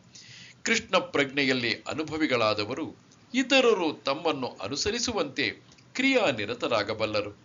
ಇದನ್ನು ಮುಂದಿನ ಶ್ಲೋಕದಲ್ಲಿ ವಿವರಿಸಿದೆ. ಯದ್ಯದಾಚರತಿ ಶ್ರೇಷ್ಠಃ ತತ್ತದೇವೇತರೋ ಜನಃ ಸ ಯತ್ ಪ್ರಮಾಣಂ ಕುರುತೆ ಲೋಕಸ್ತದನುವರ್ತತೆ. ಶ್ರೇಷ್ಠನಾದವನು ಹೇಗೆ ನಡೆದರೆ ಹಾಗೆ ಸಾಮಾನ್ಯ ಜನರು ಅನುಸರಿಸುತ್ತಾರೆ. ಮೇಲ್ಪಂಕ್ತಿಯಾದ ತನ್ನ ಕಾರ್ಯಗಳಿಂದ ಆತನು ಯಾವುದನ್ನು ಪ್ರಮಾಣವನ್ನಾಗಿ ಮಾಡುತ್ತಾನೋ ಅದನ್ನೇ ಲೋಕವು ಅನುಸರಿಸುತ್ತದೆ. ಸ್ವಂತ ಆಚರಣೆಯಿಂದ ಜನರಿಗೆ ಶಿಕ್ಷಣ ಕೊಡುವ ನಾಯಕನು ಯಾವಾಗಲೂ ಜನರಿಗೆ ಬೇಕು. ತಾನೇ ಧೂಮಪಾನ ಮಾಡುವ ನಾಯಕನು ಜನರಿಗೆ ಧೂಮಪಾನವನ್ನು ಬಿಡುವುದನ್ನು ಕಲಿಸಲಾರ. ಚೈತನ್ಯ ಮಹಾಪ್ರಭುಗಳು ಹೇಳಿರುವಂತೆ ಉಪಾಧ್ಯಾಯನು ಇತರರಿಗೆ ಹೇಳಿಕೊಡುವ ಮುನ್ನ ತಾನು ಯೋಗ್ಯ ರೀತಿಯಲ್ಲಿ ನಡೆದುಕೊಳ್ಳಬೇಕು. ಈ ರೀತಿಯಲ್ಲಿ ಬೋಧಿಸುವ ಉಪಾಧ್ಯಾಯನನ್ನು ಆಚಾರ್ಯ ಅಥವಾ ಆದರ್ಶ ಉಪಾಧ್ಯಾಯನೆಂದು ಕರೆಯಲಾಗುತ್ತದೆ. ಆದುದರಿಂದ ಸಾಮಾನ್ಯ ಮನುಷ್ಯನಿಗೆ ಬುದ್ಧಿ ಹೇಳಿಕೊಡಲು ಗುರುವು ಶಾಸ್ತ್ರಗಳ ತತ್ವಗಳನ್ನು ಆಚರಿಸಬೇಕು. ಅಪೌರುಷೇಯ ಶಾಸ್ತ್ರಗಳ ತತ್ವಗಳ ವಿರುದ್ಧ ಗುರುವು ನಿಯಮಗಳನ್ನು ಸೃಷ್ಟಿ ಮಾಡಲಾರ. ಮನು ಸಂಹಿತೆಗಳಂತಹ ಅಪೌರುಷೇಯ ಶಾಸ್ತ್ರಗಳನ್ನು ಮಾನವ ಕುಲವು ಅನುಸರಿಸಬೇಕಾದ ಪ್ರಮಾಣ ಗ್ರಂಥಗಳೆಂದು ಪರಿಗಣಿಸಲಾಗಿದೆ. ಆದುದರಿಂದ ನಾಯಕನ ಬೋಧನೆಗಳಿಗೆ ಇಂತಹ ಪ್ರಮಾಣ ಶಾಸ್ತ್ರಗಳು ಆಧಾರವಾಗಬೇಕು. ತನ್ನನ್ನು ಉತ್ತಮಗೊಳಿಸಲು ಬಯಸುವವನು ಶ್ರೇಷ್ಠ ಗುರುಗಳು ಅನುಷ್ಠಾನಕ್ಕೆ ತಂದಿರುವಂತೆ ಪ್ರಮಾಣ ನಿಯಮಗಳನ್ನು ಅನುಸರಿಸಬೇಕು. ಶ್ರೀಮದ್ ಭಾಗವತವೂ ಸಹ ನಾವು ಶ್ರೇಷ್ಠ ಭಕ್ತರ ಹೆಜ್ಜೆಯಲ್ಲೇ ನಡೆಯಬೇಕು. ಆಧ್ಯಾತ್ಮಿಕ ಸಾಕ್ಷಾತ್ಕಾರದ ದಾರಿಯಲ್ಲಿ ಮುನ್ನಡೆಯಲು ವಿಧಾನ ಅದೇ ಎಂದು ಹೇಳುತ್ತದೆ. ಅರಸ ಅಥವಾ ರಾಜ್ಯದ ಆಡಳಿತದ ಮುಖ್ಯಸ್ಥ, ತಂದೆ, ಶಾಲೆಯ ಉಪಾಧ್ಯಾಯ ಇವರೆಲ್ಲರನ್ನು ಮುಗ್ಧ ಜನಸಾಮಾನ್ಯರ ಸಹಜ ನಾಯಕರೆಂದು ಪರಿಗಣಿಸಲಾಗುತ್ತದೆ. ಇಂತಹ ಎಲ್ಲ ಸಹಜ ನಾಯಕರಿಗೂ ತಮ್ಮ ಆಶ್ರಿತರ ವಿಷಯದಲ್ಲಿ ದೊಡ್ಡ ಹೊಣೆ ಇರುತ್ತದೆ. ಆದುದರಿಂದ ಅವರಿಗೆ ನೈತಿಕ ಮತ್ತು ಆಧ್ಯಾತ್ಮಿಕ ಸಂಹಿತೆಗಳ ಪ್ರಮಾಣ ಗ್ರಂಥಗಳ ಪರಿಚಯವು ಚೆನ್ನಾಗಿರಬೇಕು. ನಮೇ ಪಾರ್ಥಾಸ್ತಿ ಕರ್ತವ್ಯಂ ತ್ರಿಷು ಲೋಕೇಶು ಕಿಂಚನ ನಾನವಾಪ್ತಮವಾಪ್ತವ್ಯಂ ವರ್ತಯೇವ ಚ ಕರ್ಮಣಿ. ಪಾರ್ಥನೆ, ಮೂರು ಲೋಕಗಳಲ್ಲಿಯೂ ನನಗೆ ನಿಯತವಾದ ಯಾವುದೇ ಕಾರ್ಯವಿಲ್ಲ. ನಾನು ಬಯಸುವ ವಸ್ತು ಯಾವುದೂ ಇಲ್ಲ. ನಾನು ಪಡೆಯಬೇಕಾದದ್ದು ಏನೂ ಇಲ್ಲ. ಆದರೂ ನಾನು ನಿಯಮಿತ ಕರ್ತವ್ಯಗಳಲ್ಲಿ ನಿರತನಾಗಿದ್ದೇನೆ. ವೈದಿಕ ಸಾಹಿತ್ಯದಲ್ಲಿ ದೇವೋತ್ತಮ ಪರಮಪುರುಷನನ್ನು ಹೀಗೆ ವರ್ಣಿಸಿದೆ. ತಮೀಶ್ವರಾಣಾಂ ಪರಮಂ ಮಹೇಶ್ವರಂ ತಂ ದೇವತಾನಾಂ ಪರಮಂಚ ದೈವತಂ ಪತಿಂ ಪತೀನಾಂ ಪರಮಂ ಪರಸ್ತಾತ್ ವಿದಾಮ ದೇವಂ ಭುವನೇಶಂ ಈಢ್ಯಂ ನ ತಸ್ಯ ಕಾರ್ಯಂ ಕರಣಂಚ ವಿದ್ಯತೆ ನ ತತ್ಸಮಶ್ಚಾಭ್ಯ ಅಧಿಕಶ್ಚ ದೃಶ್ಯತೆ ನ ತತ್ಸಮಶ್ಚಾಭ್ಯಧಿಕಶ್ಚ ದೃಶ್ಯತೆ ಪರಾಸ್ಯ ಶಕ್ತಿರ್ವಿವಿಧೈವ ಶ್ರೂಯತೆ ಸ್ವಾಭಾವಿಕಿ ಜ್ಞಾನ ಬಲಕ್ರಿಯಾಚ. ಪರಮಪ್ರಭುವು ಎಲ್ಲ ನಿಯಂತ್ರಕರ ನಿಯಂತ್ರಕನು, ನಾನಾ ಗ್ರಹಾಧಿಪತಿಗಳಲ್ಲಿ ಗರಿಷ್ಠನು. ಎಲ್ಲರೂ ಅವನಿಗೆ ವಿಧೇಯರು. ಎಲ್ಲ ಜೀವಿಗಳಿಗೂ ವಿಶಿಷ್ಟ ಶಕ್ತಿಯನ್ನು ವಹಿಸುವವನು ಪರಮೇಶ್ವರನೇ. ಅವರು ಸ್ವತಃ ಪರಾತ್ಪರರಲ್ಲ. ಅವನು ಎಲ್ಲ ದೇವತೆಗಳಿಗೂ ಪೂಜಾರ್ಹನು ಮತ್ತು ಎಲ್ಲ ನಿರ್ದೇಶಕರ ಪರಮ ನಿರ್ದೇಶಕನು. ಆದುದರಿಂದ ಅವನು ಎಲ್ಲ ಬಗೆಯ ಲೌಕಿಕ ನಾಯಕರನ್ನು ಮೀರಿದವನು, ಎಲ್ಲರಿಗೂ ಪೂಜಾರ್ಹನು. ಅವನಿಗಿಂತ ಶ್ರೇಷ್ಠರಿಲ್ಲ. ಅವನೇ ಎಲ್ಲ ಕಾರಣಗಳ ಪರಮ ಕಾರಣನು. ಅವನಿಗೆ ಸಾಮಾನ್ಯ ಜೀವಿಯಂತೆ ಶರೀರವಿಲ್ಲ. ಅವನ ಶರೀರಕ್ಕೂ ಆತ್ಮಕ್ಕೂ ವ್ಯತ್ಯಾಸವಿಲ್ಲ. ಅವನು ಪರಮೋನ್ನತನು. ಅವನ ಎಲ್ಲ ಇಂದ್ರಿಯಗಳು ದಿವ್ಯವಾದವು. ಅವನ ಯಾವುದೇ ಇಂದ್ರಿಯವು ಬೇರಾವುದೇ ಇಂದ್ರಿಯದ ಕೆಲಸ ಮಾಡಬಲ್ಲದು. ಆದುದರಿಂದ ಅವನಿಗಿಂತ ಶ್ರೇಷ್ಠರಿಲ್ಲ. ಅವನ ಸಮಾನರಿಲ್ಲ. ಅವನ ಶಕ್ತಿಗಳು ವಿಧ ವಿಧವಾದವು. ಆದುದರಿಂದ ಅವನ ಕ್ರಿಯೆಗಳು ತಂತಾವೇ ಸಹಜವಾದ ಕ್ರಮದಲ್ಲಿ ನಡೆಯುತ್ತವೆ ಎಂದು ಶ್ವೇತಾಶ್ವತರ ಉಪನಿಷತ್ತು ಹೇಳುತ್ತದೆ. ದೇವೋತ್ತಮ ಪರಮ ಪುರುಷನಲ್ಲಿ ಪ್ರತಿಯೊಂದು ಸಂಪೂರ್ಣ ಸಮೃದ್ಧಿಯಲ್ಲಿ ಇದ್ದು ಪೂರ್ಣ ಸತ್ಯದಲ್ಲಿ ಇರುವುದರಿಂದ ದೇವೋತ್ತಮ ಪರಮ ಪುರುಷನು ಮಾಡಬೇಕಾದ ಕರ್ತವ್ಯ ಯಾವುದೂ ಇಲ್ಲ. ಕರ್ಮ ಫಲಗಳನ್ನು ಸ್ವೀಕರಿಸಬೇಕಾದವನಿಗೆ ಯಾವುದಾದರೂ ನಿಯತ ಕರ್ತವ್ಯವಿರುತ್ತದೆ. ಆದರೆ ಮೂರು ಲೋಕಗಳಲ್ಲಿಯೂ ಸಾಧಿಸಬೇಕಾದದ್ದು ಏನೂ ಇಲ್ಲದಿರುವವನಿಗೆ ಕರ್ತವ್ಯವಿಲ್ಲ. ಆದರೂ ಶ್ರೀಕೃಷ್ಣನು ಕ್ಷತ್ರಿಯನ ನಾಯಕನಾಗಿ ಕುರುಕ್ಷೇತ್ರದಲ್ಲಿ ಕ್ರಿಯೆಯಲ್ಲಿ ನಿರತನಾಗಿದ್ದಾನೆ. ಏಕೆಂದರೆ ಸಂಕಟದಲ್ಲಿ ಇರುವವರಿಗೆ ರಕ್ಷಣೆಯನ್ನು ಕೊಡುವುದು ಕ್ಷತ್ರಿಯರ ಕರ್ತವ್ಯ. ಅಪೌರುಷೇಯ ಶಾಸ್ತ್ರಗಳ ಎಲ್ಲ ನಿಯಮಗಳನ್ನು ಮೀರಿದವನಾದರೂ ಅಪೌರುಷೇಯ ಶಾಸ್ತ್ರಗಳನ್ನು ಉಲ್ಲಂಘಿಸುವಂತಹ ಯಾವ ಕಾರ್ಯವನ್ನು ಕೃಷ್ಣನು ಮಾಡುವುದಿಲ್ಲ. ಯದಿ ಹ್ಯಹಂ ನ ವರ್ತೇಯ ಜಾತು ಕರ್ಮಣ್ಯತಂದ್ರಿತಃ ಮಮ ವರ್ತ್ಮಾನುವರ್ತಂತೆ ಮನುಷ್ಯಾಃ ಪಾರ್ಥ ಸರ್ವಶಃ. ಪಾರ್ಥ, ನಾನು ಯಾವಾಗಲೇ ಆಗಲಿ ನಿಯಮಿತ ಕರ್ಮಗಳಲ್ಲಿ ನಿರತನಾಗದೆ ಹೋದರೆ ಎಲ್ಲ ಮನುಷ್ಯರು ನನ್ನ ಮಾರ್ಗವನ್ನು ಅನುಸರಿಸುವರು.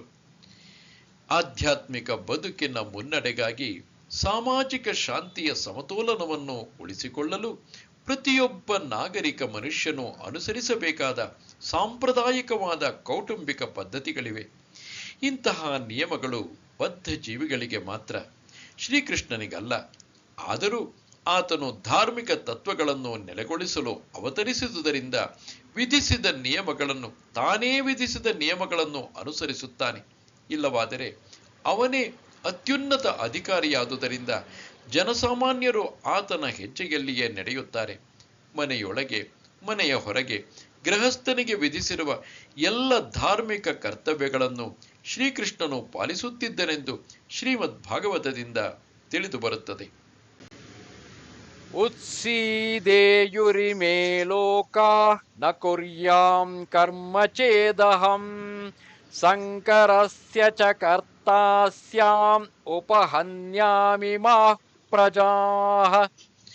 ನಾನು ನಿಯಮಿತ ಕರ್ತವ್ಯವನ್ನು ಮಾಡದಿದ್ದರೆ ಈ ಲೋಕಗಳೆಲ್ಲ ನಾಶವಾಗುವವು. ನಾನೇ ವರ್ಣಸಂಕರಕ್ಕೆ ಕಾರಣನಾಗುತ್ತೇನೆ. ಅದರಿಂದಾಗಿ ನಾನೇ ಎಲ್ಲ ಜೀವಿಗಳ ಶಾಂತಿಯನ್ನು ನಾಶ ಮಾಡುತ್ತೇನೆ. ವರ್ಣಸಂಕರ ಎಂದರೆ ಸಮಾಜದ ಶಾಂತಿಯನ್ನು ಕಲಕುವ ಅನಪೇಕ್ಷಿತ ಜನಸಂಖ್ಯೆ. ಈ ಸಾಮಾಜಿಕ ಕ್ಷೋಭೆಯನ್ನು ತಡೆಯಲು ವಿಹಿತ ನಿಯಮಗಳಿವೆ. ಇವುಗಳಿಂದ ಜನತೆಯು ತಾನಾಗಿಯೇ ಶಾಂತಿಯುತವಾಗಿ ಬದುಕಿನಲ್ಲಿ ಆಧ್ಯಾತ್ಮಿಕ ಪ್ರಗತಿಗೆ ವ್ಯವಸ್ಥೆಗೊಳ್ಳುತ್ತದೆ. ಶ್ರೀಕೃಷ್ಣನು ಅವತಾರ ಮಾಡಿದಾಗ ಆತನು ಸಹಜವಾಗಿ ಇಂತಹ ನಿಯಮ ನಿಬಂಧನೆಗಳೊಡನೆ ವ್ಯವಹರಿಸುತ್ತಾನೆ. ಇಂತಹ ಮುಖ್ಯವಾದ ಆಚರಣೆಗಳ ಘನತೆಯನ್ನು ಅಗತ್ಯವನ್ನು ಕಾಪಾಡಲು ಹೀಗೆ ಮಾಡಬೇಕಾಗುತ್ತದೆ. ಭಗವಂತನು ಎಲ್ಲ ಜೀವಿಗಳ ತಂದೆ. ಜೀವಿಗಳಿಗೆ ತಪ್ಪು ಮಾರ್ಗದರ್ಶನ ದೊರೆತರೆ ಪರೋಕ್ಷವಾಗಿ ಅದರ ಹೊಣೆ ಭಗವಂತನದು. ಆದುದರಿಂದ ನಿಯಂತ್ರಕ ತತ್ವಗಳನ್ನು ಸಾಮಾನ್ಯವಾಗಿ ಅಸಡ್ಡೆ ಮಾಡಿದಾಗಲೆಲ್ಲ ಭಗವಂತನೇ ಭೂಮಿಗಿಳಿದು ಬಂದು ಸಮಾಜವನ್ನು ತಿದ್ದುತ್ತಾನೆ. ಆದರೂ ನಾವು ಈ ಸಂಗತಿಯನ್ನು ಎಚ್ಚರದಿಂದ ಗಮನಿಸಬೇಕು. ನಾವು ಭಗವಂತನ ಹೆಜ್ಜೆಯಲ್ಲೇ ನಡೆಯಬೇಕು. ಆದರೆ ನಾವು ಅವನನ್ನು ಅನುಕರಿಸಲಾರೆವು ಎನ್ನುವುದನ್ನು ನೆನಪಿಡಬೇಕು. ಅನುಸರಿಸುವುದು ಮತ್ತು ಅನುಕರಿಸುವುದು ಒಂದೇ ಮಟ್ಟದಲ್ಲಿ ಇರುವುದಿಲ್ಲ. ಭಗವಂತನು ತನ್ನ ಬಾಲ್ಯದಲ್ಲಿ ಗೋವರ್ಧನಗಿರಿಯನ್ನು ಎತ್ತಿದನು. ನಾವು ಅವನನ್ನು ಅನುಕರಿಸಲಾರೆವು.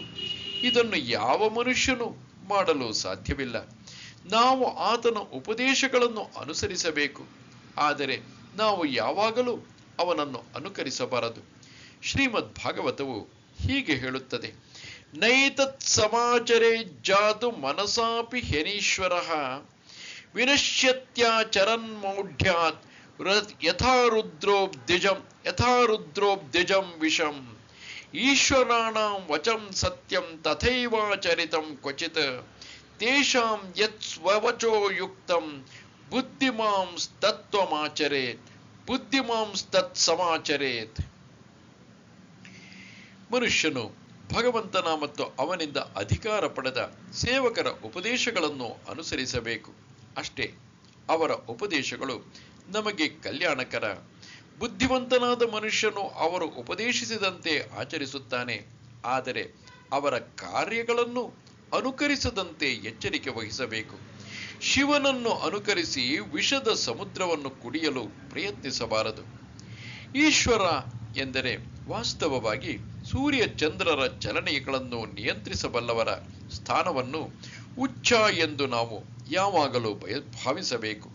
ಇಂತಹ ಶಕ್ತಿ ಇಲ್ಲದೆ ಅತ್ಯಂತ ಶಕ್ತರಾದ ಈಶ್ವರನನ್ನು ಅನುಕರಿಸಲು ಸಾಧ್ಯವಿಲ್ಲ.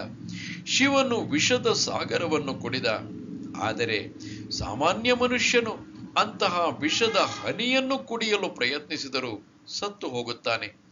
ಗಾಂಜಾ ಮತ್ತು ಅಂತಹ ಮಾದಕ ವಸ್ತುಗಳನ್ನು ಸೇವಿಸಲು ಬಯಸುವ ಹುಸಿ ಶಿವಭಕ್ತರು ಅನೇಕರಿದ್ದಾರೆ. ಶಿವನ ಕಾರ್ಯಗಳನ್ನು ಹೀಗೆ ಅನುಕರಿಸಿ ತಾವು ಸಾವನ್ನು ಹತ್ತಿರಕ್ಕೆ ಕರೆಯುತ್ತಿದ್ದೇವೆ ಎನ್ನುವುದನ್ನು ಅವರು ಮರೆಯುತ್ತಾರೆ. ಇದೇ ರೀತಿ ಭಗವಂತನ ರಾಸಲೀಲೆಯನ್ನು ಅನುಕರಿಸ ಬಯಸುವ ಶ್ರೀಕೃಷ್ಣನ ಹುಸಿ ಭಕ್ತರಿದ್ದಾರೆ. ಅವರು ತಾವು ಗೋವರ್ಧನಗಿರಿಯನ್ನು ಎತ್ತಲಾರೆವು ಎನ್ನುವುದನ್ನು ಮರೆಯುತ್ತಾರೆ. ಆದುದರಿಂದ ಉತ್ತಮ ಮಾರ್ಗವೆಂದರೆ ಬಲಶಾಲಿಗಳನ್ನು ಅನುಕರಿಸಲು ಹೋಗದೆ ಅವರ ಉಪದೇಶವನ್ನಷ್ಟೇ ಅನುಸರಿಸುವುದು. ಅವರ ಅರ್ಹತೆಯಿಲ್ಲದೆ ಅವರ ಸ್ಥಾನಗಳನ್ನು ಆಕ್ರಮಿಸಲು ಪ್ರಯತ್ನಿಸಬಾರದು. ಪರಮ ಪ್ರಭುವಿನ ಶಕ್ತಿಯನ್ನು ವಾಸ್ತವಿಕವಾಗಿ ಹೊಂದಿಲ್ಲದ ದೇವರ ಅವತಾರಗಳು ಎಷ್ಟೋ ಇವೆ. ಸಕ್ತಾ ಕರ್ಮಣ್ಯ ವಿದ್ವಾಂಸಃ ಯಥಾ ಕುರ್ವಂತಿ ಭಾರತ ಕುರ್ಯಾದ್ವಿದ್ವಾಂಸ್ ತಥಾ ಸಕ್ತಃ ಚಿಕೀರ್ಷುರ್ಲೋಕ ಸಂಗ್ರಹಂ. ಅಜ್ಞಾನಿಗಳಾದವರು ಹೇಗೆ ಫಲಾಸಕ್ತರಾಗಿ ಕರ್ಮವನ್ನು ಮಾಡುತ್ತಾರೆಯೋ ಹಾಗೆಯೇ ವಿದ್ವಾಂಸರು ಆಸಕ್ತಿ ಇಲ್ಲದೆ ಜನಸಾಮಾನ್ಯರನ್ನು ಯೋಗ್ಯ ಮಾರ್ಗದಲ್ಲಿ ಕರೆದೊಯ್ಯಲು ಕರ್ಮವನ್ನು ಮಾಡಬೇಕು. ಕೃಷ್ಣ ಪ್ರಜ್ಞೆ ಇರುವವನಿಗೂ ಮತ್ತು ಕೃಷ್ಣ ಪ್ರಜ್ಞೆ ಇಲ್ಲದಿರುವವನಿಗೂ ಅವರ ಬೇರೆ ಬೇರೆ ಅಪೇಕ್ಷೆಗಳಿಂದ ವ್ಯತ್ಯಾಸ ಉಂಟಾಗುತ್ತದೆ. ಕೃಷ್ಣ ಪ್ರಜ್ಞೆಯ ಬೆಳವಣಿಗೆಗೆ ನೆರವಾಗದೇ ಇರುವುದು ಏನನ್ನು ಕೃಷ್ಣ ಪ್ರಜ್ಞೆ ಇರುವವನು ಮಾಡುವುದಿಲ್ಲ. ಅವನು ಐಹಿಕ ಚಟುವಟಿಕೆಗಳಲ್ಲಿ ಅತ್ಯಾಸಕ್ತಿ ಇರುವ ಅಜ್ಞಾನಿಯಂತೆಯೇ ಕೆಲಸ ಮಾಡಬಹುದು. ಆದರೆ ಅಜ್ಞಾನಿಯು ತನ್ನ ಇಂದ್ರಿಯ ತೃಪ್ತಿಗಾಗಿಯೇ ಕೆಲಸ ಮಾಡುತ್ತಾನೆ. ಇನ್ನೊಬ್ಬನು ಕೃಷ್ಣನ ತೃಪ್ತಿಗಾಗಿಯೇ ಕೆಲಸ ಮಾಡುತ್ತಾನೆ. ಅಂದರೆ ಜ್ಞಾನಿಯಾದವನು ಕೃಷ್ಣ ಪ್ರಜ್ಞೆಯಲ್ಲಿ ಇರುವವನು ಕೃಷ್ಣನ ತೃಪ್ತಿಗಾಗಿಯೇ ಕೆಲಸ ಮಾಡುತ್ತಾನೆ. ಆದುದರಿಂದ ಹೇಗೆ ಕಾರ್ಯ ಮಾಡಬೇಕು ಮತ್ತು ಹೇಗೆ ಕಾರ್ಯ ಫಲವನ್ನು ಕೃಷ್ಣ ಪ್ರಜ್ಞೆಯ ಉದ್ದೇಶಕ್ಕೆ ಬಳಸಬೇಕು ಎಂದು ಜನರಿಗೆ ತೋರಿಸಿಕೊಡುವುದು ಕೃಷ್ಣ ಪ್ರಜ್ಞೆ ಇರುವವನ ಕರ್ತವ್ಯ. ನ ಬುದ್ಧಿಭೇದಂ ಜನಯೇತ್ ಅಜ್ಞಾನಾಂ ಕರ್ಮ ಸಂಗಿನಾಂ ಜೋಷಯೇತ್ ಸರ್ವಕರ್ಮಾಣಿ ವಿದ್ವಾನ್ ಯುಕ್ತಃ ಸಮಾಚರನ್. ನಿಯತ ಕರ್ತವ್ಯಗಳ ಕರ್ಮ ಫಲಕ್ಕೆ ಅಂಟಿಕೊಂಡಿರುವವರ ಕೆಲಸವನ್ನು ನಿಲ್ಲಿಸಿಬಿಟ್ಟರೆ ಅವರ ಬುದ್ಧಿ ಕಲಕುತ್ತದೆ. ಆದುದರಿಂದ ವಿದ್ವಾಂಸನು ಅವರ ಕೆಲಸವನ್ನು ನಿಲ್ಲಿಸಿಬಿಡಬಾರದು. ಭಕ್ತಿ ಭಾವದಿಂದ ಕೆಲಸ ಮಾಡಿ ಆತನು ಅಜ್ಞಾನಿಗಳನ್ನು ಕೃಷ್ಣ ಪ್ರಜ್ಞೆಯ ಕ್ರಮವಾದ ಬೆಳವಣಿಗೆಗಾಗಿ ಎಲ್ಲ ಬಗೆಯ ಚಟುವಟಿಕೆಗಳಲ್ಲಿ ತೊಡಗಿಸಬೇಕು. ವೇದೈಶ್ಚ ಸರ್ವೇ ರಹಮೇವ ವೇದ್ಯಃ. ಎಲ್ಲ ವೈದಿಕ ವಿಧಿಗಳ ಗುರಿಯೂ ಒಂದೇ. ಎಲ್ಲ ವೈದಿಕ ವಿಧಿಗಳ ಗುರಿಯೂ ಇದೆ. ಎಲ್ಲ ವಿಧಿಗಳ, ಎಲ್ಲ ಯಜ್ಞಾಚರಣೆಗಳ ಮತ್ತು ಐಹಿಕ ಚಟುವಟಿಕೆಗಳ ನಿರ್ದೇಶನವೂ ಸೇರಿದಂತೆ ವೇದಗಳಲ್ಲಿ ಇರುವುದೆಲ್ಲದರ ಉದ್ದೇಶ ಕೃಷ್ಣನನ್ನು ಅರಿಯುವುದು. ಆತನೇ ಬದುಕಿನ ಪರಮ ಗುರಿಯು. ಆದರೆ ಬದ್ಧ ಜೀವಿಗಳಿಗೆ ಇಂದ್ರಿಯ ತೃಪ್ತಿಯ ಆಚೆ ಏನೂ ತಿಳಿಯದು. ಆದುದರಿಂದ ಆ ಗುರಿಗಾಗಿ ಅವರು ವೇದಗಳನ್ನು ಅಭ್ಯಾಸ ಮಾಡುತ್ತಾರೆ. ಆದರೆ ವೇದ ವಿಧಿಗಳಿಂದ ನಿಯಂತ್ರಿತವಾದ ಫಲಾಸಕ್ತ ಚಟುವಟಿಕೆಗಳು ಮತ್ತು ಇಂದ್ರಿಯ ತೃಪ್ತಿಯು ಕ್ರಮೇಣ ಮನುಷ್ಯರನ್ನು ಕೃಷ್ಣ ಪ್ರಜ್ಞೆಗೆ ಏರಿಸುತ್ತದೆ.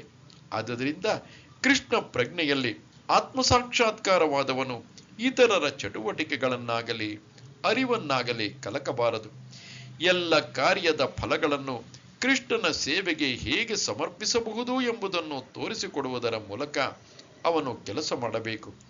ಇಂದ್ರಿಯ ತೃಪ್ತಿಗಾಗಿ ಕೆಲಸ ಮಾಡುವ ಅಜ್ಞಾನಿಯು ಹೇಗೆ ಕೆಲಸ ಮಾಡಬೇಕು ಮತ್ತು ಹೇಗೆ ನಡೆದುಕೊಳ್ಳಬೇಕು ಎನ್ನುವುದನ್ನು ಕಲಿತುಕೊಳ್ಳುವಂತೆ ಕೃಷ್ಣ ಪ್ರಜ್ಞೆಯುಳ್ಳ ವಿದ್ವಾಂಸನು ಕೆಲಸ ಮಾಡಬಹುದು. ಅಜ್ಞಾನಿಯಾದವನ ಚಟುವಟಿಕೆಗಳಿಗೆ ಭಂಗ ತರಬಾರದು. ಆದರೆ ಸ್ವಲ್ಪ ಮಟ್ಟಿಗೆ ಬೆಳೆದ ಕೃಷ್ಣ ಪ್ರಜ್ಞೆಯುಳ್ಳ ಮನುಷ್ಯನು ಇತರ ವೈದಿಕ ನಿಯಮಗಳಿಗೆ ಕಾಯದೆ ನೇರವಾಗಿ ಭಗವಂತನ ಸೇವೆಯಲ್ಲಿ ತೊಡಗಬಹುದು. ಆ ಭಾಗ್ಯಶಾಲಿಗೆ ವೈದಿಕ ವಿಧಿಗಳನ್ನು ಅನುಸರಿಸುವ ಅಗತ್ಯವಿಲ್ಲ, ಏಕೆಂದರೆ ನಿಯತ ಕರ್ತವ್ಯಗಳನ್ನು ಮಾಡುವುದರಿಂದ ಪಡೆಯುವ ಎಲ್ಲ ಪರಿಣಾಮಗಳನ್ನು ನೇರವಾದ ಕೃಷ್ಣ ಪ್ರಜ್ಞೆಯಿಂದ ಪಡೆಯಬಹುದು. ಪ್ರಕೃತೆ ಕ್ರಿಯಮಾಣಾನಿ ಗುಣೈ ಕರ್ಮಾಣಿ ಸರ್ವಶಃ ಅಹಂಕಾರ ವಿಮೂಢಾತ್ಮ ಕರ್ತಾಹಮಿತಿ ಮನ್ಯತೆ. ಕಾರ್ಯಗಳನ್ನು ವಾಸ್ತವವಾಗಿ ಪ್ರಕೃತಿಯ ತ್ರಿಗುಣಗಳೇ ಮಾಡುತ್ತವೆ. ಆದರೆ ಅಹಂಕಾರದಿಂದ ಮೂಢನಾದವನು ತಾನೇ ಕಾರ್ಯಗಳನ್ನು ಮಾಡುತ್ತೇನೆ ಎಂದು ಭಾವಿಸುತ್ತಾನೆ. ಕೃಷ್ಣ ಪ್ರಜ್ಞೆಯಿರುವ ಒಬ್ಬನು ಮತ್ತು ಐಹಿಕ ಪ್ರಜ್ಞೆಯಲ್ಲಿರುವ ಮತ್ತೊಬ್ಬನು ಒಂದೇ ಮಟ್ಟದಲ್ಲಿ ಕೆಲಸ ಮಾಡುತ್ತಿರುವಾಗ ಇಬ್ಬರು ಒಂದೇ ನೆಲೆಯಲ್ಲಿ ಇರುವಂತೆ ತೋರಬಹುದು. ಆದರೆ ಅವರಿಬ್ಬರ ಸ್ಥಾನಗಳಲ್ಲಿ ತೀವ್ರ ವ್ಯತ್ಯಾಸವಿದೆ. ಐಹಿಕ ಪ್ರಜ್ಞೆಯಲ್ಲಿರುವ ಮನುಷ್ಯನು ಅಹಂಕಾರದ ದೆಸೆಯಿಂದ ತಾನೇ ಎಲ್ಲವನ್ನೂ ಮಾಡುವವನು ಎಂದು ದೃಢವಾಗಿ ನಂಬಿರುತ್ತಾನೆ. ದೇಹದ ಯಂತ್ರವನ್ನು ಐಹಿಕ ಪ್ರಕೃತಿಯು ಸೃಷ್ಟಿ ಮಾಡಿದೆ ಮತ್ತು ಈ ಪ್ರಕೃತಿಯು ಭಗವಂತನ ಮೇಲ್ವಿಚಾರಣೆಯಲ್ಲಿ ಕೆಲಸ ಮಾಡುತ್ತದೆ ಎನ್ನುವುದು ಅವನಿಗೆ ತಿಳಿಯದು. ಪ್ರಾಪಂಚಿಕನಿಗೆ ಕಟ್ಟ ಕಡೆಯದಾಗಿ ತಾನು ಕೃಷ್ಣನ ನಿಯಂತ್ರಣದಲ್ಲಿ ಇದ್ದೇನೆ ಎನ್ನುವುದು ತಿಳಿಯದು. ಅಹಂಕಾರಿಯಾದವನು ತಾನೇ ಸ್ವತಂತ್ರವಾಗಿ ಎಲ್ಲವನ್ನೂ ಮಾಡಿದೆ ಎಂದು ಹೇಳಿಕೊಳ್ಳುತ್ತಾನೆ. ಇದೇ ಅವನ ಅಜ್ಞಾನದ ಲಕ್ಷಣ. ಈ ಜಡವಾದ ಮತ್ತು ಸೂಕ್ಷ್ಮವಾದ ದೇಹವನ್ನು ದೇವೋತ್ತಮ ಪರಮ ಪುರುಷನ ಆಜ್ಞೆಯಂತೆ ಐಹಿಕ ಪ್ರಕೃತಿಯು ಸೃಷ್ಟಿಸಿದೆ. ಆದುದರಿಂದ ಅವನ ದೇಹದ ಮತ್ತು ಮನಸ್ಸಿನ ಚಟುವಟಿಕೆಗಳು ಕೃಷ್ಣ ಪ್ರಜ್ಞೆಯಲ್ಲಿ ಕೃಷ್ಣನ ಸೇವೆಯಲ್ಲಿ ತೊಡಗಬೇಕು ಎನ್ನುವುದು ಅವನಿಗೆ ತಿಳಿಯದು. ಇಂದ್ರಿಯಗಳನ್ನು ಇಂದ್ರಿಯ ತೃಪ್ತಿಗಾಗಿ ಬಹುಕಾಲ ದುರುಪಯೋಗ ಮಾಡಿಕೊಂಡಿದ್ದರಿಂದ ವಾಸ್ತವಿಕವಾಗಿ ಅಹಂಕಾರವು ಅವನನ್ನು ಮೂಢನನ್ನಾಗಿ ಮಾಡುತ್ತದೆ. ಇದರಿಂದ ಅವನು ಕೃಷ್ಣನೊಡನೆ ತನ್ನ ನಿತ್ಯ ಸಂಬಂಧವನ್ನೇ ಮರೆತು ಬಿಡುತ್ತಾನೆ. ಆದುದರಿಂದ ಅಜ್ಞಾನಿಯು ದೇವೋತ್ತಮ ಪರಮ ಪುರುಷನಿಗೆ ಹೃಷಿಕೇಶ ಅಥವಾ ಐಹಿಕ ಶರೀರದ ಇಂದ್ರಿಯಗಳ ಪ್ರಭು ಎಂದು ಹೆಸರು ಎನ್ನುವುದನ್ನು ಮರೆತು ಬಿಡುತ್ತಾನೆ. ತತ್ವವಿತ್ತು ಮಹಾಬಾಹೋ ಗುಣಕರ್ಮ ವಿಭಾಗಯೋಃ ಗುಣಾಗುಣೇಷು ವರ್ತಂತೆ ಇತಿ ಮತ್ವಾ ನ ಸಜ್ಜತೆ. ಹೇ ಮಹಾಬಾಹುವಾದ ಅರ್ಜುನ, ಪರಮ ಸತ್ಯವನ್ನು ತಿಳಿದವನು ಇಂದ್ರಿಯಗಳಲ್ಲಿ ಮತ್ತು ಇಂದ್ರಿಯ ತೃಪ್ತಿಯಲ್ಲಿ ತೊಡಗುವುದಿಲ್ಲ. ಅವನಿಗೆ ಭಕ್ತಿ ಸೇವೆ ಮತ್ತು ಫಲದಾಸೆ ಇರುವ ಕರ್ಮ ಇವುಗಳಲ್ಲಿನ ವ್ಯತ್ಯಾಸವು ತಿಳಿದಿರುತ್ತದೆ. ಪರಮ ಸತ್ಯವನ್ನು ತಿಳಿದವನಿಗೆ ಐಹಿಕ ಸಹವಾಸದಲ್ಲಿ ತನ್ನ ತೊಡಕಿನ ಸ್ಥಿತಿಯ ವಿಷಯವಾಗಿ ದೃಢವಾದ ಅರಿವಿರುತ್ತದೆ. ತಾನು ದೇವೋತ್ತಮ ಪರಮಪುರುಷನಾದ ಕೃಷ್ಣನ ವಿಭಿನ್ನ ಅಂಶ ಮತ್ತು ಐಹಿಕ ಸೃಷ್ಟಿಯಲ್ಲಿ ತನ್ನ ಸ್ಥಾನ ಇರಬಾರದು ಎಂದು ಅವನಿಗೆ ತಿಳಿದಿರುತ್ತದೆ. ವಾಸ್ತವವಾಗಿ ತಾನು ನಿತ್ಯಜ್ಞಾನಾನಂದನಾದ ಪರಮ ಪ್ರಭುವಿನ ವಿಭಿನ್ನ ಅಂಶ ಎಂದು ಅವನಿಗೆ ಗೊತ್ತು. ಹೇಗೋ ತಾನು ಜೀವನದ ಭೌತಿಕ ಕಲ್ಪನೆಯಲ್ಲಿ ಸಿಕ್ಕಿಕೊಂಡಿದ್ದೇನೆ ಎಂದು ಅವನು ಗುರುತಿಸುತ್ತಾನೆ. ತನ್ನ ಪರಿಶುದ್ಧ ಅಸ್ತಿತ್ವದಲ್ಲಿ ತನ್ನ ಭಕ್ತಿ ಸೇವೆಯ ಚಟುವಟಿಕೆಗಳನ್ನು ದೇವೋತ್ತಮ ಪರಮಪುರುಷನಾದ ಕೃಷ್ಣನ ಸೇವೆಗೆ ಸರಿಹೊಂದಿಸುವುದು ಅವನ ಕರ್ತವ್ಯ. ಆದುದರಿಂದ ಅವನು ಕೃಷ್ಣ ಪ್ರಜ್ಞೆಯ ಚಟುವಟಿಕೆಗಳಲ್ಲಿ ತೊಡಗುತ್ತಾನೆ. ಐಹಿಕ ಚಟುವಟಿಕೆಗಳು ಸನ್ನಿವೇಶಕ್ಕೆ ಮಿತಗೊಂಡವು ಮತ್ತು ತಾತ್ಕಾಲಿಕ. ಆದುದರಿಂದ ಆತನಿಗೆ ಸಹಜವಾಗಿ ಭೌತಿಕ ಇಂದ್ರಿಯಗಳ ಚಟುವಟಿಕೆಗಳಲ್ಲಿ ಆಸಕ್ತಿ ಇರುವುದಿಲ್ಲ. ತನ್ನ ಬದುಕಿನ ಐಹಿಕ ಸ್ಥಿತಿಯು ಭಗವಂತನ ಪರಮ ನಿಯಂತ್ರಣದಲ್ಲಿದೆ ಎಂದು ಅವನಿಗೆ ಗೊತ್ತು. ಆದುದರಿಂದ ವಿವಿಧ ಬಗೆಯ ಪ್ರಾಪಂಚಿಕ ಪ್ರತಿಕ್ರಿಯೆಗಳು ಅವನ ಮನಸ್ಸನ್ನು ಕಲಕುವುದಿಲ್ಲ. ಈ ಪ್ರತಿಕ್ರಿಯೆಗಳು ಭಗವಂತನ ಕರುಣೆ ಎಂದು ಅವನು ಭಾವಿಸುತ್ತಾನೆ. ಶ್ರೀಮದ್ ಭಾಗವತದ ಪ್ರಕಾರ ಪರಮ ಸತ್ಯವನ್ನು ನಿರಾಕಾರ ಬ್ರಹ್ಮ, ಪರಮಾತ್ಮ ಮತ್ತು ದೇವೋತ್ತಮ ಪರಮ ಪುರುಷ ಎನ್ನುವ ಮೂರು ಸ್ವರೂಪಗಳಲ್ಲಿ ಅರಿತವನನ್ನು ತತ್ವವಿತ್ ಎಂದು ಕರೆಯಲಾಗುತ್ತದೆ. ಏಕೆಂದರೆ ಪರಮ ಪ್ರಭುವಿನೊಂದಿಗೆ ತನ್ನ ಸಂಬಂಧದ ವಾಸ್ತವ ಸ್ಥಿತಿ ಅವನಿಗೆ ಗೊತ್ತು. ಪ್ರಕೃತಿರ್ಗುಣ ಸಮ್ಮೂಢ ಸಜ್ಜಂತೆ ಗುಣಕರ್ಮಸು ತಾನ ಕೃತ್ಸ್ನವಿದೋ ಬಂಧಾನ್ ಕೃತ್ಸ್ನವಿನ್ನ ವಿಚಾಲಯೇತ್. ಪ್ರಕೃತಿಯ ಗುಣಗಳಿಂದ ಮೂಢರಾದ ಅಜ್ಞಾನಿಗಳು ಸಂಪೂರ್ಣವಾಗಿ ಐಹಿಕ ಚಟುವಟಿಕೆಗಳಲ್ಲಿ ತನ್ಮಯರಾಗುತ್ತಾರೆ. ಕೆಲಸ ಮಾಡುವವರ ಅಜ್ಞಾನದಿಂದ ಈ ಕರ್ತವ್ಯಗಳು ಕೆಳಮಟ್ಟದವಾದರೂ ವಿವೇಕಿಗಳು ಅದನ್ನು ವಿಚಲಗೊಳಿಸಲು ಪ್ರಯತ್ನಿಸಬಾರದು. ತಿಳುವಳಿಕೆ ಇಲ್ಲದವರು ಸ್ಥೂಲ ಐಹಿಕ ಪ್ರಜ್ಞೆಯೊಂದಿಗೆ ತಮ್ಮನ್ನು ತಪ್ಪಾಗಿ ಗುರುತಿಸಿಕೊಳ್ಳುತ್ತಾರೆ ಮತ್ತು ಐಹಿಕ ಉಪಾಧಿಗಳಿಂದ ತುಂಬಿ ಹೋಗಿರುತ್ತಾರೆ. ಈ ಶರೀರವು ಐಹಿಕ ಪ್ರಕೃತಿಯ ಕೊಡುಗೆ. ದೈಹಿಕ ಪ್ರಜ್ಞೆಗೆ ಅತಿಯಾಗಿ ಅಂಟಿಕೊಂಡಿರುವವನನ್ನು ಮಂದ ಅಥವಾ ಆತ್ಮದ ಅರಿವಿಲ್ಲದ ಸೋಮಾರಿ ಎಂದು ಕರೆಯುತ್ತಾರೆ. ಅಜ್ಞಾನಿಗಳು ದೇಹವನ್ನೇ ಆತ್ಮ ಎಂದು ಭಾವಿಸುತ್ತಾರೆ. ಇತರರೊಡನೆ ದೇಹದ ಬಾಂಧವ್ಯವನ್ನು ಬಂಧುತ್ವ ಎಂದು ಸ್ವೀಕರಿಸುತ್ತಾರೆ. ತಮಗೆ ದೇಹವನ್ನು ಕೊಟ್ಟ ಭೂಮಿಯನ್ನು ಪೂಜಿಸುತ್ತಾರೆ ಮತ್ತು ಧಾರ್ಮಿಕ ವಿಧಿಗಳ ಔಪಚಾರಿಕಗಳೇ ಗುರಿ ಎಂದು ಭಾವಿಸುತ್ತಾರೆ. ಸಾಮಾಜಿಕ ಕಾರ್ಯ, ರಾಷ್ಟ್ರೀಯತೆ ಮತ್ತು ಪರೋಪಕಾರಗಳು ಇವು ಐಹಿಕವಾಗಿ ಉಪಾಧಿಗಳಿಗೆ ಒಳಗಾದ ಜನರ ಕೆಲವು ಚಟುವಟಿಕೆಗಳು. ಇಂತಹ ಉಪಾಧಿಗಳ ಮೋಡಿಯಲ್ಲಿ ಸಿಕ್ಕು ಅವರು ಯಾವಾಗಲೂ ಐಹಿಕ ಕ್ಷೇತ್ರದಲ್ಲಿ ಕಾರ್ಯನಿರತರಾಗಿರುತ್ತಾರೆ. ಅವರಿಗೆ ಆತ್ಮಸಾಕ್ಷಾತ್ಕಾರವು ಒಂದು ಕಟ್ಟು ಕತೆ. ಆದುದರಿಂದ ಅದರಲ್ಲಿ ಅವರಿಗೆ ಆಸಕ್ತಿ ಇಲ್ಲ. ಆದರೆ ಆಧ್ಯಾತ್ಮಿಕ ಬದುಕಿನಲ್ಲಿ ತಿಳುವಳಿಕೆ ಇರುವವರು ಹೀಗೆ ಐಹಿಕವಾಗಿ ತನ್ಮಯರಾಗಿರುವ ಜನರ ಮನಸ್ಸನ್ನು ಕ್ಷೋಭೆಗೊಳಿಸಲು ಪ್ರಯತ್ನಿಸಬಾರದು. ತಮ್ಮ ಆಧ್ಯಾತ್ಮಿಕ ಚಟುವಟಿಕೆಗಳನ್ನು ಸದ್ದಿಲ್ಲದೆ ಮುಂದುವರಿಸಿಕೊಂಡು ಹೋಗುವುದು ಉತ್ತಮ. ಹೀಗೆ ಗಲಿಬಿಲಿಗೊಂಡವರು ಅಹಿಂಸೆಯಂತಹ ಬದುಕಿನ ಮೂಲ ನೈತಿಕ ತತ್ವಗಳಲ್ಲಿ ಮತ್ತು ಇಂತಹವೇ ಐಹಿಕ ಕಲ್ಯಾಣ ಕಾರ್ಯದಲ್ಲಿ ತೊಡಗಿರಬಹುದು. ಅಜ್ಞಾನಿಗಳಾದವರು ಕೃಷ್ಣ ಪ್ರಜ್ಞೆಯಲ್ಲಿನ ಚಟುವಟಿಕೆಗಳನ್ನು ಮೆಚ್ಚಿಕೊಳ್ಳಲಾರರು.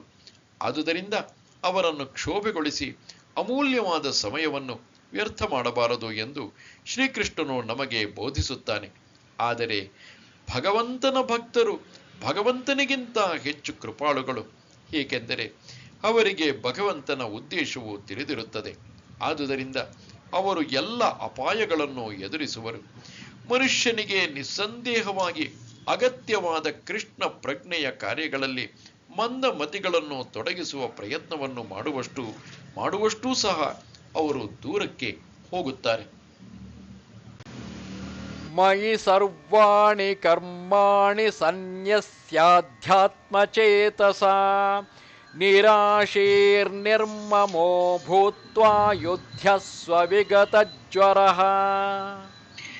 ಆದುದರಿಂದ ಅರ್ಜುನ, ನಿನ್ನ ಎಲ್ಲ ಕರ್ಮಗಳನ್ನು ನನಗೆ ಅರ್ಪಿಸಿ ನನ್ನನ್ನು ಸಂಪೂರ್ಣವಾಗಿ ಅರಿತುಕೊಂಡು ಫಲಾಪೇಕ್ಷೆಯಿಲ್ಲದೆ, ಒಡೆತನದ ಭಾವವಿಲ್ಲದೆ, ಜಡತ್ವವಿಲ್ಲದೆ ಯುದ್ಧ ಮಾಡು. ಈ ಶ್ಲೋಕವು ಭಗವದ್ಗೀತೆಯ ಉದ್ದೇಶವನ್ನು ಸ್ಪಷ್ಟವಾಗಿ ಸೂಚಿಸುತ್ತದೆ. ಸೈನ್ಯದಲ್ಲಿನ ಶಿಸ್ತಿನಿಂದ ಕರ್ತವ್ಯಗಳನ್ನು ನಿರ್ವಹಿಸಲು ಮನುಷ್ಯನು ಸಂಪೂರ್ಣವಾಗಿ ಕೃಷ್ಣ ಪ್ರಜ್ಞೆಯನ್ನು ಪಡೆಯಬೇಕೆಂದು ಭಗವಂತನು ಬೋಧಿಸುತ್ತಾನೆ. ಇಂತಹ ಅಪ್ಪಣೆಯಿಂದ ಕಷ್ಟಗಳು ತಲೆದೋರಬಹುದು. ಆದರೂ ಕೃಷ್ಣನನ್ನು ನೆಚ್ಚಿ ಕರ್ತವ್ಯಗಳನ್ನು ಮಾಡಬೇಕು, ಏಕೆಂದರೆ ಜೀವಿಯ ಸಹಜ ಸ್ವರೂಪವೇ ಅದು. ಭಗವಂತನ ಸಹಕಾರವಿಲ್ಲದೆ ಜೀವಿಯು ಸುಖವಾಗಿ ಇರುವುದು ಸಾಧ್ಯವಿಲ್ಲ, ಏಕೆಂದರೆ ಜೀವಿಯ ನಿತ್ಯ ಸಹಜ ಸ್ವರೂಪವು ಭಗವಂತನ ಅಪೇಕ್ಷೆಗಳಿಗೆ ವಿಧೇಯನಾಗಿ ನಡೆದುಕೊಳ್ಳುವುದು. ಆದುದರಿಂದ ಭಗವಂತನು ತನ್ನ ಸೇನಾಧಿಪತಿ ಎಂದು ಭಾವಿಸಿ ಯುದ್ಧ ಮಾಡಬೇಕೆಂದು ಕೃಷ್ಣನು ಅರ್ಜುನನಿಗೆ ಅಪ್ಪಣೆ ಮಾಡಿದನು. ಭಗವಂತನ ಸುಪ್ರೀತಿಗಾಗಿ ಎಲ್ಲವನ್ನೂ ತ್ಯಾಗ ಮಾಡಬೇಕು, ಜೊತೆಗೆ ಒಡೆತನವನ್ನು ಅಪೇಕ್ಷಿಸದೆ ನಿಯತ ಕರ್ತವ್ಯಗಳನ್ನು ಮಾಡಬೇಕು. ಅರ್ಜುನನು ಭಗವಂತನ ಆಜ್ಞೆಯನ್ನು ಪರಿಶೀಲಿಸುವ ಅಗತ್ಯವಿರಲಿಲ್ಲ. ಏನಿದ್ದರೂ ಅವನು ಆ ಆಜ್ಞೆಯನ್ನು ಪರಿಪಾಲಿಸಬೇಕಾಗಿತ್ತು, ಅಷ್ಟೇ. ಭಗವಂತನು ಎಲ್ಲ ಆತ್ಮಗಳ ಆತ್ಮ.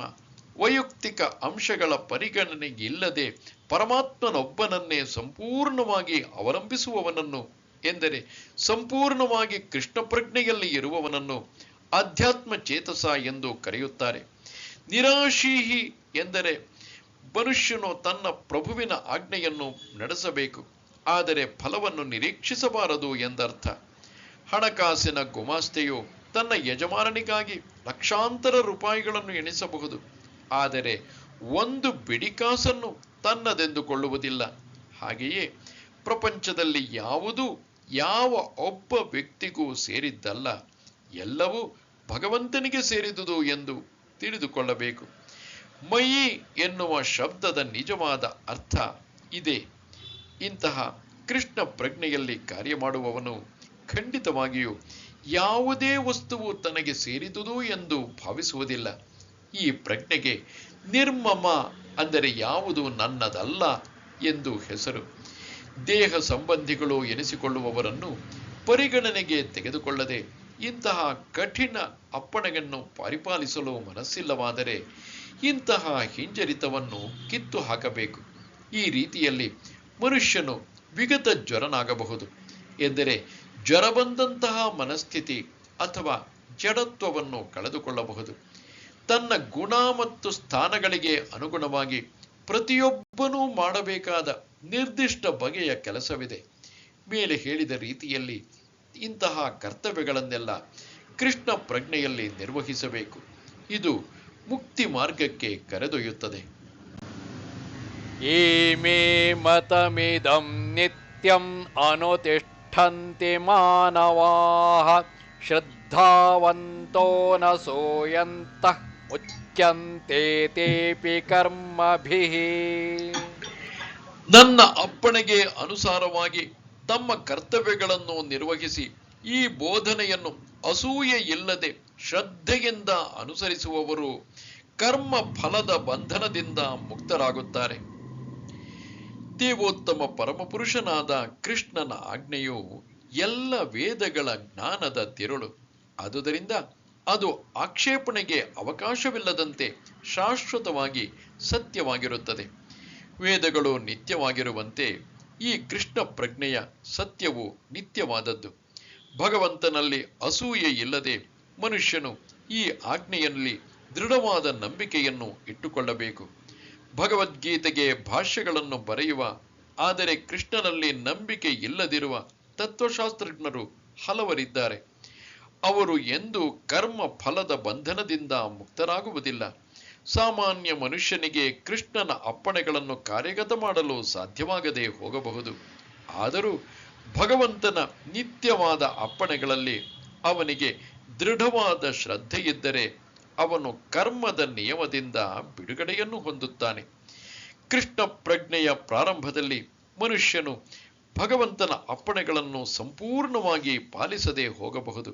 ಆದರೆ ಈ ತತ್ವದ ವಿಷಯದಲ್ಲಿ ಆತನಿಗೆ ಅಸಮಾಧಾನ ಇಲ್ಲದಿರುವುದರಿಂದ ಮತ್ತು ಸೋಲು ಹಾಗೂ ನಿರಾಸೆಗಳ ಪರಿಗಣನೆ ಇಲ್ಲದೆ ಪ್ರಾಮಾಣಿಕವಾಗಿ ಕೆಲಸ ಮಾಡುವುದರಿಂದ ನಿಶ್ಚಯವಾಗಿಯೂ ಆತನು ಶುದ್ಧ ಕೃಷ್ಣ ಪ್ರಜ್ಞೆಗೆ ಏರುವನು.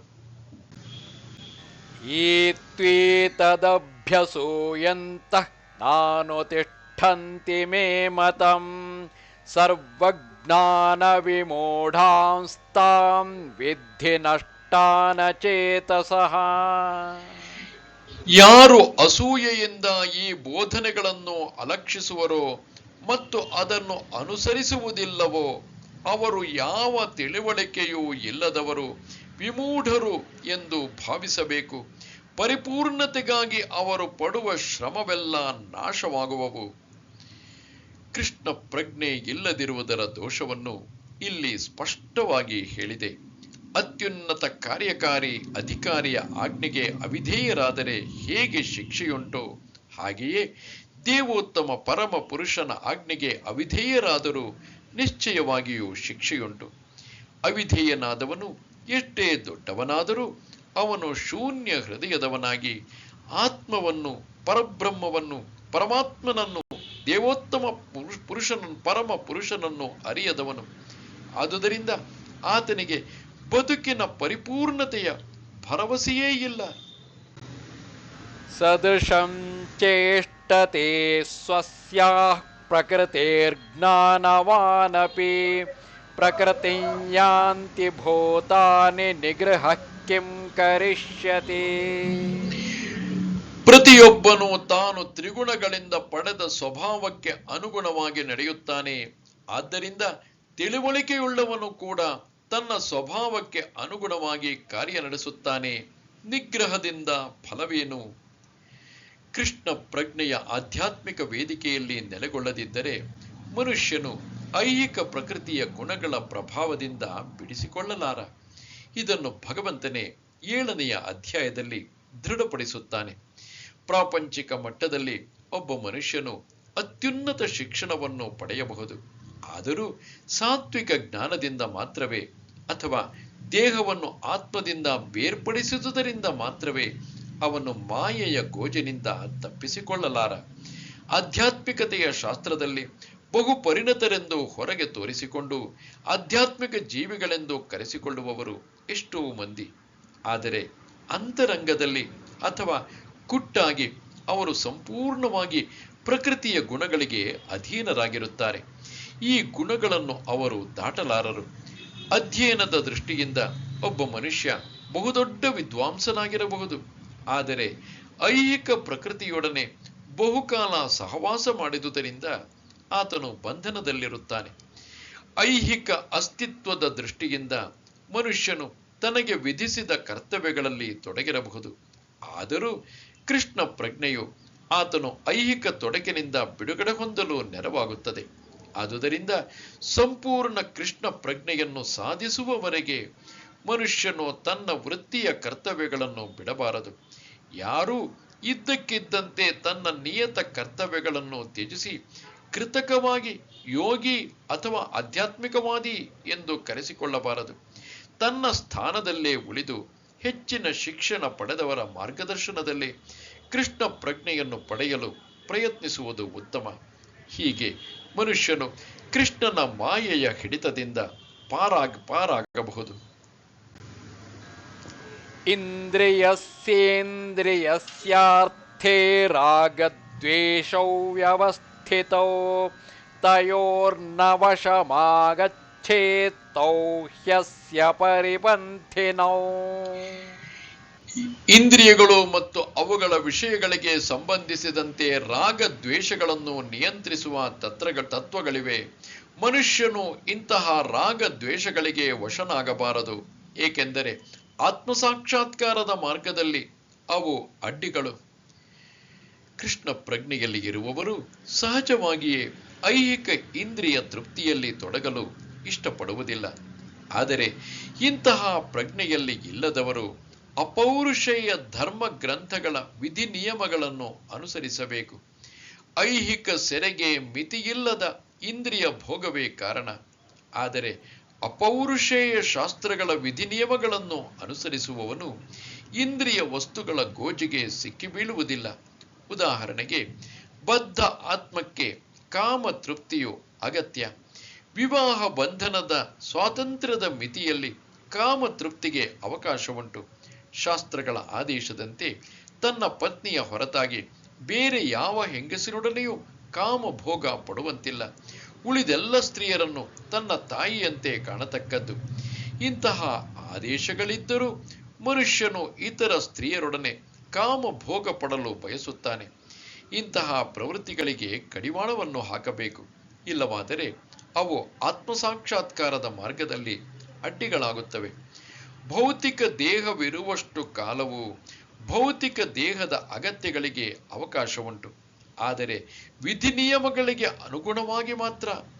ಆದರೂ ನಾವು ಇಂತಹ ಅವಕಾಶಗಳ ಹತೋಟಿಯನ್ನು ಅವಲಂಬಿಸಬಾರದು.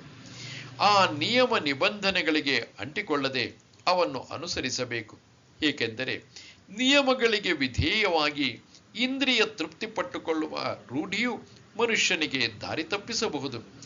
ರಾಜಮಾರ್ಗಗಳಲ್ಲಿಯೂ ಅಪಘಾತಗಳ ಸಾಧ್ಯತೆಯೂ ಇರುವ ಹಾಗೆ ರಸ್ತೆಗಳನ್ನು ಬಹು ಎಚ್ಚರಿಕೆಯಿಂದ ಒಳ್ಳೆಯ ಸ್ಥಿತಿಯಲ್ಲಿ ಉಳಿಸಿಕೊಂಡು ಬಂದಿರಬಹುದು. ಆದರೂ ಅತ್ಯಂತ ಸುರಕ್ಷಿತ ರಸ್ತೆಯಲ್ಲಿ ಸಹ ಅಪಘಾತ ಆಗುವುದೇ ಇಲ್ಲ ಎಂದು ಯಾರು ಖಂಡಿತವಾಗಿ ಭರವಸೆ ನೀಡಲು ಸಾಧ್ಯವಿಲ್ಲ. ಐಹಿಕ ಸಹವಾಸ ಇರುವುದರಿಂದ ಇಂದ್ರಿಯ ಭೋಗದ ಮನೋಧರ್ಮ ಬಹು ದೀರ್ಘಕಾಲ ಉಳಿದುಕೊಂಡು ಬಂದಿದೆ. ಆದುದರಿಂದ ಇಂದ್ರಿಯ ತೃಪ್ತಿಯು ನಿಯಂತ್ರಣಕ್ಕೆ ಒಳಗಾಗಿದ್ದರೂ ಪತನದ ಸಾಧ್ಯತೆ ಇದ್ದೇ ಇದೆ. ಆದುದರಿಂದ ನಿಯಂತ್ರಿತ ಇಂದ್ರಿಯ ತೃಪ್ತಿಯನ್ನು ಸಹ ನಿಶ್ಚಯವಾಗಿಯೂ ತಪ್ಪಿಸಬೇಕು. ಆದರೆ ಕೃಷ್ಣ ಪ್ರಜ್ಞೆಯಲ್ಲಿ ಎಂದರೆ ಸದಾ ಕೃಷ್ಣನ ಪ್ರೇಮಪೂರ್ವಕ ಸೇವೆಯಲ್ಲಿ ಆಸಕ್ತಿಯನ್ನು ಬೆಳೆಸಿಕೊಂಡರೆ ಅದು ಎಲ್ಲ ಇಂದ್ರಿಯ ಕರ್ಮಗಳಿಂದ ಮನುಷ್ಯನನ್ನು ಕಾಪಾಡುತ್ತದೆ. ಆದುದರಿಂದ ಬದುಕಿನ ಯಾವುದೇ ಘಟ್ಟದಲ್ಲಿಯೂ ಕೃಷ್ಣ ಪ್ರಜ್ಞೆಯಲ್ಲಿ ಅನಾಸಕ್ತರಾಗಲು ಪ್ರಯತ್ನಿಸಬಾರದು. ಎಲ್ಲ ರೀತಿಯ ಇಂದ್ರಿಯಾಸಕ್ತಿಯಿಂದ ದೂರವಾಗುವ ಉದ್ದೇಶವು ಅಂತಿಮವಾಗಿ ಕೃಷ್ಣ ಪ್ರಜ್ಞೆಯ ವೇದಿಕೆಯಲ್ಲಿ ನೆಲೆಯನ್ನು ಕಂಡುಕೊಳ್ಳುವುದೇ ಆಗಿದೆ.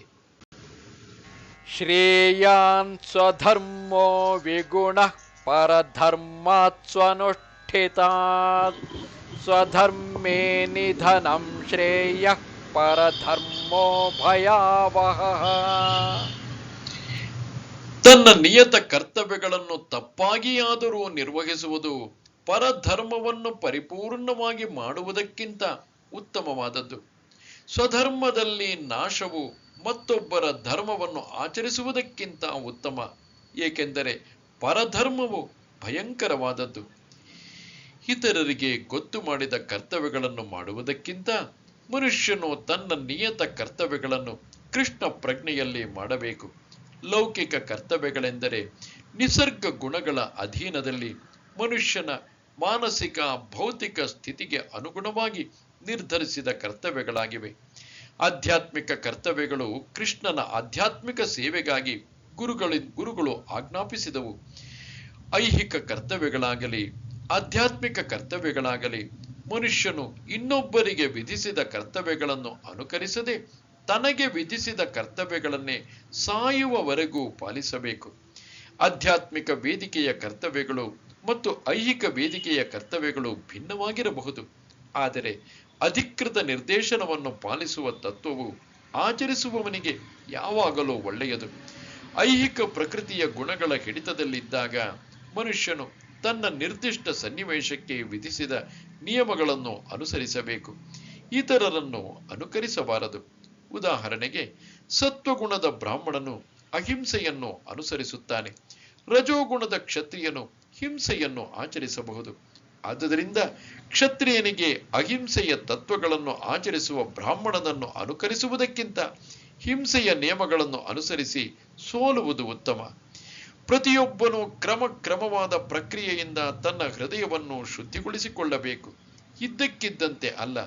ಆದರೆ ಐಹಿಕ ನಿಸರ್ಗದ ಗುಣಗಳನ್ನು ಮೀರಿ ಕೃಷ್ಣ ಪ್ರಜ್ಞೆಯಲ್ಲಿ ಸಂಪೂರ್ಣವಾಗಿ ನೆಲೆಯನ್ನು ಕಂಡುಕೊಂಡಾಗ ಮನುಷ್ಯನು ನಿಜವಾದ ಗುರುವಿನ ಮಾರ್ಗದರ್ಶನದಲ್ಲಿ ಏನನ್ನಾದರೂ ಮಾಡಬಹುದು. ಕೃಷ್ಣ ಪ್ರಜ್ಞೆಯ ಆ ಪರಿಪೂರ್ಣ ಸ್ಥಿತಿಯಲ್ಲಿ ಕ್ಷತ್ರಿಯನು ಬ್ರಾಹ್ಮಣನ ಕರ್ತವ್ಯವನ್ನೂ ಮಾಡಬಹುದು ಅಥವಾ ಬ್ರಾಹ್ಮಣನು ಕ್ಷತ್ರಿಯನ ಧರ್ಮವನ್ನು ಪಾಲಿಸಬಹುದು.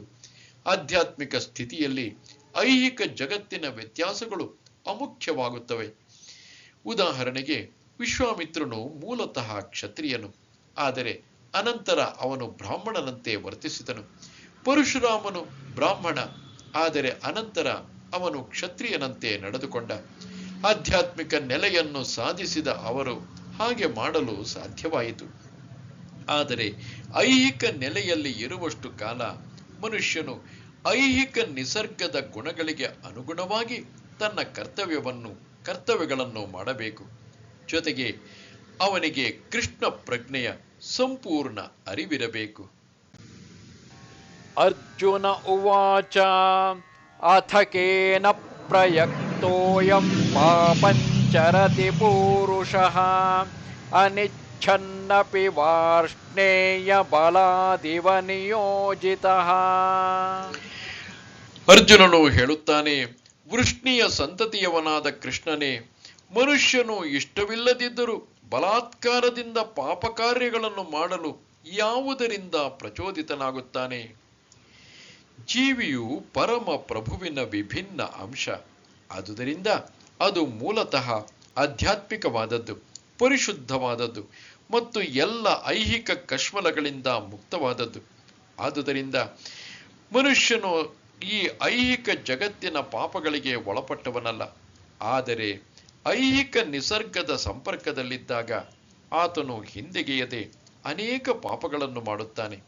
ಕೆಲವೊಮ್ಮೆ ತನ್ನ ಇಚ್ಛೆಗೆ ವಿರುದ್ಧವಾಗಿ ಪಾಪಗಳನ್ನು ಮಾಡುತ್ತಾನೆ.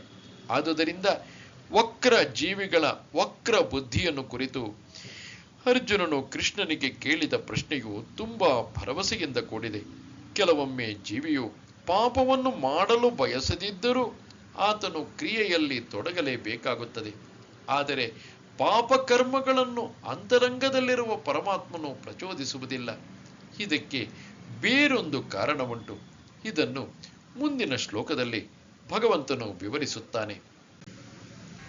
ಶ್ರೀ ಭಗವಾನುವಾಚ ಕಾಮ ಏಷ ಕ್ರೋಧ ಏಷ ರಜೋ ಗುಣ ಸಮದ್ಭವಃ ಮಹಾಶನೋ ಮಹಾಪಾಪ್ಮ ವಿದ್ಯೇನಮಿಹ ವೈರಿಣಂ. ದೇವೋತ್ತಮ ಪರಮ ಪುರುಷನು ಹೇಳಿದನು, ಅರ್ಜುನ, ರಜೋಗುಣದ ಸಂಪರ್ಕದಿಂದ ಹುಟ್ಟಿ ಅನಂತನ ಕ್ರೋಧವಾಗಿ ಮಾರ್ಪಡುವ ಕಾಮವೇ ಇದಕ್ಕೆ ಕಾರಣವಾಗುತ್ತದೆ. ಇದು ಎಲ್ಲವನ್ನೂ ನುಂಗಿ ಹಾಕುವ ಈ ಜಗತ್ತಿನ ಪಾಪ ಪೂರಿತ ಶತ್ರು. ಜೀವಿಗೆ ಐಹಿಕ ಸೃಷ್ಟಿಯೊಡನೆ ಸಂಬಂಧ ಬಂದಾಗ ರಜೋಗುಣದ ಸಹವಾಸದಿಂದ ಕೃಷ್ಣನಲ್ಲಿ ಅವನ ನಿತ್ಯ ಪ್ರೇಮವು ಕಾಮವಾಗಿ ಮಾರ್ಪಡುತ್ತದೆ.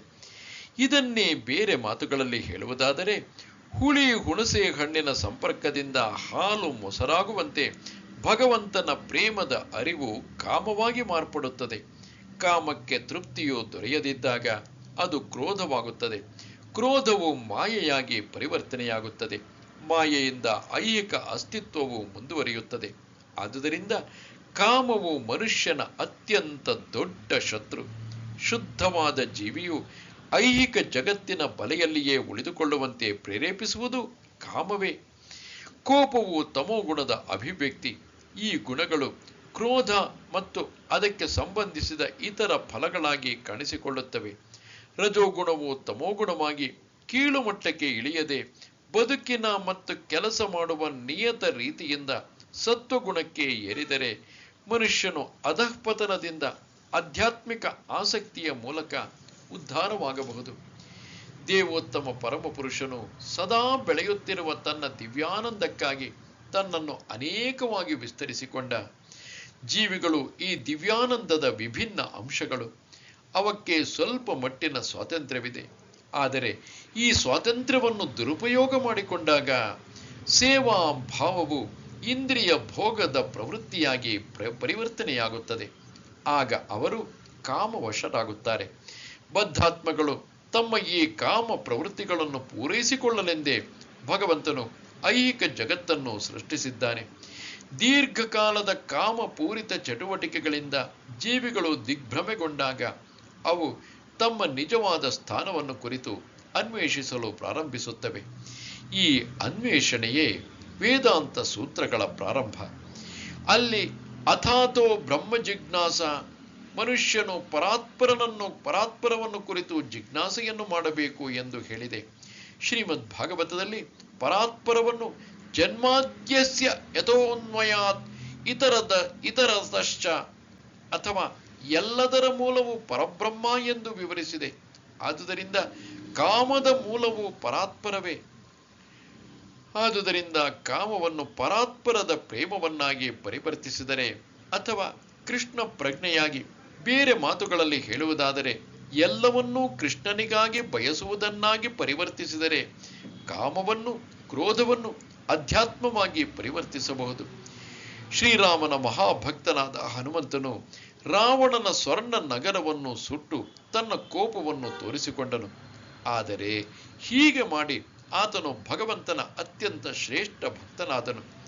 ಇಲ್ಲಿ ಭಗವದ್ಗೀತೆಯಲ್ಲಿ ಸಹ ಭಗವಂತನ ತೃಪ್ತಿಗಾಗಿ ಅರ್ಜುನನು ತನ್ನ ಶತ್ರುಗಳ ಮೇಲೆ ತನ್ನ ಕೋಪವನ್ನು ಪ್ರಯೋಗಿಸುವಂತೆ ಭಗವಂತನು ಅವನನ್ನು ಪ್ರೇರೇಪಿಸುತ್ತಾನೆ.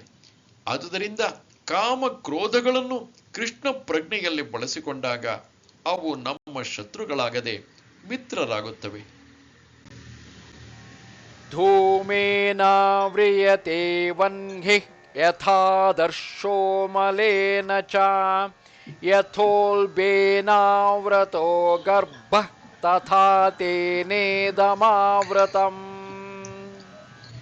ಹೊಗೆಯು ಬೆಂಕಿಯನ್ನು ಮುಚ್ಚುವಂತೆ, ಧೂಳು ಕನ್ನಡಿಯನ್ನು ಮುಚ್ಚುವಂತೆ, ಗರ್ಭಕೋಶವು ಭ್ರೂಣವನ್ನು ಮುಚ್ಚುವಂತೆ ವಿವಿಧ ಪ್ರಮಾಣಗಳ ಕಾಮವು ಜೀವಿಯನ್ನು ಮುಚ್ಚುತ್ತದೆ.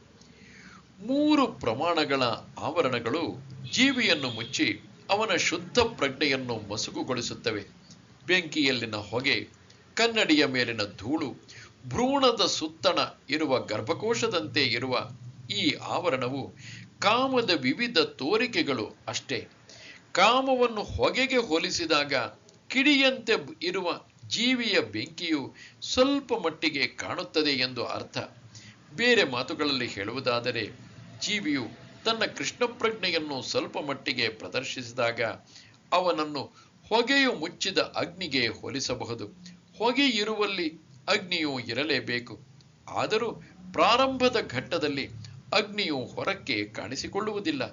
ಈ ಘಟ್ಟವು ಕೃಷ್ಣ ಪ್ರಜ್ಞೆಯ ಆರಂಭಿಕ ಘಟ್ಟದಂತಿದೆ. ಕನ್ನಡಿಯ ಮೇಲಿನ ಧೂಳು ಮನಸ್ಸಿನ ಕನ್ನಡಿಯನ್ನು ಹಲವಾರು ಆಧ್ಯಾತ್ಮಿಕ ರೀತಿಗಳಲ್ಲಿ ಶುಭ್ರಗೊಳಿಸುವ ವಿಧಾನಕ್ಕೆ ಸಂಬಂಧಿಸಿದೆ. ಅತ್ಯುತ್ತಮ ಮಾರ್ಗವೆಂದರೆ ಭಗವಂತನ ಪಾವನ ನಾಮದ ಸಂಕೀರ್ತನೆ. ಗರ್ಭಕೋಶವು ಭ್ರೂಣವನ್ನು ಆವರಿಸಿರುವ ಸಾದೃಶ್ಯವು ನಿಸ್ಸಹಾಯಕ ಸ್ಥಿತಿಯನ್ನು ಸೂಚಿಸುತ್ತದೆ. ಗರ್ಭದಲ್ಲಿರುವ ಶಿಶುವು ಎಷ್ಟು ನಿಸ್ಸಹಾಯಕ ಎಂದರೆ ಅದು ಅಲ್ಲಾಡಲಾರದು. ಬದುಕಿನ ಈ ಸ್ಥಿತಿಯನ್ನು ಮರಗಳ ಸ್ಥಿತಿಗೆ ಹೋಲಿಸಬಹುದು. ಮರಗಳೂ ಜೀವಿಗಳೇ, ಆದರೆ ಸ್ವಲ್ಪ ಹೆಚ್ಚು ಕಡಿಮೆ ಪ್ರಜ್ಞೆಯೇ ಇಲ್ಲದಿರುವಷ್ಟು ಮಟ್ಟಿಗೆ ಕಾಮದ ಅತಿ ಹೆಚ್ಚಿನ ಪ್ರದರ್ಶನದಿಂದ ಅವನ್ನು ಇಂತಹ ಸ್ಥಿತಿಯಲ್ಲಿ ಇಡಲಾಗಿದೆ. ಮುಚ್ಚಿರುವ ಕನ್ನಡಿಯನ್ನು ಪಶುಪಕ್ಷಿಗಳಿಗೆ ಹೋಲಿಸಿದೆ. ಹೊಗೆಯಿಂದ ಆವೃತವಾದ ಅಗ್ನಿಯನ್ನು ಮನುಷ್ಯನಿಗೆ ಹೋಲಿಸಿದೆ. ಮನುಷ್ಯ ರೂಪದಲ್ಲಿ ಜೀವಿಯು ಕೃಷ್ಣ ಪ್ರಜ್ಞೆಯನ್ನು ಸ್ವಲ್ಪ ಮಟ್ಟಿಗೆ ಪುನಶ್ಚೇತನಗೊಳಿಸಬಹುದು. ಆತನು ಇನ್ನು ಬೆಳವಣಿಗೆಯನ್ನು ಸಾಧಿಸಿದರೆ ಆಧ್ಯಾತ್ಮಿಕ ಜೀವನದ ಅಗ್ನಿಯನ್ನು ತನ್ನಲ್ಲಿ ಮತ್ತೆ ಹೊತ್ತಿಸಬಹುದು. ಬೆಂಕಿಯಲ್ಲಿನ ಹೊಗೆಯನ್ನು ಎಚ್ಚರಿಕೆಯಿಂದ ನಿರ್ವಹಿಸಿದರೆ ಬೆಂಕಿಯು ಪ್ರಜ್ವಲಿಸುವಂತೆ ಮಾಡಬಹುದು. ಆದುದರಿಂದ ಮಾನವ ಜನ್ಮವು ಐಹಿಕ ಅಸ್ತಿತ್ವದ ಗೋಜಿನಿಂದ ತಪ್ಪಿಸಿಕೊಳ್ಳಲು ಜೀವಿಗೆ ಒಂದು ಅವಕಾಶ. ಮನುಷ್ಯ ಜನ್ಮದಲ್ಲಿ ಸಮರ್ಥ ಮಾರ್ಗದರ್ಶನದಲ್ಲಿ ಕೃಷ್ಣ ಪ್ರಜ್ಞೆಯನ್ನು ಬೆಳೆಸಿಕೊಂಡು ಶತ್ರುವಾದ ಕಾಮವನ್ನು ಸೋಲಿಸಬಹುದು. ಆವೃತಂ ಜ್ಞಾನಮೇತೇನ ಜ್ಞಾನಿನೋ ನಿತ್ಯವೈರಿಣ ಕಾಮರೂಪೇಣ ಕೌಂತೇಯ ದುಷ್ಪೂರೇಣಾನಲೇನ ಚ. ಹೀಗೆ ಪ್ರಾಜ್ಞನಾದ ಜೀವಿಯ ಶುದ್ಧ ಪ್ರಜ್ಞೆಯನ್ನು ಆತನ ನಿತ್ಯ ವೈರಿಯು ಕಾಮರೂಪದಿಂದ ಆವರಿಸುತ್ತದೆ. ಅದಕ್ಕೆ ತೃಪ್ತಿ ಎನ್ನುವುದೇ ಇಲ್ಲ. ಅದು ಅಗ್ನಿಯಂತೆ ಉರಿಯುತ್ತಿರುತ್ತದೆ. ಒಂದೇ ಸಮನೆ ಇಂಧನವನ್ನು ಪೂರೈಸುವುದರಿಂದ ಅಗ್ನಿಯು ಹೇಗೆ ಆರುವುದಿಲ್ಲವೋ ಹಾಗೆ ಎಷ್ಟೇ ಇಂದ್ರಿಯ ಭೋಗದಿಂದಲೂ ಕಾಮಕ್ಕೆ ತೃಪ್ತಿಯಾಗುವುದಿಲ್ಲ ಎಂದು ಮನುಸ್ಮೃತಿಯಲ್ಲಿ ಹೇಳಿದೆ. ಈ ಐಹಿಕ ಜಗತ್ತಿನಲ್ಲಿ ಎಲ್ಲ ಚಟುವಟಿಕೆಗಳ ಕೇಂದ್ರವು ಕಾಮ. ಆದುದರಿಂದ ಐಹಿಕ ಜಗತ್ತನ್ನು ಮೈಥುನ್ಯಾಗಾರ ಅಥವಾ ಕಾಮಜೀವನದ ಸರಪಳಿಗಳು ಎಂದು ಕರೆಯುತ್ತಾರೆ. ಸಾಮಾನ್ಯ ಜೈಲಿನಲ್ಲಿ ಅಪರಾಧಿಗಳನ್ನು ಕಂಬಿಗಳ ಹಿಂದೆ ಇಡುತ್ತಾರೆ. ಹಾಗೆಯೇ ಭಗವಂತನ ನಿಯಮಗಳನ್ನು ಉಲ್ಲಂಘಿಸಿದ ಅಪರಾಧಿಗಳಿಗೆ ಕಾಮ ಜೀವನದ ಕೈ ಕೊಳಗಳನ್ನು ತೊಡಿಸಲಾಗುತ್ತದೆ. ಇಂದ್ರಿಯ ಭೋಗದ ಆಧಾರದ ಮೇಲೆ ಐಹಿಕ ನಾಗರಿಕತೆಯನ್ನು ಬೆಳೆಸುವುದೆಂದರೆ ಜೀವಿಯ ಐಹಿಕ ಅಸ್ತಿತ್ವದ ಅವಧಿಯನ್ನು ಬೆಳೆಸುವುದು ಎಂದು ಅರ್ಥ. ಆದುದರಿಂದ ಈ ಕಾಮವು ಜೀವಿಯನ್ನು ಐಹಿಕ ಜಗತ್ತಿನಲ್ಲಿಯೇ ಉಳಿಸುವ ಸಂಕೇತ. ಇಂದ್ರಿಯ ಭೋಗದಲ್ಲಿ ಸ್ವಲ್ಪ ಸುಖದ ಭಾವನೆ ಇರಬಹುದು, ಆದರೆ ವಾಸ್ತವವಾಗಿ ಸುಖ ಎನ್ನಿಸುವ ಆ ಭಾವನೆಯು ಅಂತಿಮವಾಗಿ ಭೋಗ ಪಡುವವನ ಶತ್ರುವೇ ಆಗುತ್ತದೆ. ಇಂದ್ರಿಯಾಣಿ ಮನೋಬುದ್ಧಿ ಅಸ್ಯಾಧಿಷ್ಠಾನಮುಚ್ಯತೆ ಏತೈರ್ವಿಮೋಹ ಯತ್ಯೇಷ ಜ್ಞಾನಮಾವೃತ್ಯ ದೇಹಿನಂ. ಈ ಕಾಮಕ್ಕೆ ಇಂದ್ರಿಯಗಳು, ಮನಸ್ಸು ಮತ್ತು ಬುದ್ಧಿ ಆವಾಸ ಸ್ಥಾನಗಳು. ಅವುಗಳ ಮೂಲಕ ಕಾಮವು ಜೀವಿಯ ಜ್ಞಾನವನ್ನು ಆವರಿಸಿ ಅವನನ್ನು ದಿಕ್ಕುಗೆಡಿಸುತ್ತವೆ. ಬದ್ಧಾತ್ಮನ ದೇಹದಲ್ಲಿ ಶತ್ರುವು ಆಯಕಟ್ಟಿನ ಸ್ಥಾನಗಳನ್ನು ವಶಪಡಿಸಿಕೊಂಡಿದ್ದಾನೆ. ಶತ್ರುವನ್ನು ಸೋಲಿಸಲು ಬಯಸುವವನಿಗೆ ಮೊದಲು ಶತ್ರು ಎಲ್ಲಿದ್ದಾನೆ ಎಂದು ತಿಳಿಯಬೇಕು. ಆದುದರಿಂದ ಕೃಷ್ಣನು ಆ ಸ್ಥಳಗಳ ಸುಳಿವನ್ನು ಕೊಡುತ್ತಿದ್ದಾನೆ. ಇಂದ್ರಿಯಗಳ ಎಲ್ಲ ಚಟುವಟಿಕೆಗಳ ಕೇಂದ್ರ ಮನಸ್ಸು. ಆದುದರಿಂದ ಇಂದ್ರಿಯ ವಸ್ತುಗಳ ವಿಷಯವನ್ನು ಕೇಳಿದಾಗ ಸಾಮಾನ್ಯವಾಗಿ ಮನಸ್ಸು ಎಲ್ಲ ಇಂದ್ರಿಯ ಭೋಗಗಳ ಯೋಚನೆಗಳ ಆಗರವಾಗುತ್ತದೆ. ಇದರ ಪರಿಣಾಮವಾಗಿ ಮನಸ್ಸು ಇಂದ್ರಿಯಗಳು ಕಾಮದ ಭಂಡಾರಗಳಾಗುತ್ತವೆ. ಆನಂತರ ಬುದ್ಧಿಯ ವಿಭಾಗವು ಇಂತಹ ಕಾಮ ಪ್ರವೃತ್ತಿಗಳ ರಾಜಧಾನಿಯಾಗುತ್ತದೆ. ಬುದ್ಧಿಯು ಆತ್ಮದ ನೆರೆಮನೆಯ ನಿವಾಸಿ.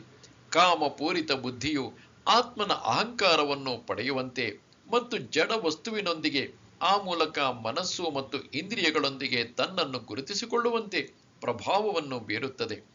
ಆತ್ಮವು ಹೀಗೆ ಐಹಿಕ ಇಂದ್ರಿಯಗಳ ಭೋಗದ ವ್ಯಸನಕ್ಕೆ ತುತ್ತಾಗುತ್ತದೆ. ಇದೇ ನಿಜವಾದ ಸುಖ ಎಂದು ಭ್ರಮಿಸುತ್ತದೆ. ಆತ್ಮವು ಹೀಗೆ ತಪ್ಪಾಗಿ ಗುರುತಿಸಿಕೊಳ್ಳುವುದನ್ನು ಶ್ರೀಮದ್ ಭಾಗವತದಲ್ಲಿ ಬಹು ಸೊಗಸಾಗಿ ವರ್ಣಿಸಲಾಗಿದೆ. ಯಸ್ಯಾತ್ಮ ಬುದ್ಧಿ ಕುಣಪೇತ್ರಿ ಧಾತುಕೆ ಸ್ವಧೀ ಕಲತ್ರಾದಿಷು ಭೌಮ ಇಜ್ಜಧೀಹಿ ಯತ್ತೀರ್ಥ ಬುದ್ಧಿ ಸಲಿಲೇಚ ಕರ್ಹಿಚಿಚ್ ಜನೇಶ್ವಭಿಘ್ನೇಶು ತ ಏವ ಘೋಕರಃ. ಯಾವ ಮನುಷ್ಯನು ತ್ರಿಧಾತುಗಳಿಂದ ಆದ ಈ ದೇಹವನ್ನು ತನ್ನ ಆತ್ಮದೊಂದಿಗೆ ಒಂದಾಗಿ ಗುರುತಿಸುವನೋ, ದೇಹದ ಉತ್ಪಾದನೆಗಳನ್ನು ತನ್ನ ಬಂಧುಗಳೆಂದು ಪರಿಗಣಿಸುವನೋ, ತಾನು ಹುಟ್ಟಿದ ಭೂಮಿಯು ಪೂಜಾರ್ಹವೆಂದು ಭಾವಿಸುವನೋ ಮತ್ತು ಆಧ್ಯಾತ್ಮಿಕ ತಿಳುವಳಿಕೆ ಉಳ್ಳವರನ್ನು ಭೇಟಿ ಮಾಡುವುದಕ್ಕಿಂತ ಹೆಚ್ಚಾಗಿ ಸ್ನಾನ ಮಾಡುವುದಕ್ಕಾಗಿ ಯಾತ್ರಾಸ್ಥಳಕ್ಕೆ ಹೋಗುವನೋ, ಅವನನ್ನು ಒಂದು ಕತ್ತೆಯಂತೆ ಅಥವಾ ಹಸುವಿನಂತೆ ಪರಿಗಣಿಸಬೇಕು.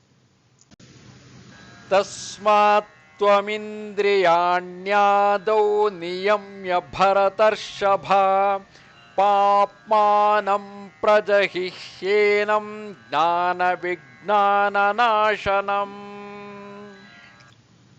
ಆದುದರಿಂದ ಭರತವಂಶಜರಲ್ಲಿ ಶ್ರೇಷ್ಠನಾದ ಅರ್ಜುನನೇ, ಪ್ರಾರಂಭದಲ್ಲಿಯೇ ಇಂದ್ರಿಯಗಳನ್ನು ನಿಯಂತ್ರಿಸಿ ಪಾಪದ ಮಹಾಸಂಕೇತವಾದ ಕಾಮಕ್ಕೆ ಕಡಿವಾಣ ಹಾಕು.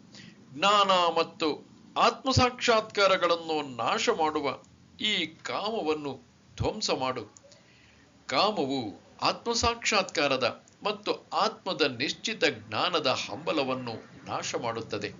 ಇದು ಮನುಷ್ಯನ ಅತ್ಯಂತ ಪಾಪಿಯಾದ ಶತ್ರು. ಇದನ್ನು ನಿಯಂತ್ರಿಸಲು ಪ್ರಾರಂಭದಿಂದಲೂ ಇಂದ್ರಿಯಗಳನ್ನು ಹತೋಟಿಯಲ್ಲಿ ಇಡಬೇಕೆಂದು ಭಗವಂತನು ಅರ್ಜುನನಿಗೆ ಬೋಧಿಸಿದನು. ಜ್ಞಾನ ಎಂದರೆ ಆತ್ಮೇತರವಾದದ್ದರಿಂದ ಭಿನ್ನವಾದ ಆತ್ಮದ ಜ್ಞಾನ. ಬೇರೆ ಮಾತುಗಳಲ್ಲಿ ಹೇಳುವುದಾದರೆ ಇದು ಆತ್ಮವು ದೇಹವಲ್ಲ ಎಂಬ ಅರಿವು. ವಿಜ್ಞಾನ ಎನ್ನುವುದು ಆತ್ಮದ ಸ್ವರೂಪ ಮತ್ತು ಪರಮಾತ್ಮನೊಡನೆ ಅದರ ಸಂಬಂಧ, ಇವುಗಳ ನಿಶ್ಚಿತ ಜ್ಞಾನ. ಇದನ್ನು ಶ್ರೀಮದ್ ಭಾಗವತದಲ್ಲಿ ಹೀಗೆ ವಿವರಿಸಿದೆ. ಜ್ಞಾನಂ ಪರಮಗುಹ್ಯಂ ಮೇ ಯದ್ ವಿಜ್ಞಾನ ಸಮನ್ವಿತಂ ಸರಹಸ್ಯಂ ತದಂಗಂಚ ಗ್ರಹಣ ಗದಿತಮ್ಮಯ. ಆತ್ಮ ಮತ್ತು ಪರಮಾತ್ಮನ ಜ್ಞಾನವು ಬಹುಗೋಪ್ಯವಾದದ್ದು ಮತ್ತು ನಿಗೂಢವಾದದ್ದು. ಆದರೆ ಭಗವಂತನೇ ಅವುಗಳ ವಿವಿಧ ಅಂಶಗಳನ್ನು ವಿವರಿಸಿದರೆ ಇಂತಹ ಜ್ಞಾನವನ್ನು, ನಿರ್ದಿಷ್ಟ ಸಾಕ್ಷಾತ್ಕಾರವನ್ನು ಅರ್ಥ ಮಾಡಿಕೊಳ್ಳಬಹುದು. ಭಗವದ್ಗೀತೆಯು ನಮಗೆ ಆತ್ಮನ ಈ ಸಾಮಾನ್ಯ ಮತ್ತು ನಿರ್ದಿಷ್ಟ ಜ್ಞಾನವನ್ನು ಕೊಡುತ್ತದೆ.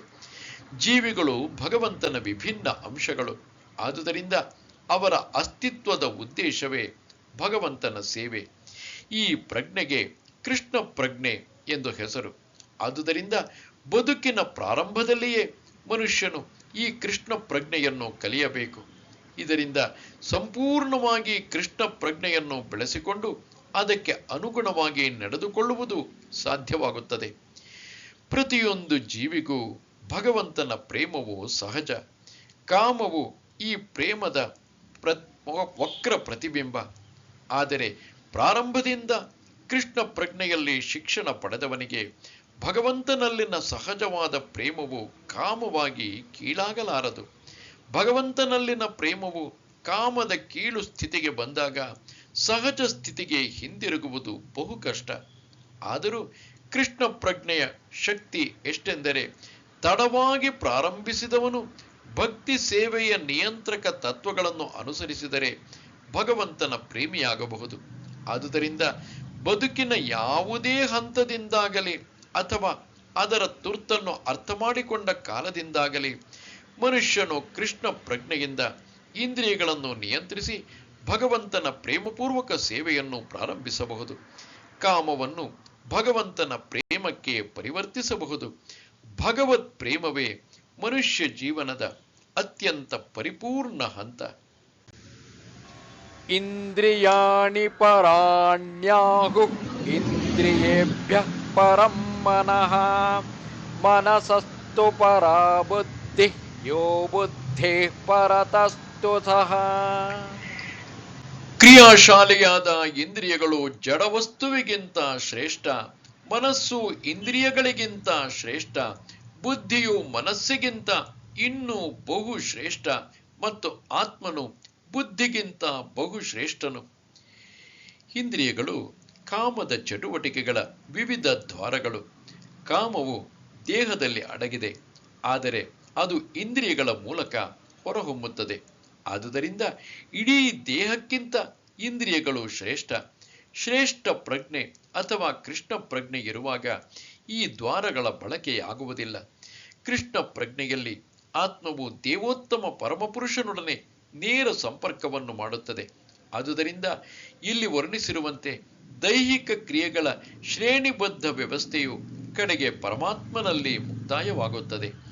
ದೈಹಿಕ ಕ್ರಿಯೆ ಎಂದರೆ ಇಂದ್ರಿಯಗಳ ಕೆಲಸ ಕಾರ್ಯಗಳು. ಇಂದ್ರಿಯಗಳನ್ನು ತಡೆಯುವುದೆಂದರೆ ಎಲ್ಲ ದೈಹಿಕ ಕ್ರಿಯೆಗಳನ್ನು ನಿಲ್ಲಿಸುವುದು. ಆದರೆ ಮನಸ್ಸು ಕ್ರಿಯಾಶೀಲವಾದದ್ದರಿಂದ ದೇಹವು ಮೌನವಾಗಿ ವಿಶ್ರಾಂತಿಯಲ್ಲಿದ್ದರೂ ಮನಸ್ಸು ಕೆಲಸ ಮಾಡುತ್ತಲೇ ಇರುತ್ತದೆ. ಕನಸು ಕಾಣುವಾಗ ಹೀಗಾಗುತ್ತದೆ. ಆದರೆ ಬುದ್ಧಿಶಕ್ತಿಯ ನಿರ್ಧಾರವು ಮನಸ್ಸಿಗಿಂತ ಮೇಲಿದೆ. ಬುದ್ಧಿಶಕ್ತಿಯ ಮೇಲೆ ಆತ್ಮವಿದೆ. ಆದುದರಿಂದ ಆತ್ಮವು ಪರಾತ್ಪರದೊಂದಿಗೆ ನೇರವಾಗಿ ತೊಡಗಿದ್ದರೆ ಅದಕ್ಕೆ ಅಧೀನವಾದ ಬುದ್ಧಿಶಕ್ತಿ, ಮನಸ್ಸು ಮತ್ತು ಇಂದ್ರಿಯಗಳು ಸಹಜವಾಗಿ ತಂತಾವೇ ತೊಡಗುತ್ತವೆ. ಕಠೋಪನಿಷತ್ತಿನಲ್ಲಿ ಇಂತಹುದೇ ಒಂದು ಭಾಗವಿದೆ. ಇಂದ್ರಿಯ ಭೋಗದ ವಸ್ತುಗಳು ಇಂದ್ರಿಯಗಳಿಗಿಂತ ಶ್ರೇಷ್ಠವಾದವು ಮತ್ತು ಮನಸ್ಸು ಇಂದ್ರಿಯಗಳ ವಸ್ತುಗಳಿಗಿಂತ ಶ್ರೇಷ್ಠವಾದದ್ದು ಎಂದು ಅಲ್ಲಿ ಹೇಳಿದೆ. ಆದುದರಿಂದ ಮನಸ್ಸು ನಿರಂತರವಾಗಿ ಭಗವಂತನ ಸೇವೆಯಲ್ಲಿ ತೊಡಗಿದ್ದರೆ ಇಂದ್ರಿಯಗಳು ಬೇರೆ ರೀತಿಗಳಲ್ಲಿ ಕೆಲಸ ಮಾಡಲು ಅವಕಾಶವೇ ಇರುವುದಿಲ್ಲ. ಈ ಮಾನಸಿಕ ನಿಲುವನ್ನು ಆಗಲೇ ವಿವರಿಸಿದೆ. ಪರಂ ದೃಷ್ಟ್ವಾ ನಿವರ್ತತೆ. ಮನಸ್ಸು ಭಗವಂತನ ಅಲೌಕಿಕ ಸೇವೆಯಲ್ಲಿ ನಿರತವಾಗಿದ್ದರೆ ಕೀಳು ಪ್ರವೃತ್ತಿಗಳಲ್ಲಿ ಅದು ತೊಡಗಲು ಅವಕಾಶವೇ ಇರುವುದಿಲ್ಲ. ಕಠೋಪನಿಷತ್ತಿನಲ್ಲಿ ಆತ್ಮವನ್ನು ಮಹಾನ್ ಎಂದು ವರ್ಣಿಸಿದೆ. ಆದುದರಿಂದ ಆತ್ಮವು ಇಂದ್ರಿಯಗಳ ವಸ್ತುಗಳು, ಇಂದ್ರಿಯಗಳು, ಮನಸ್ಸು ಮತ್ತು ಬುದ್ಧಿ ಇವೆಲ್ಲವುಗಳಿಗಿಂತ ಶ್ರೇಷ್ಠ.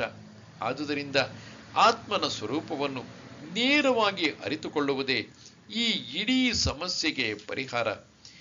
ಬುದ್ಧಿಯನ್ನು ಬಳಸಿ ಮನುಷ್ಯನು ಆತ್ಮದ ಸ್ವರೂಪವನ್ನು ಕಂಡುಕೊಳ್ಳಬೇಕು. ಅನಂತರ ಮನಸ್ಸನ್ನು ಸದಾ ಕೃಷ್ಣ ಪ್ರಜ್ಞೆಯಲ್ಲಿ ತೊಡಗಿಸಬೇಕು. ಇದು ಇಡೀ ಸಮಸ್ಯೆಗೆ ಪರಿಹಾರ. ಹೊಸದಾಗಿ ದೀಕ್ಷೆ ಪಡೆದ ಆಧ್ಯಾತ್ಮಿಕ ಅನ್ವೇಷಕನಿಗೆ ಸಾಮಾನ್ಯವಾಗಿ ಇಂದ್ರಿಯಗಳ ವಸ್ತುಗಳಿಂದ ದೂರವಿರುವಂತೆ ಬುದ್ಧಿ ಹೇಳುತ್ತಾರೆ. ಆದರೆ ಇದಲ್ಲದೆ ಬುದ್ಧಿಯನ್ನು ಬಳಸಿ ಮನಸ್ಸಿಗೆ ಶಕ್ತಿಯನ್ನು ತಂದುಕೊಳ್ಳಬೇಕು. ಬುದ್ಧಿಯನ್ನು ಬಳಸಿ ದೇವೋತ್ತಮ ಪರಮ ಪುರುಷನಿಗೆ ಸಂಪೂರ್ಣವಾಗಿ ಶರಣಾಗತನಾಗಿ ಮನಸ್ಸನ್ನು ಕೃಷ್ಣ ಪ್ರಜ್ಞೆಯಲ್ಲಿ ತೊಡಗಿಸಿದರೆ ತಂತಾನೇ ಮನಸ್ಸಿನ ಶಕ್ತಿ ಹೆಚ್ಚುತ್ತದೆ. ಇಂದ್ರಿಯಗಳು ಸರ್ಪಗಳಂತೆ ಬಹು ಬಲಶಾಲಿಗಳೆಂದು ಕಂಡರೂ ಹಲ್ಲು ಕಿತ್ತ ಹಾವಿಗಿಂತ ಅವು ಪರಿಣಾಮಕಾರಿಯಾಗಲಾರವು. ಆತ್ಮವು ಬುದ್ಧಿಯ ಮತ್ತು ಮನಸ್ಸಿನ ಯಜಮಾನನಾಗಿ ಇಂದ್ರಿಯಗಳಿಗೂ ಯಜಮಾನನಾಗಿದ್ದರೂ ಕೃಷ್ಣ ಪ್ರಜ್ಞೆಯಿಂದ ಕೃಷ್ಣನೊಡನೆ ಸೇರಿ ಅದು ಬಲಶಾಲಿಯಾಗದಿದ್ದರೆ ಉದ್ವಿಗ್ನವಾದ ಮನಸ್ಸಿನಿಂದ ಪತನ ಹೊಂದುವ ಸಾಧ್ಯತೆಯು ಇದ್ದೇ ಇರುತ್ತದೆ. ಏವಂ ಬುದ್ಧೇ ಪರಂ ಬುದ್ಧ್ವಾ ಸಂಸ್ತಭ್ಯಾತ್ಮಾನಮಾತ್ಮನಾ ಜಹಿ ಶತ್ರುಂ ಮಹಾಬಾಹೋ ಕಾಮರೂಪಂ ದುರಾಸದಂ. ಮಹಾಬಾಹುವಾದ ಅರ್ಜುನನೇ, ಭೌತಿಕ ಇಂದ್ರಿಯಗಳು, ಮನಸ್ಸು ಮತ್ತು ಬುದ್ಧಿ ಇದೆಲ್ಲವನ್ನು ಮನುಷ್ಯನು ಮೀರಿದವನು. ಇದನ್ನು ಅರಿತು ಮನಸ್ಸನ್ನು ಉದ್ದೇಶಪೂರ್ವಕವಾದ ಅಲೌಕಿಕ ಬುದ್ಧಿಯಿಂದ ಅಂದರೆ ಕೃಷ್ಣ ಪ್ರಜ್ಞೆಯಿಂದ ದೃಢಗೊಳಿಸಬೇಕು. ಹೀಗೆ ಆಧ್ಯಾತ್ಮಿಕ ಶಕ್ತಿಯಿಂದ ಎಂದು ತೃಪ್ತಿಪಡಿಸಲು ಸಾಧ್ಯವಿಲ್ಲದ ಈ ಕಾಮ ಎಂಬ ವೈರಿಯನ್ನು ಗೆಲ್ಲಬೇಕು. ನಿರಾಕಾರ ಶೂನ್ಯತೆಯನ್ನು ಅಂತಿಮ ಗುರಿಯಾಗಿ ಪರಿಗಣಿಸಬಾರದು. ದೇವೋತ್ತಮ ಪರಮ ಪುರುಷನ ನಿತ್ಯ ಸೇವಕ ತಾನು ಎಂದು ತಿಳಿದುಕೊಂಡು ಕೃಷ್ಣ ಪ್ರಜ್ಞೆಯನ್ನು ಸಾಧಿಸಬೇಕು ಎಂದು ಭಗವದ್ಗೀತೆಯ ಈ 3ನೇ ಅಧ್ಯಾಯವು ನಿರ್ಣಾಯಕವಾಗಿ ನಿರ್ದೇಶಿಸುತ್ತದೆ. ಬದುಕಿನ ಐಹಿಕ ಅಸ್ತಿತ್ವದಲ್ಲಿ ಕಾಮ ಪ್ರವೃತ್ತಿಗಳಿಂದ ಮತ್ತು ಭೌತಿಕ ನಿಸರ್ಗದ ಸಂಪನ್ಮೂಲಗಳ ಮೇಲೆ ಪ್ರಭುತ್ವ ನಡೆಸುವ ಆಸೆಯಿಂದ ನಿಶ್ಚಯವಾಗಿಯೂ ಮನುಷ್ಯನು ಪ್ರಭಾವಿತನಾಗುತ್ತಾನೆ. ಯಜಮಾನಿಕೆ ನಡೆಸುವ ಆಸೆ ಮತ್ತು ಇಂದ್ರಿಯ ಭೋಗದ ಆಸೆ ಬದ್ಧ ಆತ್ಮದ ಅತ್ಯಂತ ದೊಡ್ಡ ಶತ್ರು. ಆದರೆ ಕೃಷ್ಣ ಪ್ರಜ್ಞೆಯ ಬಲದಿಂದ ಭೌತಿಕ ಇಂದ್ರಿಯಗಳನ್ನು, ಮನಸ್ಸನ್ನು ಮತ್ತು ಬುದ್ಧಿಯನ್ನು ಹತೋಟಿಯಲ್ಲಿಡಲು ಸಾಧ್ಯ. ಇದ್ದಕ್ಕಿದ್ದಂತೆ ಕರ್ಮವನ್ನು, ನಿಯತ ಕಾರ್ಯಗಳನ್ನು ಬಿಟ್ಟು ಬಿಡುವಂತಿಲ್ಲ. ಆದರೆ ಕ್ರಮೇಣ ಕೃಷ್ಣ ಪ್ರಜ್ಞೆಯನ್ನು ಬೆಳೆಸಿಕೊಂಡು ತನ್ನ ಶುದ್ಧ ವ್ಯಕ್ತಿತ್ವದ ಕಡೆಗೆ ಬುದ್ಧಿಯನ್ನು ದೃಢವಾಗಿ ನಿರ್ದೇಶಿಸುವುದು ಸಾಧ್ಯ. ಹೀಗೆ ಮಾಡಿ ಮನುಷ್ಯನು ಭೌತಿಕ ಇಂದ್ರಿಯಗಳ ಮತ್ತು ಮನಸ್ಸಿನ ಪ್ರಭಾವಕ್ಕೆ ಒಳಗಾಗದೆ ಆಧ್ಯಾತ್ಮಿಕ ಸ್ಥಿತಿಯಲ್ಲಿ ನೆಲೆಗೊಳ್ಳಬಹುದು. ಇದು ಈ ಅಧ್ಯಾಯದ ಸಾರ ಸಂಗ್ರಹ. ಐಹಿಕ ಅಸ್ತಿತ್ವದ ಅಪರಿಪಕ್ವ ಘಟ್ಟಗಳಲ್ಲಿ ತಾತ್ವಿಕ ಊಹೆಗಳಾಗಲಿ ಮತ್ತು ಯೋಗಾಸನಗಳ ಅಭ್ಯಾಸ ಎಂದು ಹೇಳಿಕೊಳ್ಳುವ ಅಭ್ಯಾಸದಿಂದ ಐಹಿಕ ನಿಗ್ರಹದ, ಇಂದ್ರಿಯ ನಿಗ್ರಹದ ಕೃತಕ ಪ್ರಯತ್ನಗಳಾಗಲಿ ಮನುಷ್ಯನು ಆಧ್ಯಾತ್ಮಿಕ ಬದುಕಿಗೆ ಹೋಗಲು ನೆರವಾಗುವುದಿಲ್ಲ. ಅವನಿಗೆ ಉನ್ನತ ಬುದ್ಧಿಯಿಂದ ಕೃಷ್ಣ ಪ್ರಜ್ಞೆಯಲ್ಲಿ ಶಿಕ್ಷಣ ದೊರೆಯಬೇಕು. ಓಂ ತತ್ಸದಿತಿ ಶ್ರೀಮದ್ಭಗವದ್ಗೀತಾಸು ಉಪನಿಷತ್ಸು ಬ್ರಹ್ಮವಿದ್ಯಾಯಾಂ ಯೋಗಶಾಸ್ತ್ರೇ ಶ್ರೀಕೃಷ್ಣಾರ್ಜುನ ಸಂವಾದೇ ಕರ್ಮಯೋಗೋ ನಾಮ ತೃತೀಯೋಧ್ಯಾಯಃ. ಇಲ್ಲಿಗೆ ಶ್ರೀಮದ್ ಭಗವದ್ಗೀತೆಯ ಕರ್ಮಯೋಗ ಎಂಬ 3ನೇ ಅಧ್ಯಾಯದ ಭಕ್ತಿ ವೇದಾಂತ ಭಾವಾರ್ಥವು ಮುಗಿಯಿತು. ನಮಸ್ತೆ ಶಾರದೆ ದೇವಿ ಕಾಶ್ಮೀರ ಪುರವಾಸಿನಿ ತ್ವಾಮಹಂ ಪ್ರಾರ್ಥಯೇ ನಿತ್ಯಂ ವಿದ್ಯಾದಾನಂಚ ದೇಹಿ ಮೇ. ನಮಸ್ಕಾರ.